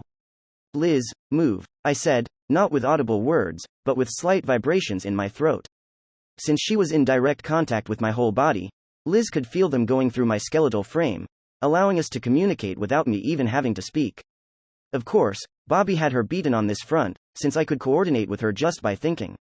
I heard the pilot express his surprise again as I dodged his blade with a backwards jump. I was able to do that thanks to Liz smoothly extending herself to my heels while making sure that he couldn't see it, and then hitting the ground in a way that made the impact take me backwards. With that, I was now at a distance at which he couldn't hit me again. An opening at the back right. 2 seconds long. Marilyn, attack, I ordered. Maho, MRRGH. So annoying, his embryo complained as the Magingear turned around and used both blades to stop Marilyn's charge right before she hit. She didn't build up all that much speed to begin with, so the damage wasn't significant. This sure is difficult to deal with, said the pilot. It's as though you're foreseeing our every move. No, you are, aren't you? Indeed I am, I thought. Magingear were humanoid and mechanical, so their operative range was easier to grasp than that of humans or other living creatures. I could predict the Magingear's movements even better than I'd been able to predict Audrey's during our aerial battle. This technique was called movement observation, and I'd learned it from either my mother or father. I wasn't certain which. Yes, I said. After all, unlike speed-focused superior jobs, you don't fight at supersonic speeds or outright disappear from vision. Hey, he chuckled. You talk as though you've fought a superior job before. I did, I thought. I lost 10 times in a row, though. Still, fighting her, a person moving at speeds impossible in our world's framework, had increased the precision of my movement observation. So if things go on like this, we will be at a disadvantage, the pilot said. Yes, I nodded. It's true that your Magingear has great stats, and the enhanced skill that you high pilots surely have makes them even greater. However, in the end, it's still merely a slightly improved demi-dragon class entity. In other words, Marilyn, who was a demi-dragon, could provide a decent challenge to it. The openings her crash attacks created could then be targeted by Bobby, who could use the many skills she'd acquired through Drain learning during the recent hunt. Though the skills she'd gained were only those of the low-level monsters we could handle, the number she'd amassed easily surpassed 50. On that front, she was above even superior jobs like Marie. As for me, since my opponent was inside the Magingear, charm was rendered useless, so I could only be a target for him to focus on. Still, evading his attacks left him open to ours, and no matter how many of them I avoided, he would still go for me. After all, Bobby was my embryo and Marilyn was my minion, so it would all end if I fell. My whole body was like a weak spot for us, which was why I had Liz focusing on assisting my evasive maneuvers rather than attacking. We also did it in a manner that didn't give it away, since I had a certain play in mind. So, at this rate, we will use up all our energy, the pilot muttered. Though the Magingear had higher stats than any of us, my movement observation and our powers combined made it entirely possible for us to come out on top. However, but I do wonder how long you can stay unfrozen while Laporte de l'Enfer is active, he added, pointing out the greatest problem on my end. My left hand was already frozen from the elbow down. I had no doubt that it was the same attack he'd used on the more experienced masters around us, turning them into the ice statues they now were. Then there was the fact that I'd had to return Audrey into the jewel right after taking her out because she'd had half of her body completely frozen. The amount of ice on me was slowly increasing, making it obvious that I would eventually become like the other masters here. Rather than increasing continually, it seemed to increase at regular intervals, somewhere between a few 10 to 100 or so seconds. First, it had covered my hand and a bit of my wrist, then it had covered most of my forearm, now it extended to my elbow. Though the amount I froze each time was about the same, the intervals were all over the place. The second time had come 39 seconds after the initial freeze, while the third had happened 130 seconds after the second. The greatest common divisor for those numbers was 13, so it might have been related to the embryo's name in the skill's name, Cocytus, and the Gate of Hell. What does it mean? Asked Bobby telepathically.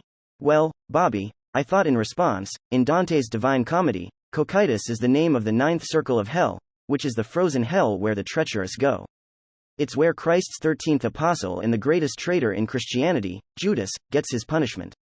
Some suggest that during the Last Supper, before betraying Christ, he sat in the 13th chair. And there's also the fact that 13 is considered to be an ominous number in Christianity. Oh, so she is an ominous embryo, right? Said Bobby. For me, at the very least. If things continued as they had been, I had a high chance of winning, but if I froze before that happened, I would become unable to arrive at that result.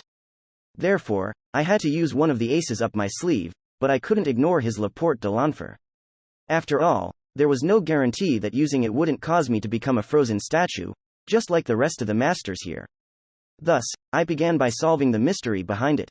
Liz, I need a moment to focus on thinking, so you prioritize evasion and defense. As long as you make sure that he doesn't see you, I can leave it all to you. A moment later, my body began being swayed around as Liz, my coat, started moving on her own will. It wasn't exactly comfortable, but it didn't hinder my thought processes. And so, I began thinking. I looked around with my erratic vision, and the thing that stood out the most was the pallid ice trapping each of the masters. The one thing about the ice statues that really caught my eye were their still faces. Based on their expressions, I could tell that they'd gotten frozen before they'd even realized it. As in, their whole bodies had been frozen right from the start. From that, I could conclude that there were 3 ways this skill affected its targets. First, there was the way experienced by me and Audrey. Those who got frozen partially and had it grow over time. Then there were the ice statues around us. Those who got completely frozen in an instant. And finally, there were Bobby and Marilyn. Those who didn't get frozen at all. The targets and the skill's effects on them were based on some criteria, and until I knew what it was, I couldn't use my trump card due to the risk of it causing me to turn into an ice statue. Does it freeze everyone except for the ones chosen by him? I wondered. Negative. If that were the case, then Bobby, Marilyn, and Liz would have gotten frozen, as well. Does it freeze only humans? Negative. Audrey had been affected, as well. Perhaps the amount frozen is proportional to level and stats? Negative. That wouldn't explain the difference in effect between Marilyn and Audrey, who were just about equal in that regard. Maybe it's just random? Negative. That simply wasn't the case, since a luck-based skill wasn't reliable enough to be used in holding important locations or fighting many strong individuals. There was definitely a certain degree of rule and regularity to it. "OOG." The pilot roared and made his Magingear slip by Marilyn and Bobby, charging at me with its right blade held high, ready for a downward swing. "Oh?" I said. "Well, he's closing in on me," I thought. "I won't really be able to read his movements completely until I uncover the secret behind his skill, so." Liz seemed to have decided to try and bear the attack by enhancing the part of the coat it would hit, and according to my calculations based on the estimated damage, Liz's defenses, my own HP and end, I had a 70% chance of dying. There was nothing I could really do during the 2 seconds before the blade would hit me. So I'll spend those 2 seconds thinking and getting the answers I need to know so that I can attain victory when I survive. He began shouting his skill as I changed my approach to the mystery I was solving. Embryo names and their skills weren't unrelated. For example, Ray's nemesis was based on a goddess of retribution and was focused on counterattacks, while Marie's arc and seal, Rainbow, launched bullets of several different colors. Oh. So, I focused on the name of his embryo, Cocytus. In Greek myth, it was the River of Lament, while in Dante's Divine Comedy, it was the lowest circle of hell, the frozen lake. From the current situation and the name of the skill, Gate of Hell, I could infer that it was based on the latter. Cocytus was the hell meant for those who had committed treachery, considered to be the greatest sin of all. There, Satan, frozen up to his waist, was continuously gnawing at Judas and other traitors. It was obvious by now that the name was related to the 13-second counter and the frost, but I felt like there was more to it. Oh, for example, it was possible that the skill had a greater effect on traitors. It would explain why Audrey, who had originally been Gardronda's mount, had been affected the most, and... No, that couldn't be it. After all, it was highly unlikely that the frozen masters here were all traitors that could make Judas proud. Then perhaps, like most hells, it is based on some sort of karma system? I didn't see it in any of the informational windows, but there could be some sort of hidden stat which recorded the vile deeds done and... No, that couldn't be it, either. The difference in damage just wouldn't make sense if that were the case. Just like with treachery, it was hard to believe that each and every master here had had enough negative karma to freeze in only an instant. I can't quite put my finger on it, I thought. What makes it a hell and what does it count as betrayal? It would be far easier if there were some sort of record that displayed treachery as a concrete number, and... A concrete number? I was actually aware of something that fit the criteria. It could easily be interpreted as treachery and could be linked to the difference in effect between the entities here. I had found my answer. This number was the secret behind his skill, and its greatness was what determined its power. For Bobby and Marilyn, the number was 0. I'd gotten some just a short while ago. Audrey had gotten several dozens during yesterday's hunt. And the experienced masters who had Gideon as their main haunt had it far above 100. Indeed, the number that Laporte de l'Enfer was based on was, 2 seconds had passed. Just as I'd expected, the motor slash he'd launched landed directly on me. As some of my silver hair got scattered into the wind, I was blasted away straight into Gideon's outer wall. These were the memories of a not-so-distant past. Upon logging into Infinite Dendrogram using the headgear in my father's study, strangely enough, I found myself in another study, this one significantly more old-fashioned. Hello and welcome. In the study, there was a talking cat. I am the control AI called Cheshire, it said. What's wrong? As I stared at the feline creature, I felt something really odd. Due to the special education I'd gotten, I saw the world in a manner different than any normal person or even my parents, the ones who'd taught me. By simply observing people, I could uncover the truths about their personalities or see what they were hiding behind their spoken words, allowing me to more or less guess what they were thinking. With those I was familiar with, my mind-reading success rates were as high as 99%. That number wasn't nearly as great with people and animals I'd just met, but I could still make a decent guess as to what they were thinking or feeling. However, the creature before me, Cheshire, was completely unreadable to me. I'd felt as if it didn't even fit the categories of feline, human, or even living being. It felt like I was looking at something beyond human comprehension merely pretending to be a cat. Well, perhaps this is normal for control AIs. I muttered. Is anything the matter? Asked Cheshire. Oh, it's nothing. My name is Lucius Holmes. A pleasure to meet you. Thus began my tutorial. Soon enough, we got to the character creation stage. Will you keep your name as Lucius Holmes? Asked the cat. Can't I? I replied with a question. You can, but it's not recommended. As I began thinking of another name, I noticed something that was in the study. It was a chessboard. The pieces on it were placed in a way that made it seem as though the players had disappeared in the middle of the game, and one piece, a rook, had the enemy king placed in check. I will be Rook Holmes, I said. I had good memories of playing chess with my father, so it felt somewhat right to base my name on something from the game. Very well. Now, for the appearance, said the cat. I didn't make any notable changes in that regard. I'd spent many years training to move and act with my own body, so I kept it the same to prevent any potential feelings of malaise. The only thing I changed was the hair color. Instead of keeping the blonde I'd inherited from my father, I made it a silver just like my mother's. Thus, I began the game. At the end of the tutorial, Cheshire told me that I was free to do whatever I chose to in this world. I could uncover the truths about it, steal its secrets, simply play it, or perhaps even live in it. To my mind, it seemed like good practice at choosing what kind of life I wished to lead.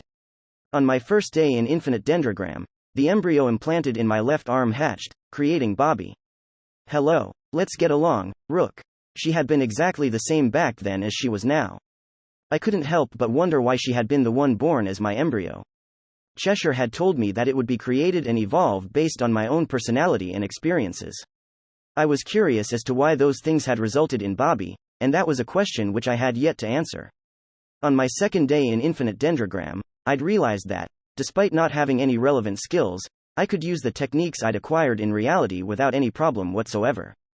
This world had sense skills such as mental analysis, but I felt that they were weaker than the same abilities of those who'd brought them over from reality. Anyway, unlike in on-screen games, Infinite Dendrogram had avatars to which I could apply my techniques and analyze the people controlling them. In real life, I'd used this ability to examine the true faces of those I was talking to and determine whether they were worthy of trust. People's minds were different from the expressions they showed. It was especially common to find those who seemed to be cheerful, but were actually gloomy at heart. This was something I'd taken for granted, as it was only a natural part of the human condition. And that was exactly why my first meeting with Ray greatly surprised me. After all, there was no difference between what he appeared to be and what he really was. Not even his nemesis surprised me as much as he himself did. What made his existence a true enigma was the fact that his Infinite Dendrogram avatar seemed to be no different from him as a player. This world was presented as a game, so differences between the players and the roles they took in their avatars was a given. But Ray showed no signs of showing off, playing some character, or hiding some complex he had in reality. At first, I thought that Infinite Dendrogram had reduced the effectiveness of my people observation abilities, so I'd made it my first goal to uncover the mysteries behind him, and I'd reached my conclusion far quicker than expected. I'd talked to him, met with him again, fought at his side as we'd faced the likes of the Goblin Horde and Gardronda, and that had been more than enough for me to know that Ray was simply himself, an honest person with no fronts to speak of. In his heart of hearts, he saw no difference between the two worlds.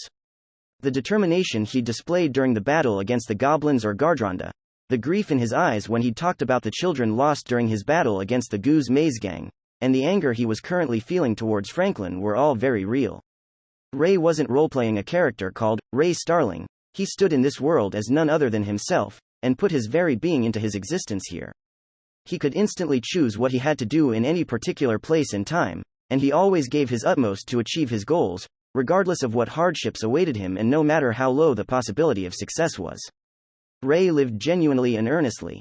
Unlike me, who was always indecisive, he always had his heart provide an answer for which he would give his all. I mean, it would leave a bad taste in my mouth. Ray was a person who constantly chose actions he wouldn't regret and always acted in earnest to achieve them, and that was exactly why I wished to support him. I was a person who couldn't even choose his own path in life, but seeing Ray and the honesty he displayed when giving his all to face the challenges before him made me want to help him. For his sake and by his side, I wished to fight in Infinite Dendrogram. Therefore, I will defeat you, here and now, I declared as my momentary flashback ended and I stood up from the outer wall's rubble, facing the Magingear piloted by Hugo Lesseps and his embryo, Cocytus. For a pimp, you sure are tough, he said. I didn't expect you to be able to stand after that attack. I couldn't agree more. I'd calculated my probability of survival at about 30%, but even I was surprised at how little damage the attack had done to me. The most likely cause of this was the Magingear's right arm. Just by looking at it, I could tell that the frame under its icy armor was bent. It had been caused by Ray's vengeance as mine, and its effect on the arm had greatly lowered the damage I'd received in this attack. I can't lose here, I said. Hey, he chuckled. Don't expect to be so lucky with my next attack. Also, I knew exactly what he was going to say. The ice on me had already reached the top of my shoulder. The fact the attack hadn't shattered my arm was quite a stroke of luck. La Porte de l'Enfer continues to consume you, he continued. True, I replied. You might say that your skill has me in check. I momentarily fell silent, regained my breath and spoke up again. After all, I defeated several humans in the plaza battle against the player killers. That was part of the conclusion I'd reached. What is that supposed to mean? He asked, and the momentary pause before his reply was all the confirmation I needed. That's what this skill is based on, right? I asked. Even more confirmation couldn't hurt, so I opened my menu, making sure that Hugo could see it, and looked at the window where the core of the skill known as La Porte de l'Enfer lay. Battle History window, Extras section, Creature type kill counters, I continued. La Porte de l'Enfer's effects are based on the kill count for the same type of creatures as yourself, correct? Creature type kill counters kept a record of the total number of kills of separate creature types, such as undead, beast, avian, dragon, devil, elemental, demon, or human. The betrayal that Cocytus looks at is the kill count for creatures of your own type, and it's what dictates the extent of your La Porte de l'Enfer's powers, I went on. He said nothing. The number of humans I've killed is 7. What a coincidence. My body seems to be freezing about 7% at a time. I also had access to Audrey's kill counts. Her type was avian, and she'd killed a significant number of such creatures during yesterday's hunt. The exact number was 58, so it made perfect sense that the skill had frozen over half of her body. We'd had yet to fight any devils or dragons, so Bobby and Marilyn's counters were at 0, which explained why they hadn't frozen at all. And, of course, it includes the kills made within the barriers of dual cities such as this one, I thought. Those who frequent this city have probably killed hundreds of people. Experienced masters gathering in Dual City Gideon had likely spent a lot of time in the arenas, and even if it had happened within barriers, they'd probably killed a number of humans that surpassed 100. To add to this, the number is also applied to the chance of it happening every 13 seconds, yes? I asked. Sometimes, I got away without freezing, while the other masters had all completely frozen right at the start. The description for La Porte de l'Enfer is, gives an X% chance to freeze X% of the selected target's body every 13 seconds. X is the number on the target's kill counter for the same creature type as the target. Am I correct? That meant I had a 7% chance to freeze 7% of my body every 13 seconds, while those with 100 on the counter had a 100% chance to freeze completely. The skill also ignored resistances to some extent, seeing as it was unlikely that every single master here didn't have anything that lowered the effects of the frozen debuff.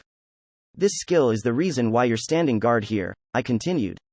Most of the kingdom's masters in Dual City Gideon are here for the arenas, so your skill is nothing but their bane. It makes sense to have you block the escape route. Those who'd fought against many of their kind and become powerful in the process would have that experience work against them. Any and all traitors, killers of their own kin, would be encased in the ice of the frozen hell. An interesting guess, but it's based on nothing but circumstantial evidence, he said. To me, it looks like your conditions merely happened to meet the result. Ha ha ha, I laughed. Your tone just now confirmed that I'm right. You're bad at lying and fooling people, aren't you? I could tell without even seeing his face. And that's why I hate you, I added. That's not the first time you've said that, he replied. If I may ask, what do you mean by, and that's why? Do you like people who are good at lying? His words made me heave a long sigh. He still doesn't get it, I thought. No, he probably does. I certainly don't like people who can lie well. But I hate those who make their inner doubts and dishonesties so obvious, I answered. What? Well, now, should I say it? If I provoke him too much, the time might. You know, I'll just make it a bit harsh and relatively long. He's probably the type to get mad after hearing people out. You're like Ray, aren't you? I asked. As in, one of those who sees this world as a world, rather than as a game, yes. I said. Despite that, your actions are just so irritating. Irritating, he repeated. I gathered the slight bit of depression he made me feel and put it into words. It irritates me how you've taken up a role in Franklin's game and become complicit in this tragedy, yet you talk and behave in a way that reeks of excuses like, I must, or, there's no other way. It irritates me how you spin your reasoning to try and justify your actions, yet you give it a preface of, oh I'm so terrible, basically making excuses for your excuses. Then there's your exchange with Ray. It irritates me how you, with all your indecisiveness, have the gall to stand in his way. It irritates me how even you felt guilt after doing it, yet you just took to thinking something like, another sin for my scroll, basically wallowing in your own guilt. Speaking of wallowing, it irritates me how you're so full of yourself that you talk with that theatrical elocution. Truly, you're irritating beyond words. As I went on, I realized that I was even more vexed than I'd thought. Still, my volubility took over, and I simply couldn't stop. Oh, and I'm irritated by the church-like design, added Bobby. We're just so done with you. Why you? He said with anger. Kill. His embryo joined. I see. Done, eh? I thought. I guess that's about enough, then. Now, for the finishing touches. Good grief. You're full of doubts about where to turn, you can't be honest with yourself, you wallow in the tragedy you willingly participate in. You're so much like an even worse version of a certain someone that I can't help but find you irritating and loathsome. As a conclusion to this, I only had one more thing to say to him. No, her. Stop wallowing in so much doubt and angst. Young lady. My words provoked an outburst from the pallid Majingir. It charged towards me with all its speed, eager to get me into the range of its blades, and the one in the left hand would probably be used to end me, once and for all. I had an estimated 3 seconds before it sunk into my head and split me in half. The power behind it wasn't something Liz's defenses could bear, and it was unlikely that I could evade it. However, there was no need for that. After all, we were already done charging. Union Jack, I said, long before my 3 seconds were up. Dual City Gideon, not far from the Western Gate. This took place a short time prior. Dual City Gideon's Western Gate connected it to the field known as Gened Grasslands, and was one of the only 4 exits out of the anti-air barrier shielding the entire city. Near it, there were dozens of masters frozen solid, and they surrounded the battle between the pimp known as Rook Holmes and the high pilot calling himself Hugo Lesseps. However, that wasn't the only battle going on there. Kasumi, your tank summon is gone. I need 55 more seconds until I can recast it. The ones fighting were the 3 girls that had accompanied Rei and Rook, the newbie masters known as Kasumi, Io, and Fujinon. Their opponent was a monster looking much like a carnivorous dinosaur with the name, PBS, Preparative Brute Saurus, hanging above it. BGHAAAAAARGHH. It roared as it charged towards Io with its fangs at the ready. Tyranno. Saurus? Hesitated Kasumi. Looks more like an Allosaurus to me, commented Fujinon. Not the right time to say that, shouted Io. This thing's obviously stronger than a demi-dragon class thing. Do something about it. Alright, I'll stop it. Almagest. Standing behind Io, Fujinon readied her embryo, a staff with a spinning orb on its end. Mudclap. Then Star Printer, thrice, she said, using a pair of skills. They caused a magic circle to form at the base of her feet. Then 3 more magic circles appeared and orbited the center one like satellites. Click, she said, causing one of the orbiting magic circles to vanish. A moment later, the pavement and ground beneath PBS began moving like mud and grabbed its foot. Due to the might of its charge, it instantly broke the bond, but its momentum caused it to violently crash into the ground. Click, click, click, she continued, making the remaining 3 magic circles vanish. 3 patches of ground around PBS became mud-like and bound it completely. Fujinon's embryo, Almagest, was a type arms taking the shape of a staff with a star-like sphere at one of its ends. Its unique trait was the copying and pasting of the spells she used, allowing her to create up to 3 copies, represented by orbiting magic circles, and release them at her command. Its drawback was the fact that Fujinon couldn't move when a satellite magic circle was present, which was a fitting negative for an embryo bearing the name of the main text behind Ptolemaic theory. Mudclap was a low-rank, earth-based binding spell, and though a single one gave little trouble to an enhanced and modified demi-dragon class monster like PBS, a few of them could hold it in place for several seconds. It was an opening, an opportunity not to be missed. "I-oh," she shouted. "Okay, I'll tear it apart." 5-ring, splitting mode. Following her words, Io charged, holding a huge, one-sided battleaxe that probably weighed several tons, with a handle over 5 metals in length. "Here I go," she called, gathering all her strength as she swung her weapon down on the immobilized PBS's medulla. Like a beast of legend or an executioner from the Middle Ages, she tore into its neck, broke its cervical vertebrae, sliced through its throat, and even reached the pavement below, shattering a large portion of it. Though greatly modified, the monster wasn't able to survive without its head. Thus, it simply became particles of light, leaving behind nothing but its drops. "Io, there's one in the sky behind you." Kasumi warned her. I know. Crushing mode, she said as she turned around to look at the pteranodon-like monster trying to surprise attack her using the knight's veil as cover. At the same time, her embryo, 5-ring, changed shape. Its handle reduced to about a fifth of its previous size, and the axe head got replaced by a chain at least 20 metals in length, which ended with a spiked ball that surely had more weight than she did.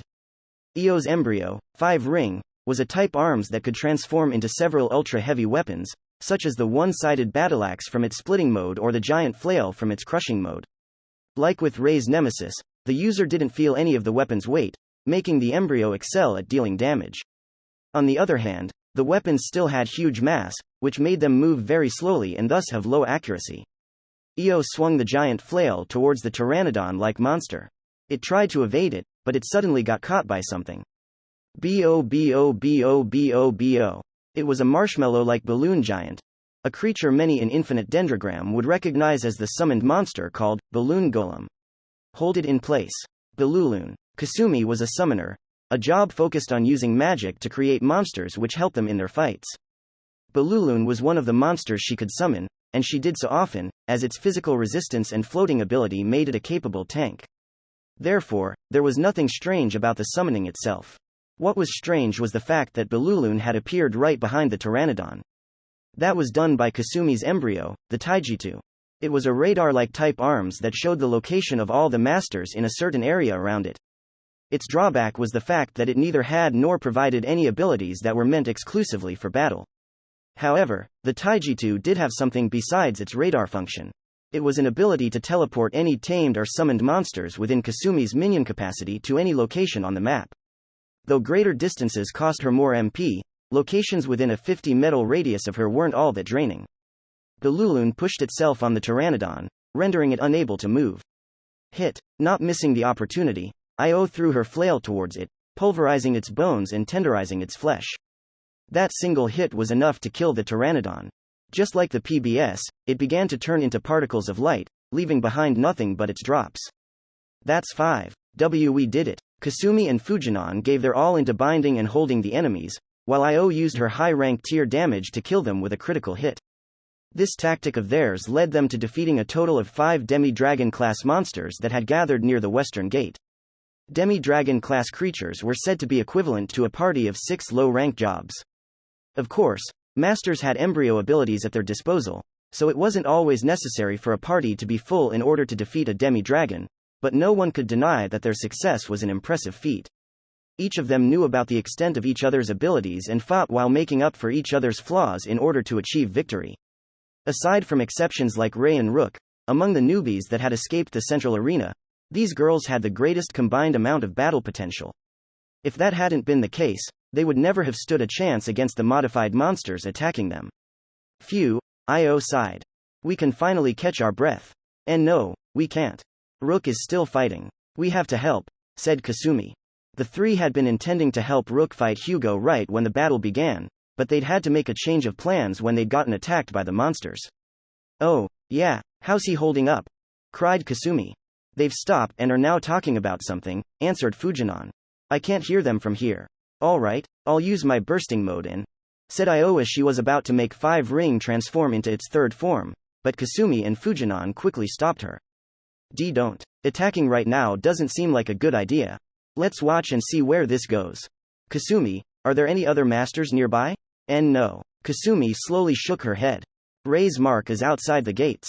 So he's still alive. Franklin is there, too, though. I see. Okay. Then let's go and pick up the drops. Demi-dragons give lots of stuff, cried Io before running to take the items around them. Io. There might be more. So we should be on guard, Kasumi warned. Let's sell it all and split the money equally. Io cried. Oh, but I might take the armor the boss boxes give. There isn't much we barbarian fighters can equip, you know? She's not listening. Io got absorbed in her looting, while Kasumi looked at her with teary eyes. Fujinon, on the other hand, noticed something strange. Drops. Wait, why are they dropping items? Tamed monsters aren't supposed to drop anything, aren't they? Her question wasn't without reason, for what was happening right here was simply impossible. In Infinite Dendrogram, the system itself made it so that tamed monsters under someone's command wouldn't drop items. Not only that, but the default setting makes it so that tamed monsters return to the jewel before they get fatal damage, she continued. But even if he changed it, there's still no reason for them to be dropping items. It was evident that the monsters had been made by Franklin and were under his command, which was exactly why they were targeting the kingdom's masters. But what if they're not actual tamed monsters and aren't acting by his orders? Fujinon said slowly. What if that directive was imprinted during the creation stages? If that's the case, if Franklin can do this, then, as a conclusion began to form in Fujinon's mind. An air-rending clash resounded around them, causing the three to turn to its source. It came from the frozen hell, the area of effect of La Porte de l'Enfer. Its cause was the impact made by the enraged Majingir using all its power to bring one of its blades down on Rook. Following the sound, the silver-haired young man, Rook, disappeared from the frozen hell. It wasn't just him, either, for Babylon and Marilyn, his embryo and minion, were nowhere in sight. The three girls thought Rook had been defeated and that his creatures had disappeared with him. But they soon noticed something strange. Who is that? Asked Kasumi, momentarily breaking the silence enveloping the surroundings. Indeed, Rook's team was nowhere in sight. Instead, there was just someone none of them recognized. What's going on? Hugo asked, perplexed more than anyone else witnessing this event. Enraged by Rook's words, he'd swung his blade down on him. Then his attack had been stopped. The unknown person before him used the long weapon in his right hand to stop the superhuman robot's blade, and that person definitely didn't look like Rook. He had devilish wings on his back, devilish horns on his head, and draconic scales on his body. In his right hand he held a silver lance, seemingly made out of 3 bundled dragon horns. He was a fine figure of a man, looking much the way one would expect the silver-haired pretty boy to look if he aged a bit. Who are you? Asked Hugo. In response, the creature flashed a grin before answering. Union Jack, Dragon Devilman. The man closed in on the Majingir and kicked it away. Though its weight surpassed 10 tons, the attack made the machine get blasted a few metals back. Hugo quickly recovered from the mental shock and the physical impact before regaining his posture.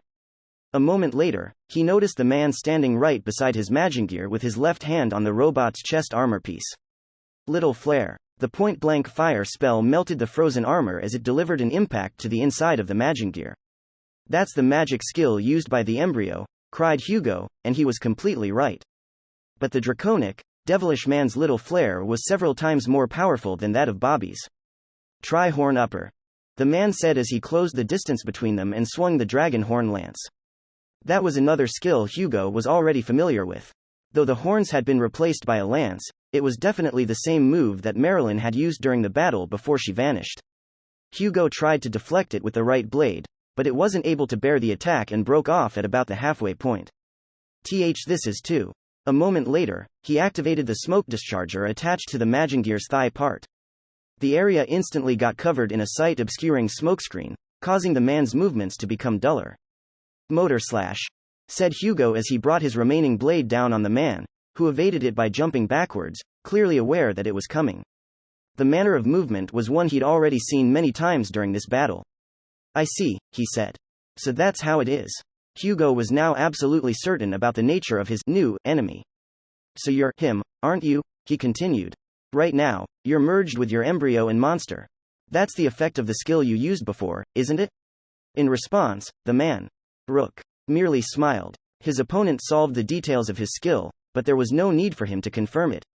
Hugo himself had reacted in a similar manner, after all. However, it was undeniable that he was absolutely correct. Master, embryo, and monster merging. That was indeed the effect of Union Jack, the skill Babylon had gained upon reaching her third form. It had been born out of Rook's admiration for Ray and the way his fighting style focused on combining his powers with those of Nemesis. Though Union Jack wasn't quite the same as what they did, it wasn't completely unlike it, either. The skill combined the stats and skills of 3 creatures to create a single entity. In this case, it bore the great stats of the dragon known as Marilyn, the many skills of the devil called Babylon, and the intelligence of the genius man leading them. Thus, it was labeled Dragon Devilman, and it was the strongest ace up Rook's sleeve.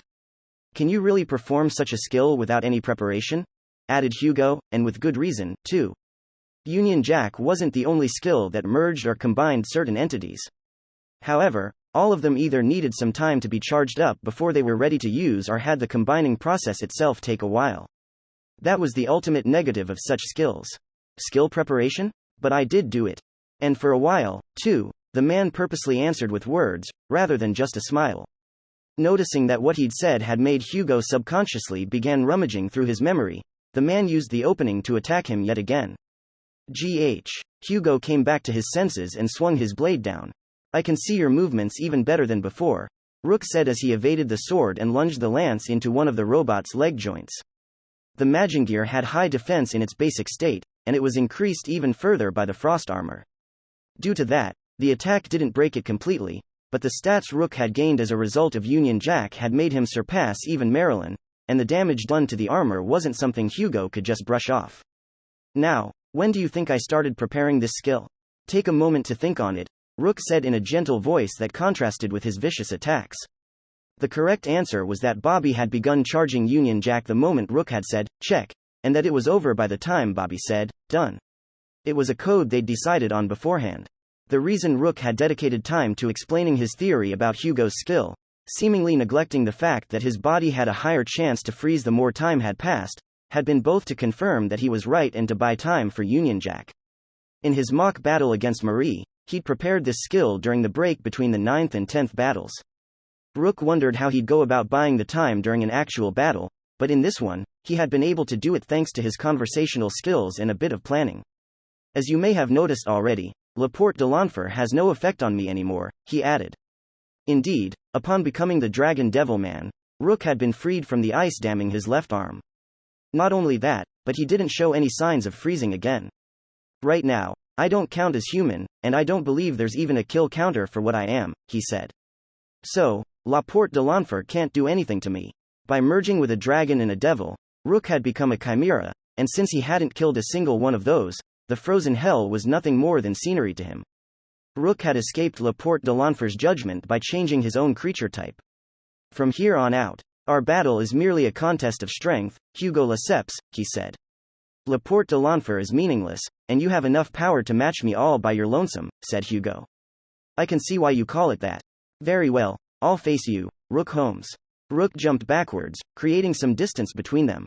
It wasn't to escape. Far from it. He needed the distance to get the speed necessary for the activation of the most damaging skill at his disposal, Marilyn's charge attack. In response, Hugo, Cocytus, and the Magingear got into posture. Unlike before, they weren't going to use a motor slash or some firearm attack. Among her unique skills, Cocytus had only one that did damage directly. It was severely taxing in terms of MP, so Hugo had avoided using it in order to keep Laporte de l'Enfer active. However, as things were, he decided to prioritize preventing the person before him from getting to Franklin alive. He had become absolutely certain that his opponent was too dangerous to be allowed to go and support Ray. He's too much of a threat, Hugo thought. It's not about his power. He merely sees through people too well to be allowed to see him. I have to end him, here and now. What followed next was a deafening silence. It felt as though the very air that transmitted sound vibrations became frozen. The Dragon Devil Man and the Magingear faced one another, not moving a muscle or a mechanical joint.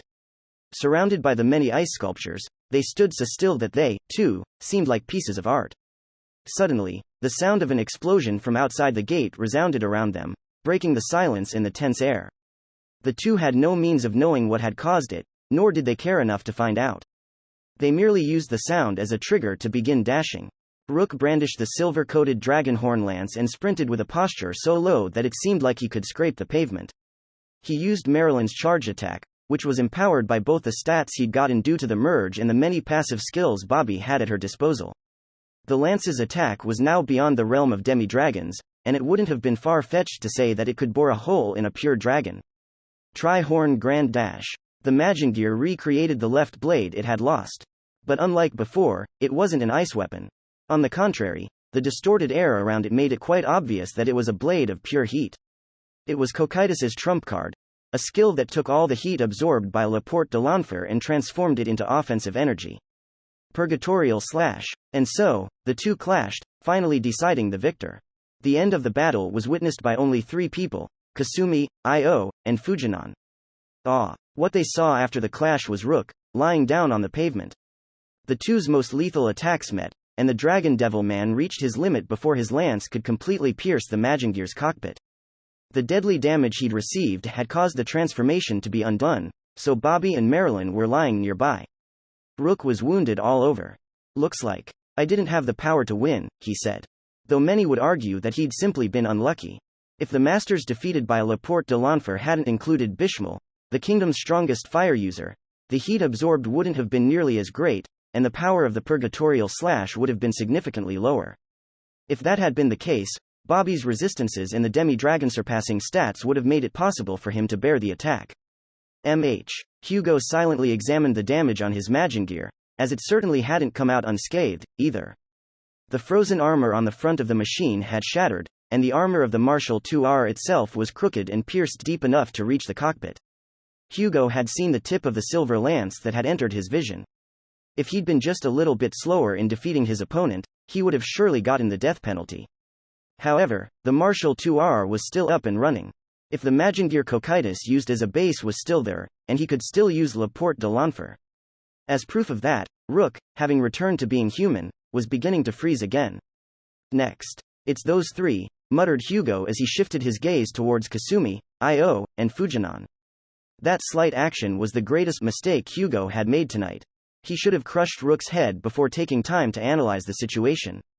"After all, Rook, if I don't have the energy to beat him directly, I'd like you to open the hatch." Liz. Dot was a boy who always had multiple plans running through his mind. Following his words, the Marshal IIR's hatch quickly opened up. "Wah! Ah?" Hugo exclaimed in shock as he saw a gathering of silver-colored liquid metal on the button opening the hatch. It was Liz the Mithril Arms Slime. Rook had hid her existence from the moment they'd introduced themselves and used her while making sure that Hugo wouldn't notice. Liz had been the very thing coating the surface of the Dragonhorn lance in a brilliant silver. She'd snuck into the cockpit the moment the weapon had pierced inside. Originally, the plan had been that she would just cut Hugo apart, but the heat of the purgatorial slash had made a lot of her volume evaporate, making her lack the strength to do it. Thus, all Liz could do was press the button to the Marshal IIR's hatch. However, that was more than enough. After all, with the hatch open, nothing was separating Hugo and Rook's group. Male temptation. Lilim temptation. Letting the pimp and the succubus do what they did best. "Checkmate," Rook proclaimed. With those words, the Battle of the Western Gate was ended. Chapter 7. The Right Arm of the Victor.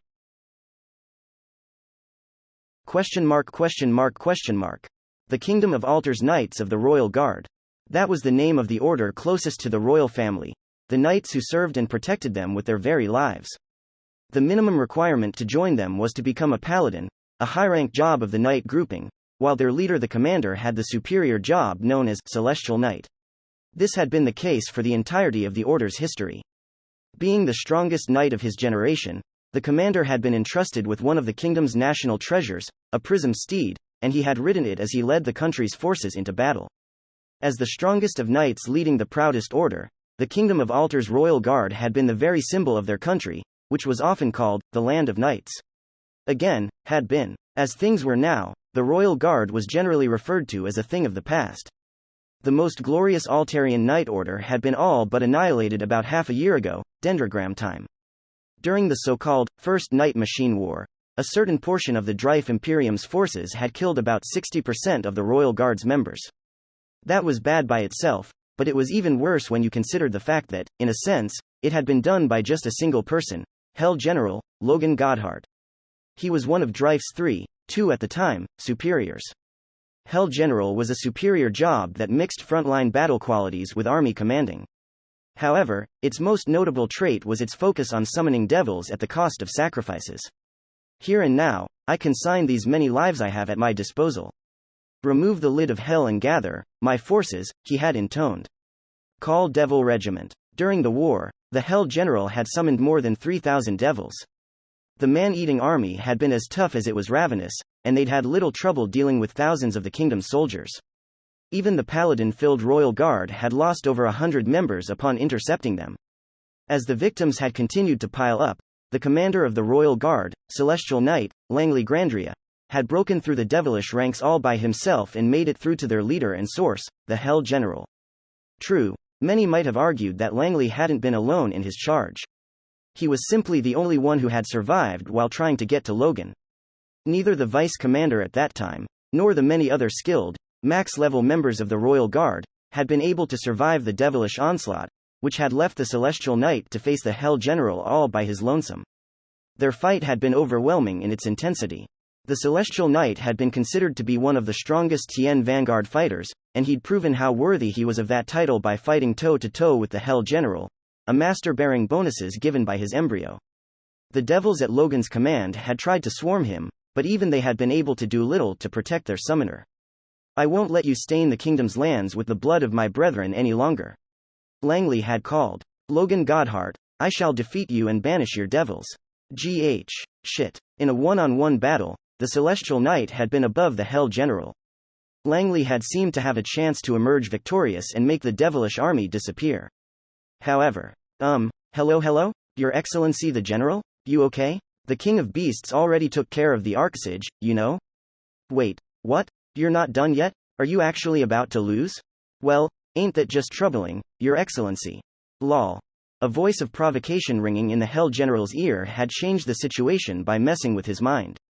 Don't mock me, Franklin. Suddenly, the Hell General had yanked off one of the items he had equipped.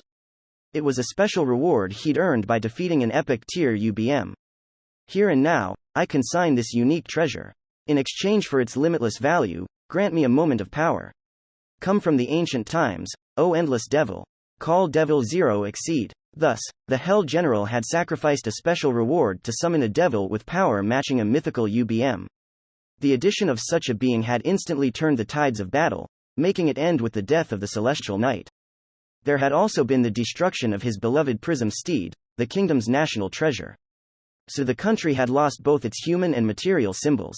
Following that conclusion, the Giga Professor, Mr. Franklin, had gone for the finishing blow and used his modified monsters to attack the forces led by King Elder Zeo Alter himself. In the end, the king and all his men had become sustenance for the creatures. Thus, the Royal Guard had lost their brethren and leader to the Hell General, and their lord to the Giga Professor. After the war was halted, the Order had reorganized, giving their late leader's daughter and the fifth among their ranks, Liliana Grandria, the position of vice commander. With that, she had risen to the top of the Knights of the Royal Guard. She had been made the vice commander rather than commander because she was the strongest among the Order's survivors, but she had yet to inherit the title of Celestial Knight. Every one of the Order's commanders for the entirety of its history had had that superior job, so the country believed that a paladin who had yet to gain Celestial Knight wasn't worthy of that title. Though Liliana wasn't weak, she certainly wasn't at the level of superior jobs. The combined level of everyone else in the Order was significantly lower than it had been, as well. And the number of those who could use the ultimate job skill, Grand Cross, or the hidden skill, Purifying Silverlight, could be counted on one hand. Thus, the position of commander and the throne of the Celestial Knight had been rendered empty. The Order's failure to protect their lord had severely damaged their status in the kingdom.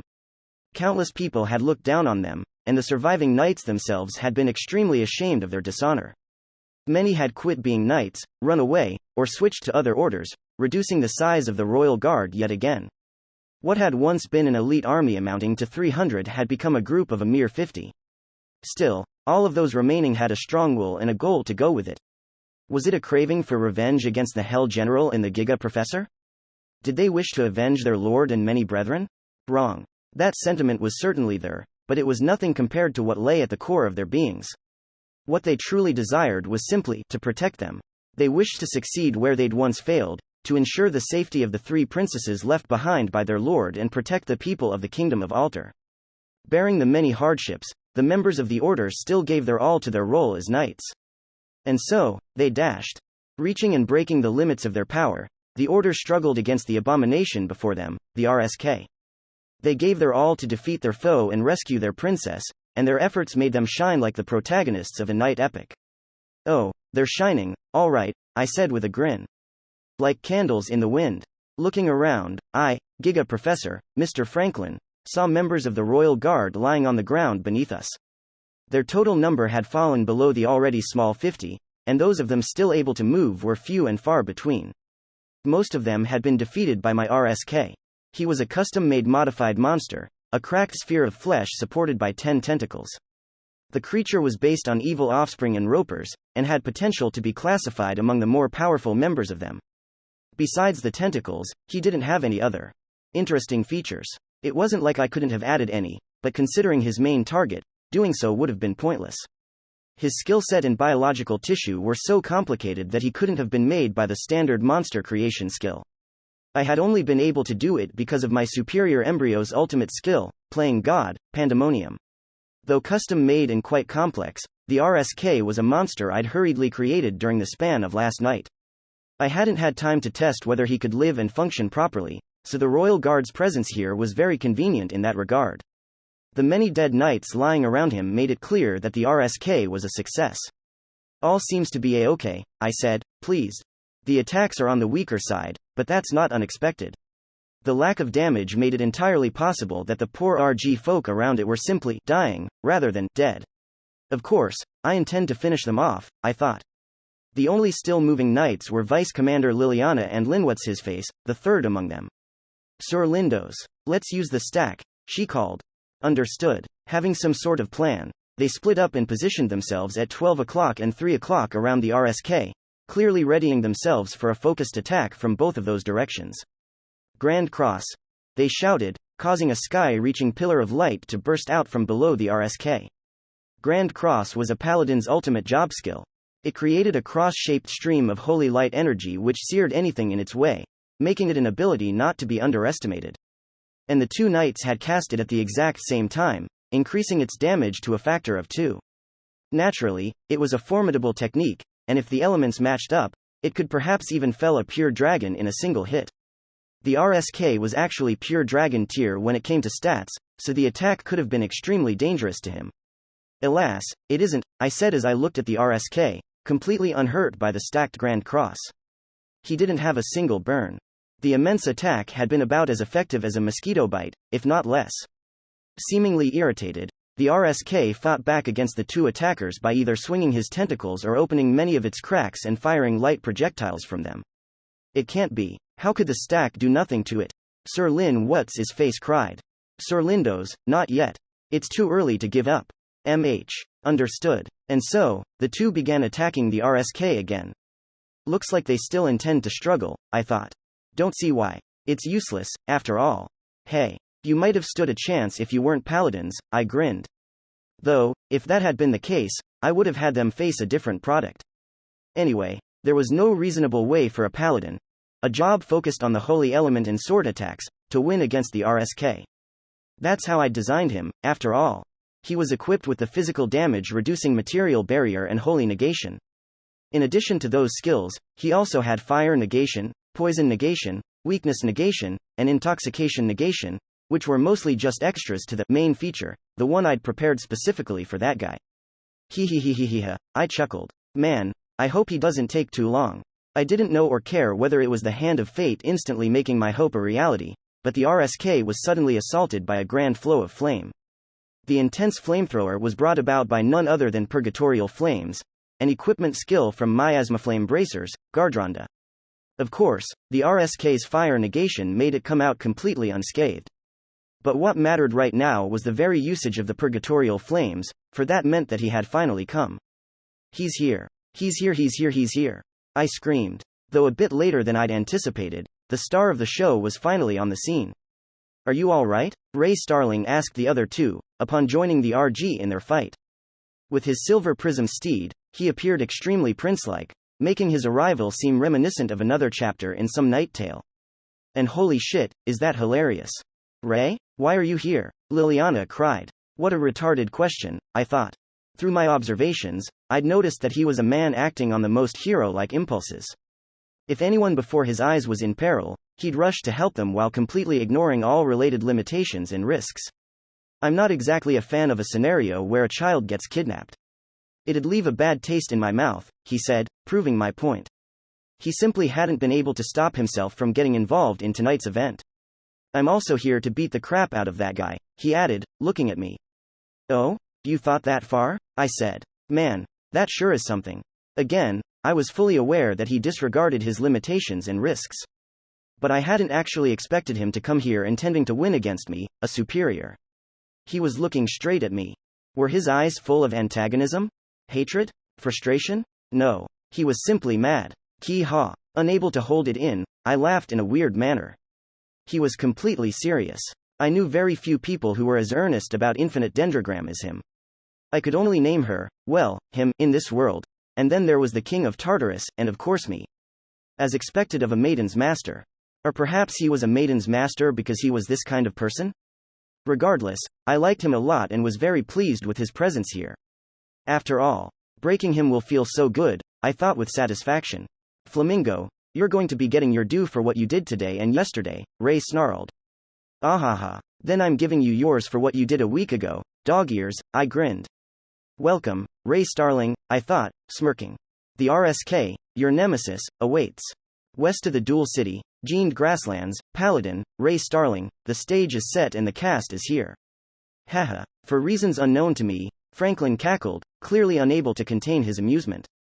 Right now, he was standing on a floating, platform-like monster surrounded by a visible barrier. Princess Elizabeth was on the ground at his feet. All right, then, Ray my boy, he said as he pointed to the night sky. Feast your eyes on this. Looking up, I saw a monster that looked like a giant eye with bat wings. That's a broadcast eye, Franklin continued. Everything it sees and hears is sent to a receiver monster that projects the data as a 3D movie. So it's basically a living camera, I thought. Right as we speak, everything it sees and hears is being turned into a hologram and projected over Gideon. If everything is working as intended, whatever's happening here should be visible to everyone in the central arena, every one of Gideon's districts, and even the royal capital. Why is this necessary? I asked. In response, Franklin grinned and raised one of the fingers on his right hand. The first reason is to have the kingdom's people witness the course of events here. Without a live broadcast, they wouldn't know the process, and would just make their own assumptions about the result, which is no good to me. He paused, and then continued. After all, I want to break this country's spirit. The amused sneer on his face was nothing but nauseating. It would all be pointless if the Altarians don't see the people they so rely on display pathetic impotency as they fall before my creation, and don't witness the powerlessness of the Dual City. Surely you understand, right? Dying during your sleep isn't scary, so I'm gonna open their eyes and show them the fingers digging into their necks. Makes sense, but man, that's a pretty messed up mentality. Caw. He laughed. Well, it's not like I'm the one who needs this. Anyway, on to the second reason. Franklin then raised a finger on his left hand. I want to publicly humiliate the ones who chased after me. You what? Ha ha ha. Man, if things had gone according to plan, no one would have come here in the first place. But now we have the RG and you, and boy oh boy, are you all a nuisance. You're delaying my darling plan A. And since you got in my way, I decided to get rid of you all while also making you the laughingstock of the kingdom. I had a hunch, but you're actually an asshole, aren't you? I said. And what's with the assumption that no one was gonna get in your way if you went out the western gate? Seems pretty naive, if you ask me. Not to mention that there were many who would get in his way even if his plan was a success. If that signboard was anything to go by, he lets Tien's pass, right? I continued. That means that Liliana and her people would have been here even if I wasn't. Wrong, said Franklin as his smile disappeared. If you weren't here, she wouldn't have come here, either. Following those words, for reasons unknown, he glared at me with some of the sharpest eyes imaginable. However, that expression didn't last more than a moment, and he was soon back to his maniacal grin. Anyway, let's begin, he said. RSK. The test is over. Suddenly, the monster Liliana and her knights were fighting turned to face me. The more I looked at the creature, the more eerie it seemed. Though its size was about the same as Gardronda's, its appearance was completely unlike that of any monster I'd faced so far. It was a flesh-colored sphere with many cracks on it and 10 thick tentacles protruding out of its body. The appendages were highly reminiscent of skin turned a dark blue due to blood loss. We fought something straight out of a horror movie just yesterday, I muttered. And now this thing here is like a nightmare. The monster was the type to make people feel uneasy and scared simply due to how hard to define it was. Indeed, said Nemesis. Though I find this one far easier to handle than any undead. But Ray, you do understand, right? Yeah, I thought. I know I acted all brave and all, but the situation here is pretty bad. If it hadn't been for the battle at the gate, we could have tried for a counter-absorption and vengeance as mind combo, but now that we don't have that luxury, we can only hope that this creature doesn't hit as hard as Gardronda or Goose Maze. True, I thought. After all, my preemptive purgatorial flames didn't seem to work, either. With all the royal guards lying around the area, hellish miasma wasn't an option. Then there was the fact that Liliana and her knights, who were surely above me in terms of pure paladin ability, had been completely overwhelmed, meaning that my normal attacks would do little. If anything, the unfavorable situation also prevented me from using that, leaving me with nothing except for vengeance is mine, but can I really use it? I thought. Ray? Nemesis asked. Just like in my previous battles against foes far stronger than me, my intuition was trying to tell me something. The visual nausea the RSK made me feel was accompanied by chills that were hard to describe, similar to, but quite unlike, the ones I'd felt when fighting my worst enemy so far, Gu's Maze. If that amalgam of the undead loathed all the living, then it was almost like this abomination hated only one thing. Ladies and gentlemen, Franklin raised his voice, cutting my thoughts short. He was looking directly at the broadcast eye and acting like he was live on TV. This is a stream for the people of Gideon and the rest of the kingdom. Hello again, or for the first time. I am Giga Professor, Mr. Franklin, and I'm here to show you the climax of my game. Upon saying that, he took out a device looking much like a mobile terminal from about 3 decades back, a smartphone. This right here is the switch that releases the monsters I've set up in the Dual City. I voiced my frustration. This switch has a timer function, and it's set to launch a signal to release all the monsters after 652 seconds, he continued. Though, we do have some early birds thanks to a bunch of hot-blooded idiots who tried to escape the arena by attacking the barrier. Release all the monsters? But wait, said Liliana with a tense expression, which made Franklin's grin widen. Oh, yes, 500 monsters stronger than your average demi-dragon will be released to the city all at once. Well, they happen to be set to attack only masters, but they're relentless and don't hesitate to destroy buildings, either. His words and our situation here were being broadcast to everyone in Gideon. Franklin used this to heighten their fear by showing them the remaining number of seconds before the time bomb finally went off. Well, as for what I'll do with this switch. Whoosh, he said, throwing it towards the RSK.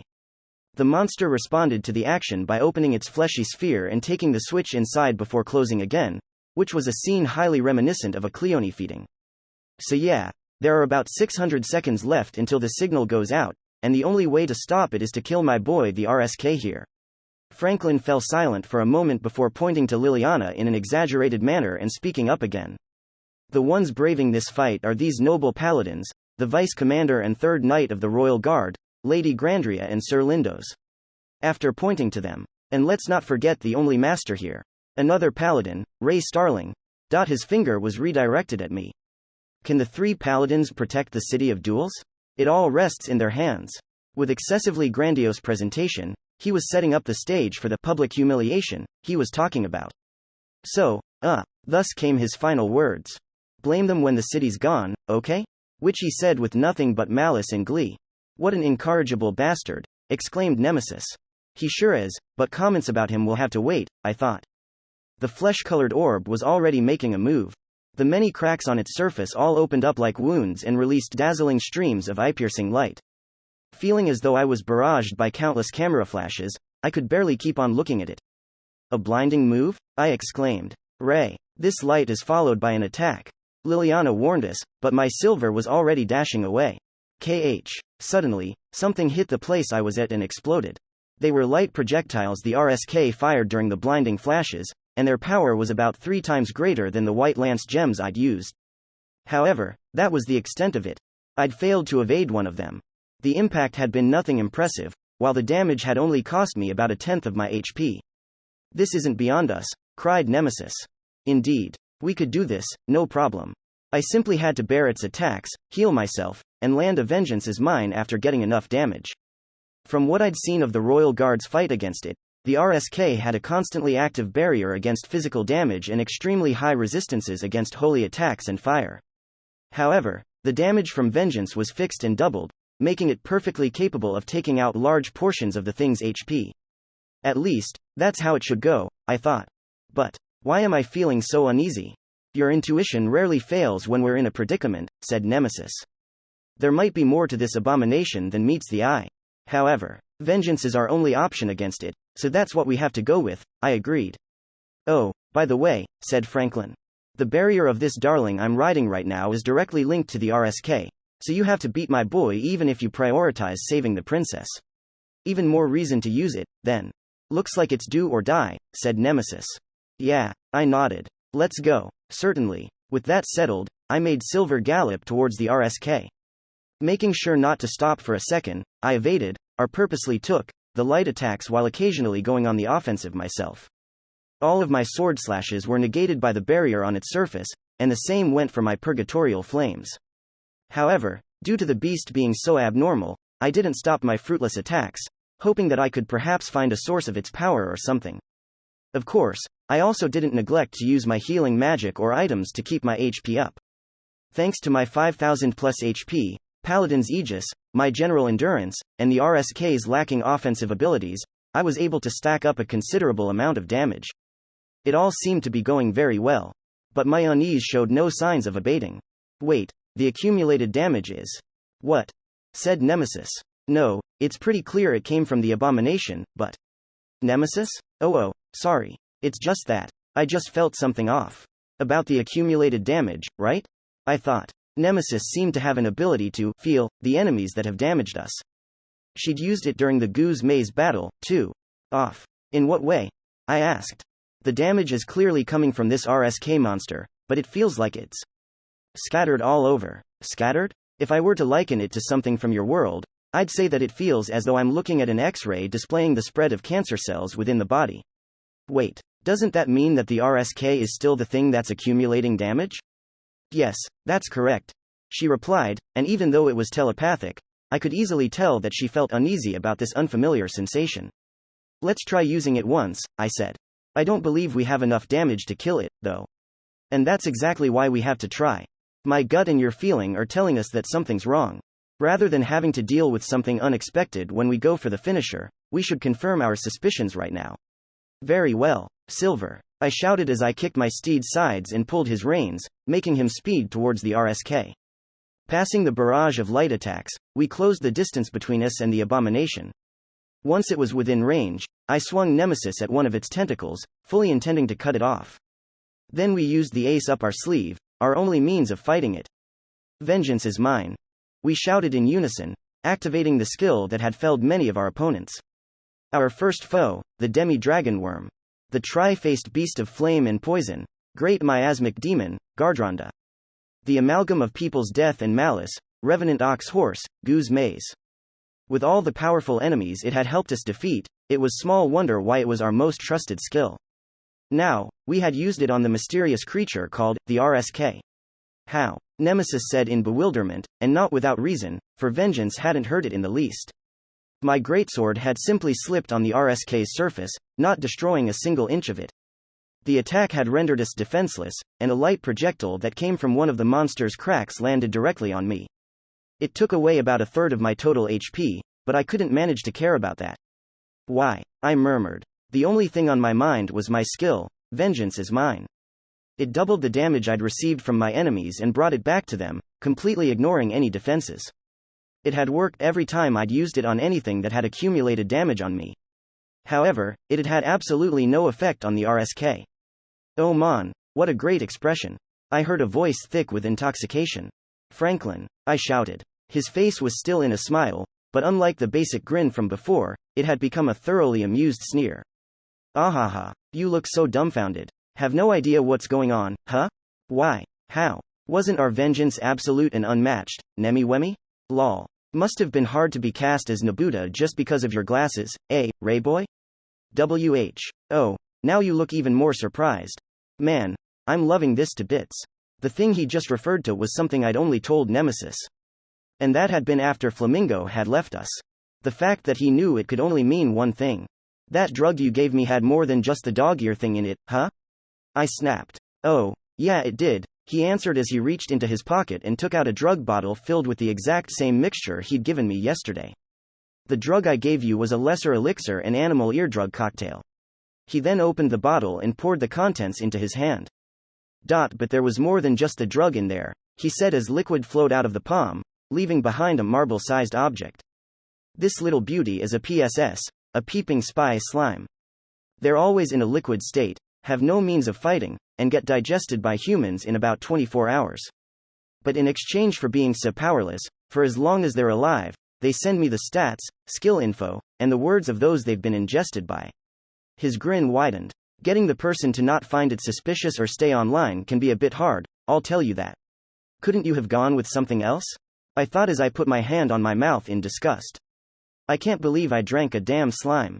I know everything at your disposal, he continued. Your nemesis's 3 embryo skills, miasma flame bracers, greaves of grudge, your real prism steed, your own skills, including purifying silverlight, and even the various tactics you used in your battle against the Lich Maze and Goose Maze.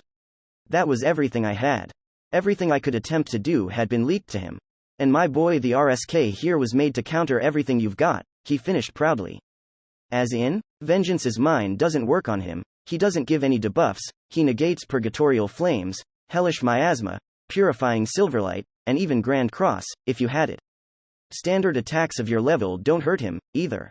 Against you, the RSK is completely unbeatable. After all, Franklin momentarily stopped talking and flashed an almost dazzling smile before continuing. He's the Ray Starling killer. Custom made just to defeat you. Made to. What? It's actually called Ray Starling Killer. I thought. Franklin seriously made a monster for the sole purpose of defeating me? So yeah, you're losing no matter what. My boy the RSK cost me a whole 100 million lire, but hey, money spent on victory ain't money wasted, right? Why? I burst out. Why is Franklin, a superior, doing so much against me? Didn't we meet just yesterday? Does it have something to do with Hugo? Why, you ask? Yeah, I guess it must be strange to you. Why would a superior like me throw such serious money to deal with such a nobody? He said as his smile vanished. That's because I've lost against you once. His eyes had turned scarily serious, making me feel as though they could pierce me. You lost to me? I asked. When did that happen? As my confusion reached its peak, Franklin pointed below. At Liliana, who was fighting the RSK. I had a plan to assassinate Liliana Grandria, you see, he said. You completely destroyed it, so I decided to single you out. A plan to assassinate Liliana?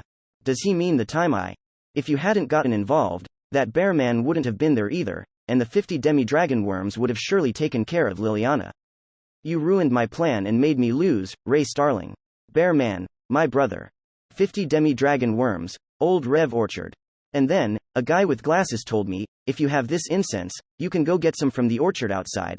I remembered Millian's words from back then, and it all made sense now. I can't stomach anyone who makes me lose or yield, Franklin continued. Whenever someone like that appears, I set up a rematch and make sure they lose so thoroughly it's pathetic. Then they never feel like standing in my way ever again, and you won't be any different. Now just lose and become the laughingstock of the kingdom, will ya? His expression and voice as he said that were thick with madness. Though it wasn't like he didn't make sense. I could understand why he resented me so much. Really well, in fact. Alright, I understand why you went and built an anti-me thing, I said. So he was the one responsible for that situation, huh? I thought. Ha ha ha, good to see you get it. Oh, I do, I assured him. And I also get that now I have to punch you. What? Franklin asked, looking visibly puzzled. What? Did I stutter? 'Cause I sure as hell didn't say anything weird. You know, you got a child. Millian. Involved in that incident, and when she told me about the man in glasses, a specific thought went through my mind. I recalled exactly what I'd thought back then and put it into words. I'd like to punch that idiot for sending a kid to a place this dangerous. I hadn't known the culprit, and both Millian and Liliana had been okay. Due to that, I'd shelved the sentiment, but I sure as hell hadn't forgiven the bastard. So yeah, now that I know that you're the one responsible, I'm gonna settle this.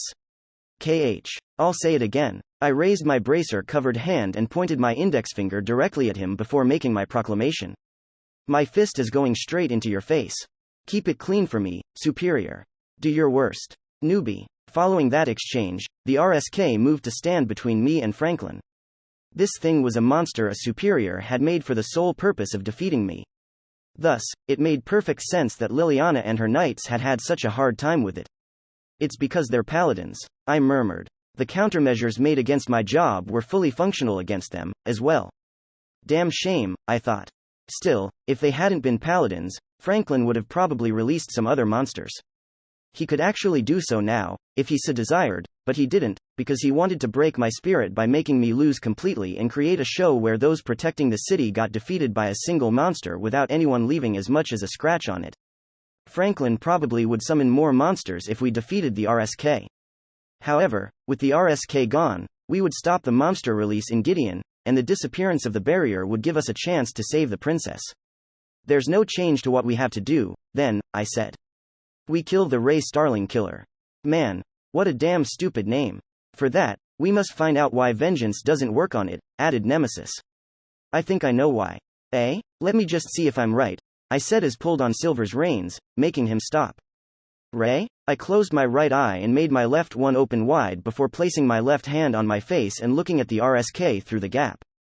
The thing was still releasing flashes and light attacks through its many cracks. Naturally, looking directly at it would burn my eyes as effectively as looking at the sun through a telescope. However, I ignored the searing sensation on my left retina and strained to see into the sources of the light, the cracks. The brightness was literally blinding, and making anything out was a real challenge, but I kept my eye open with the intention to see what I was certain was there. And so, thought as much. A light projectile hit me the very moment I saw it. Combined with the damage from the previous attack, my HP was now below half. Ray, force heal. Liliana cast a healing spell on me from a short distance away. It was more powerful than the spell I had at my disposal, and it instantly got my HP up to 90%. Ray, you fool, that was nothing if not suicidal. Nemesis screamed. Ray, what you did just now was far too careless. Liliana chastised. Nemesis and Liliana telling me off at the same time produced a stereo-like effect. Yeah, sorry about that, I said. It was worth it, though, 'cause I saw it. Even after the effects of Liliana's healing magic, my left eye was still somewhat damaged. However, I'd gotten something really good in exchange. I saw a name in the light, I said. A name? Asked Nemesis. In one of those shining cracks, I was able to make out the name display of a different monster than the RSK. Does that mean that? Yeah, I nodded. The RSK isn't alone. We're being attacked by other monsters. In Infinite Dendrogram, there was a monster type called Children of the Wicked God, which was often simplified to just evil offspring. Their main characteristic was that they had no designated shape. The same could be said for slimes, but rather than being completely amorphous, evil offspring grew body parts and organs as they saw fit. They all began life as spheres of flesh, but as they matured, they grew organs and other body parts, which differed depending on the environment they were in. For example, those that were surrounded by predators would grow many ears and eyes to help them sense danger, while those living in cliffy areas would grow many arms to help them climb. Even if they were driven by necessity and their methods were appropriate for human standards of practicality, their manner of being definitely wasn't comfortable to observe. Combined with the fact that they had a tendency to go for easy targets and thus often took to consuming young creatures, be they animal, human, or other evil offspring, they had become feared to the point of acquiring that name. When making the RSK, Franklin had thought about basing it around the use of an evil offspring's organ specialization ability. After all, the creatures weren't limited to just ears, eyes, or limbs, they could even create organs which released damaging light projectiles. However, Franklin had decided to take it a step further by modifying it to create other monsters that could attack in its stead. He'd empowered the specialization function to the point where the attacking parts would count as monsters separate from the RSK, while also making sure that they would always be under the RSK's control, rather than autonomous. Such ludicrous modifications were impossible for standard monster creation, the researcher grouping skill that allowed the person to use lots of materials to create many monsters of the same type. Though additional ingredients could give slight changes to stats or give an extra skill or two, there was little room for any big modifications. However, to Franklin, it was entirely possible thanks to his superior embryo's ultimate skill, playing God, Pandemonium. The result of his efforts, the RSK, was a monster that had many negation skills and generated other monsters using its kin creation skill while doing absolutely nothing by itself. Leaving the attacking to other monsters would normally have been meaningless, while its many negation skills could normally have been avoided by simply using an element that wasn't covered by them. Due to that, despite being so detailed, the RSK was nothing but a standard pure dragon-class monster. But that certainly wasn't the case for a certain master. Other monsters? Liliana spoke, clearly confused. But when he called it, he only named the RSK. Then they were probably created inside the eyes after it was summoned, I said. I mean, plant-like monsters sometimes create allies, so who's to say this one can't? On our journey to Gideon, we'd encountered several monsters that could multiply by dividing or throwing seeds. What is the point of that? She asked. Well, normally, there'd be none. The result would be the same regardless of whether the attacks came from the RSK itself or other monsters. However, this method of attack made a world of difference for me and Nemesis. As it says in the name, Ray Starling Killer was made to kill me, and my and Nemesis's trump card as vengeance is mine. A counterattack that returns double the damage I receive from the enemy. Therefore, this skill has no effect if the target doesn't attack me. The most effective move against us is to not do anything. That was the crux of it all. What damaged us were the monsters the RSK created, rather than the RSK itself, which rendered vengeance unusable. Or, useless, rather. After all, no amount of multiplication could make 0 be more than 0. It was also fair to assume that the light show the RSK created was there to visually conceal the fact that it was a gathering of monsters. Anyway, I now knew the truth behind it. Vengeance could do nothing against the RSK itself, and even if I killed the attacking monsters, they would just be recreated. So, are you done clarifying how screwed you are? Mocked a malicious voice. Franklin. Man, you're fast. I expected to see you panic as you tried to figure it out. Well, not that anything changes now that you know. He formed another sneer. Franklin wasn't wrong about that. My knowing how the RSK worked didn't change anything. However, I'm relieved that there's a reason why my vengeance doesn't work, I said. Relieved. Franklin repeated the word as his smile vanished and his brow furrowed. It means that not even a superior like you was able to create a monster that was invincible just because. Superiors were the pinnacle of players. They were the strongest elite of masters and embryos that didn't even amount to 100. And yet, not even one of them had been able to make an undefeatable being. That means that there's something I can do, I continued. Even if it's nearly 0. As long as the possibility is there, I'll never give up trying to seize it. The words I spoke were the same ones my brother had told me. The ones I'd recalled during the Goose Maze battle. Caw. Franklin laughed. Not giving up is fine and all, but you only have 270 seconds left. What can you do in just over 4 minutes? In response, I brandished Nemesis and pointed her at the RSK before speaking up. Kill that thing. HMPH. Alright, I have 4 minutes, I thought. So far, neither I nor Liliana nor Sir Lindos had done anything that had an effect. My vengeance and purgatorial flames were both useless, and since the RSK didn't give any debuffs, using like a flag flying the reversal would be meaningless.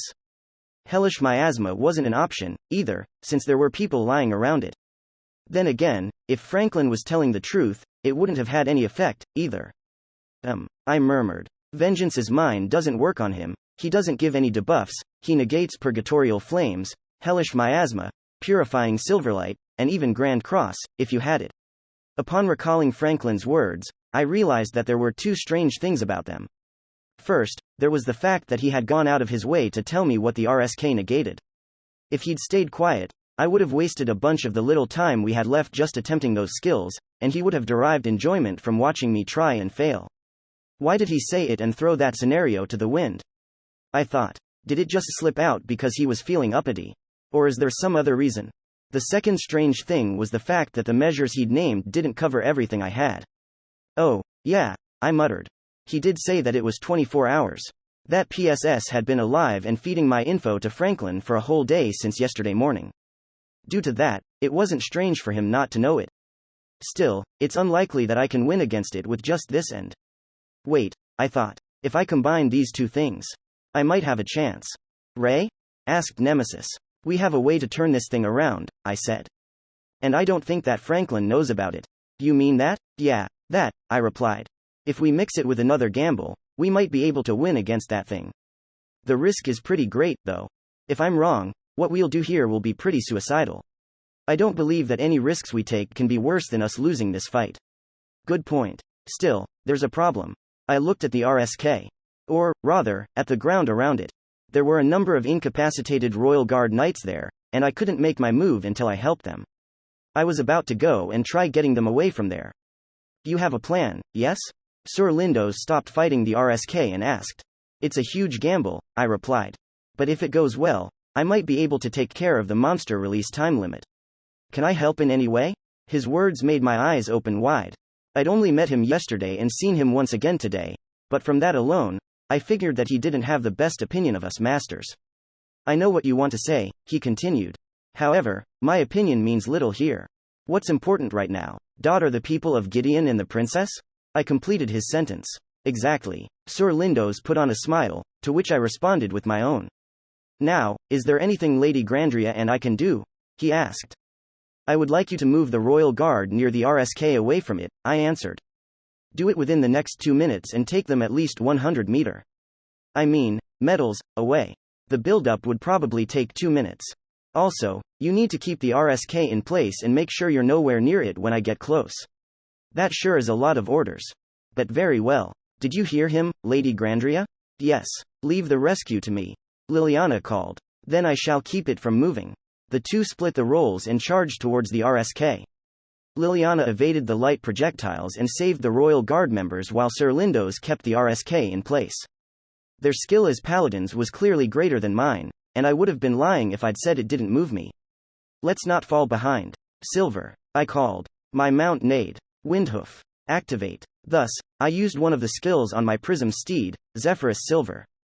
West of Dual City Gideon, Jeaned Grasslands Ray's words made Silver use a skill which distorted their appearance.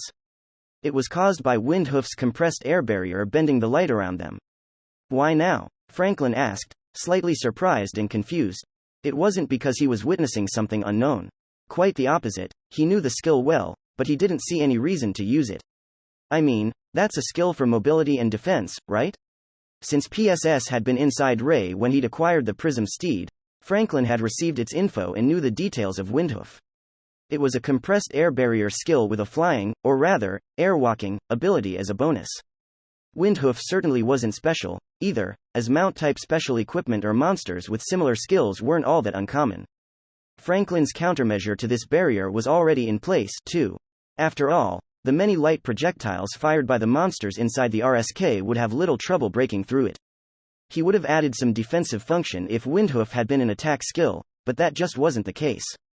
There's nothing special in the skill's description, so nothing should happen if he uses it. Right? Franklin muttered his thoughts as he looked at Silver using identification.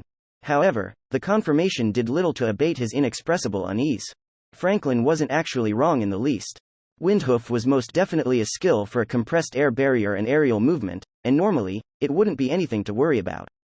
At least, as long as Ray didn't combine it with another item. Goose Maze. Ray shouted, his words resounding throughout the surroundings. As if they heard him, his dark purple greaves groaned in a manner reminiscent of the living dead. They began to flicker. Release your MP. Suddenly, the grudge-soaked graves emitted immense amounts of magic into the surrounding air. Normally, magic was colorless and permeable, but Goose Maze's energy had a blood-curdling, purple hue. That was due to it being the magic stored in greaves of grudge through its grudge conversion, a skill that changed the surrounding grudge and negative emotions into the wearer's SP or MP. The magic released just now was so great it could make a magic-focused high-rank job turn green with envy. In fact, it could even match the maximum magic stores of such superior jobs. Whoa, Franklin muttered as he backed away a bit.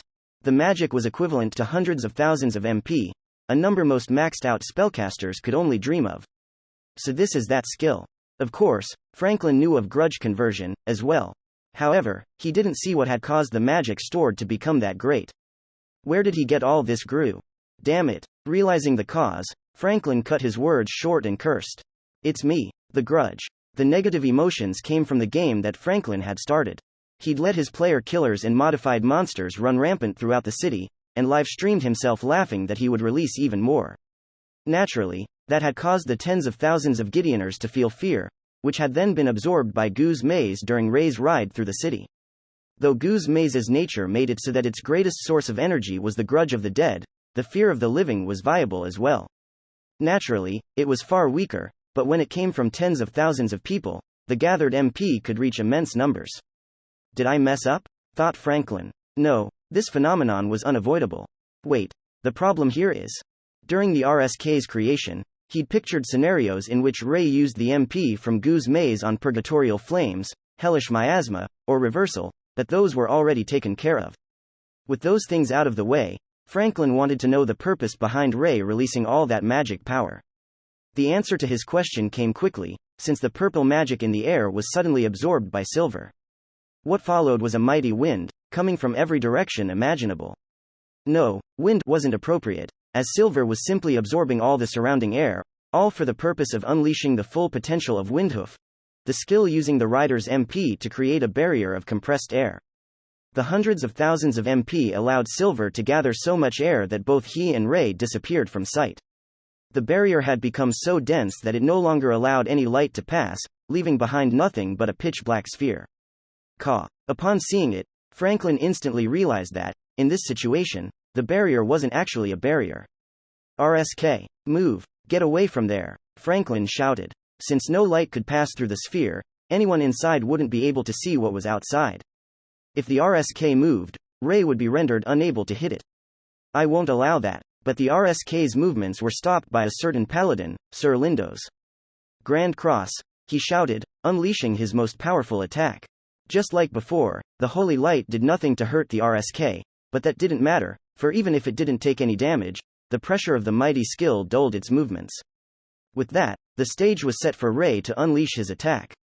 CA. Franklin tried to call for new monsters that could take care of the threat. However, before he could, the pitch-black wind began speeding towards the RSK. Sir Lindos instantly went out of the sphere's way and distanced himself from it. Upon being set free, the RSK tried to escape, but it was simply far too slow to avoid the black object heading towards it. The spheres clashed, but didn't touch directly, as the RSK's material barrier was protecting it. No matter how densely it compressed the air, Windhoof was merely a barrier and thus didn't have much in the ways of damage. Upon arriving at that realization using its limited thinking capabilities, the RSK became relieved. Its creator, on the other hand, clicked his tongue in frustration. "Windhoof, cancel." The voice came from inside the compressed air barrier and wasn't heard by anyone outside, but everyone saw its effects. The black sphere vanished, creating a mighty explosion which tore through the material barrier as though it was paper and hit the RSK. Ray Starling had discovered this phenomenon by complete accident. It had happened on the morning of the same day, when he was testing Windhoof and trying to find a way to make its compressed air barrier useful.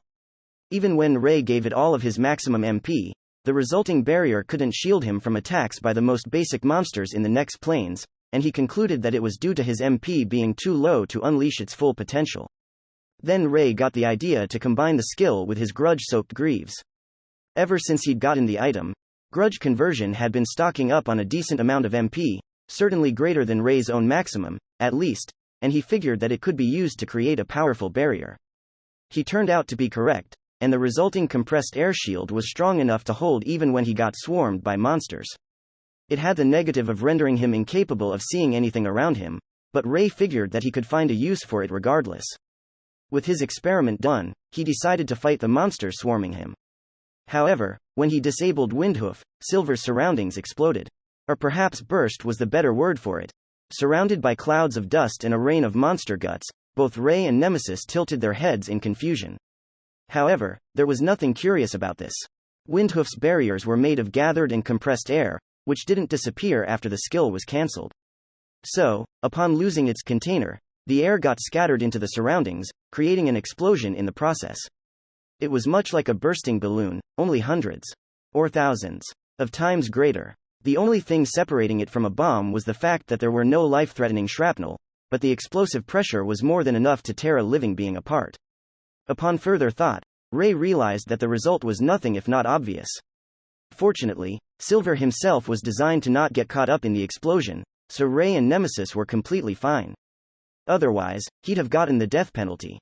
Though impressive overall, being surrounded by falling ground and flesh was enough to make Ray and Nemesis hesitate about using this skill combo. After a bit of talk, they concluded that it was too indiscriminate and dangerous and chose to never use it again. Funnily enough, they ended up having to do it a second time on the same day, and with far greater MP than during the experiment.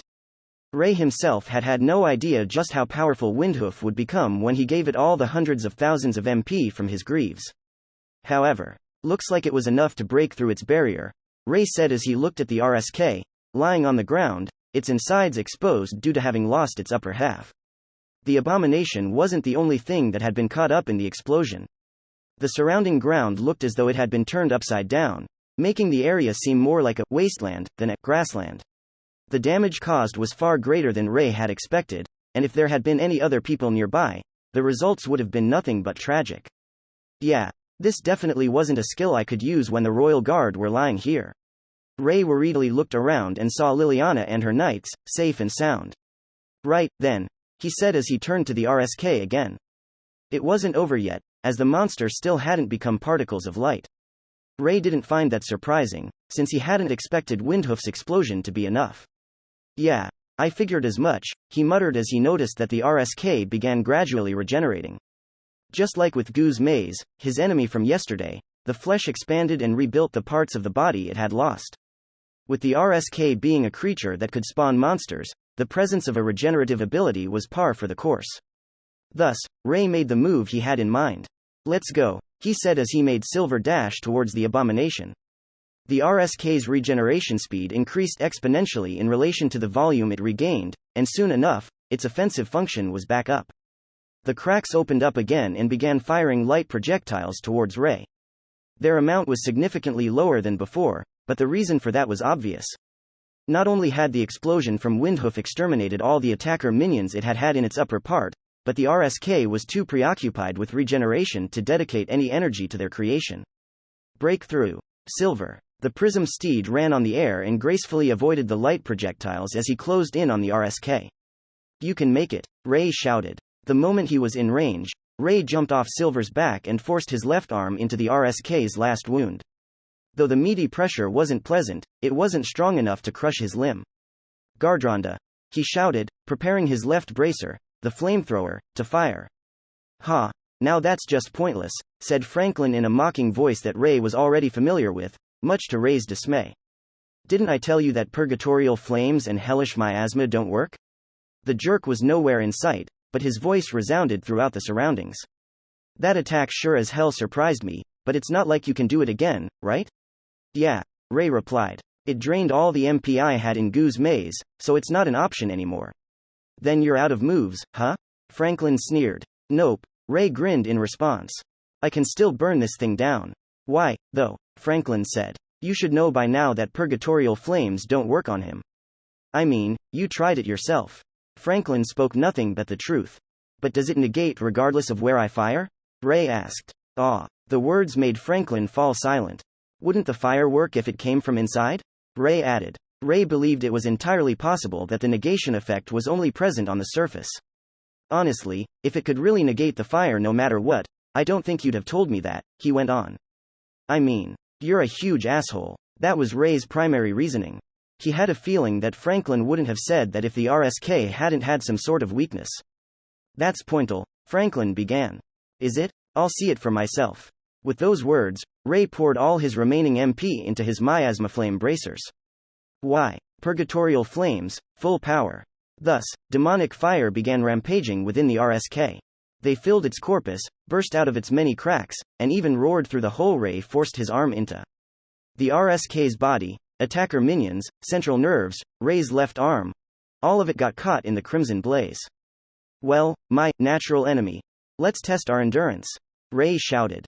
The RSK's mouthless body released a silent scream as it shook its large frame and swung its tentacles to try and throw Ray off of it. The abnormality of the situation caused the RSK to break the rule of not attacking Ray by itself. But Ray was able to stay on anyway by forcing Nemesis in her sword form into one of the RSK's eyes and holding onto her. His back got hit by the tentacles, but he had enough endurance to bear it. Ray's arm burned and his torso got damaged, causing his HP to drop by the second. But he didn't stop his flames, for he had already decided that he would continue firing until either he or the RSK died. Right as his limited HP and MP was about to be depleted, for reasons not even he knew. Gouz Maze. Ray shouted the name of the grudge abomination that had turned into his boots, and despite him not intending it, Goose Maze answered. Ray's flames had turned the RSK into a gathering of pain and rage, negative emotions fit for grudge conversion. Placed directly on this potent source, the boots were able to absorb the grudge with great efficiency, delivering great amounts of MP to Ray. He instantly used it to empower the flow of the fire and even heal himself. The greater flames increased the RSK's pain, which, in turn, got converted into MP. It was much like a perpetual motion engine. However, nothing was perpetual, and something would eventually yield. And, sure enough, after an amount of time that would have seemed long for some and short for others, something broke. Surrounded by the crimson blaze, a silhouette crumbled and vanished. That night, the TNs living in Gideon were overcome by fear. Fiendish-looking monsters were unleashed upon the city, and its streets were ravaged by the battles between masters. Some shut themselves in their homes, some took shelter in designated emergency facilities, some just curled up and shook in back alleys, and some were trapped in the arena and shared their worries with others in that situation. Likely for the purpose of fueling their fear, a live recording was being broadcast to them through several projections in the night sky. They displayed a madman in a lab coat, a large monster, and a mere 3 paladins fighting those enemies. The madman claimed that if they didn't defeat the monster within the time limit, countless more beasts would be unleashed upon Gideon and reduce it to rubble. Naturally, the people's fear escalated, and they began feeling much like criminals waiting to answer the gallows call. However, despite the overwhelming despair, they still held on to a bit of hope.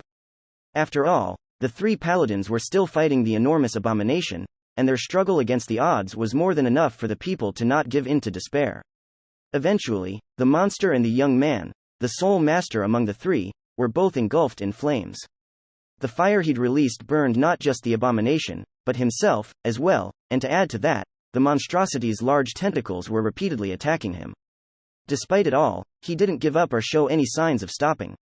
For both those involved and those watching, time seemed to be distorted, feeling long for some and short for others. However, such differences were inconsequential to the result, the crumbling of a large silhouette. Its 10 tentacles fell apart as the sphere-like gathering of flesh exposed its scorched insides and slowly began turning into particles of light. As they scattered and vanished into the wind, the shape of a young man stood up in the midst of it. His own flames had carbonized his left hand, while the thrashing he'd received from the tentacles had taken its toll, and his equipment no longer held its original shape. And yet, his eyes were still shining with power. In his right hand, he held a black greatsword which he used to support his body. Then, he wrung out his remaining energy to raise his right arm up into the air. As if to tell the scared citizens of Gideon that the fear was no more, or perhaps just to assert his victory, he raised his arm, making him look much like the many arena champions the inhabitants of the Dual City were so familiar with. A moment later, the city of Gideon was drowned in roaring cheers. To be continued. Afterward. Cat. We won. Franklin's part is over. Hello. This is the control AI you already know well, Cheshire. Shuin. Whoa now, it ain't over yet. And hey, I'm the Master Jiangshi, Shuin Yu. Cat. Brother Bear cannot participate due to certain circumstances. Shuin. Certain circumstances. Cat. We will start this afterward by informing you about something. The manga version of Infinite Dendrogram, drawn by the skillful Kami Amai, recently had its first volume released. Shuin. I bet that tons of novel readers are already reading it. Cat. The first volume ends with chapter 5, the one that got lots of ironic, is this the final chapter? Comments on Nico Nico Sega. Our battle had only just begun.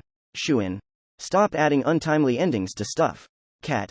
If all went smoothly, then chapter 6, the continuation of the first manga volume, should already be up on Comic Fire. We will be very glad if you enjoy this story in both novel and manga form. Shuin. Well, with the advertising done, let's go back to talking about this volume. Cat. Yes. Despite what I said at the beginning of the afterword, this incident isn't over yet. Shuin. The latter half of the Franklin part will be in volume 5. Cat. Yep. However, while the latter half was too large to fit into volume 4, it's also too small to fit into a separate volume, so volume 5 will have new scenes that don't exist in the web novel. Shuin. We'll leave the explanation to the author and his serious comment. Dear readers, thank you for the purchase. I am the author, Sakin Kaidu. Instead of ending the ongoing incident with volume 4, I decided to make it continue into volume 5. I figured that making the split and adding additional scenes was a better choice than cutting good scenes just so that I could cram it all into a single volume. After all, Franklin's part has numerous scenes and includes lots of characters, so I wanted the novels to use Taiki's superb drawing ability to portray as many of those characters in as many scenes as possible. However, this choice wouldn't have been possible if the novel series had gotten cancelled on Volume 4. Thanks to your support, dear readers, we have plans to continue the series further. You are the ones that allowed me to make this choice, and I simply can't thank you enough for it. That aside, I have something to say about this volume. It portrays the battles between people who are similar, but unlike. There are those who began playing Dendro for the sake of their creations, the manga artist, Marie, and the composer, Veldorbel. There are those who are friends with Ray and are both indecisive in their own ways, Hugo and Rook. Ray, who uses all he has to seize the possibilities, and Franklin, who has used everything he has to win. It's safe to say that this volume was all about such similar people fighting for what they couldn't give up on. Rather than the amount of powers or the knowledge needed to win, the results of their fights could have actually been decided by their mental strength. After all, it was Ray's unbreakable will that allowed him to defeat his natural enemy and pull victory from the fiery maw. The only reason why Taiki's wonderful illustration displaying the final scene of the battle could go at the end of the volume was thanks to the split which, again, could only happen because of you, the readers. I will continue to do my best to answer to your expectations. Just as you've already been informed, the next volume will contain scenes that weren't in the original web novel. Up until now, I've been doing primarily sorting and editing of parts too personal or verbose, so this would be my first major addition to the novel. Little would make me happier than your excitement for the conclusion to this incident in Volume 5. Sakin Kaidu Cat. So there, please wait for Volume 5. Shuin. It's already decided when it releases, though. Cat. Infinite Dendrogram Volume 5 is. Shuin. Volume 5 is set to come out soon. Look forward to it, Cat. I thought I'd get to say it this time. You thieving cat, Shuin. You're the cat here. By the way, Cheshire. Cat. MRRGH, I didn't get to announce it even once. Well, what is it, Shuin? Why didn't the bear participate in this afterward? Cat. He said he's on standby for Volume 5. Shuin. Already? Homebrew Audiobooks hopes you enjoyed this program. Stay tuned for Volume 5.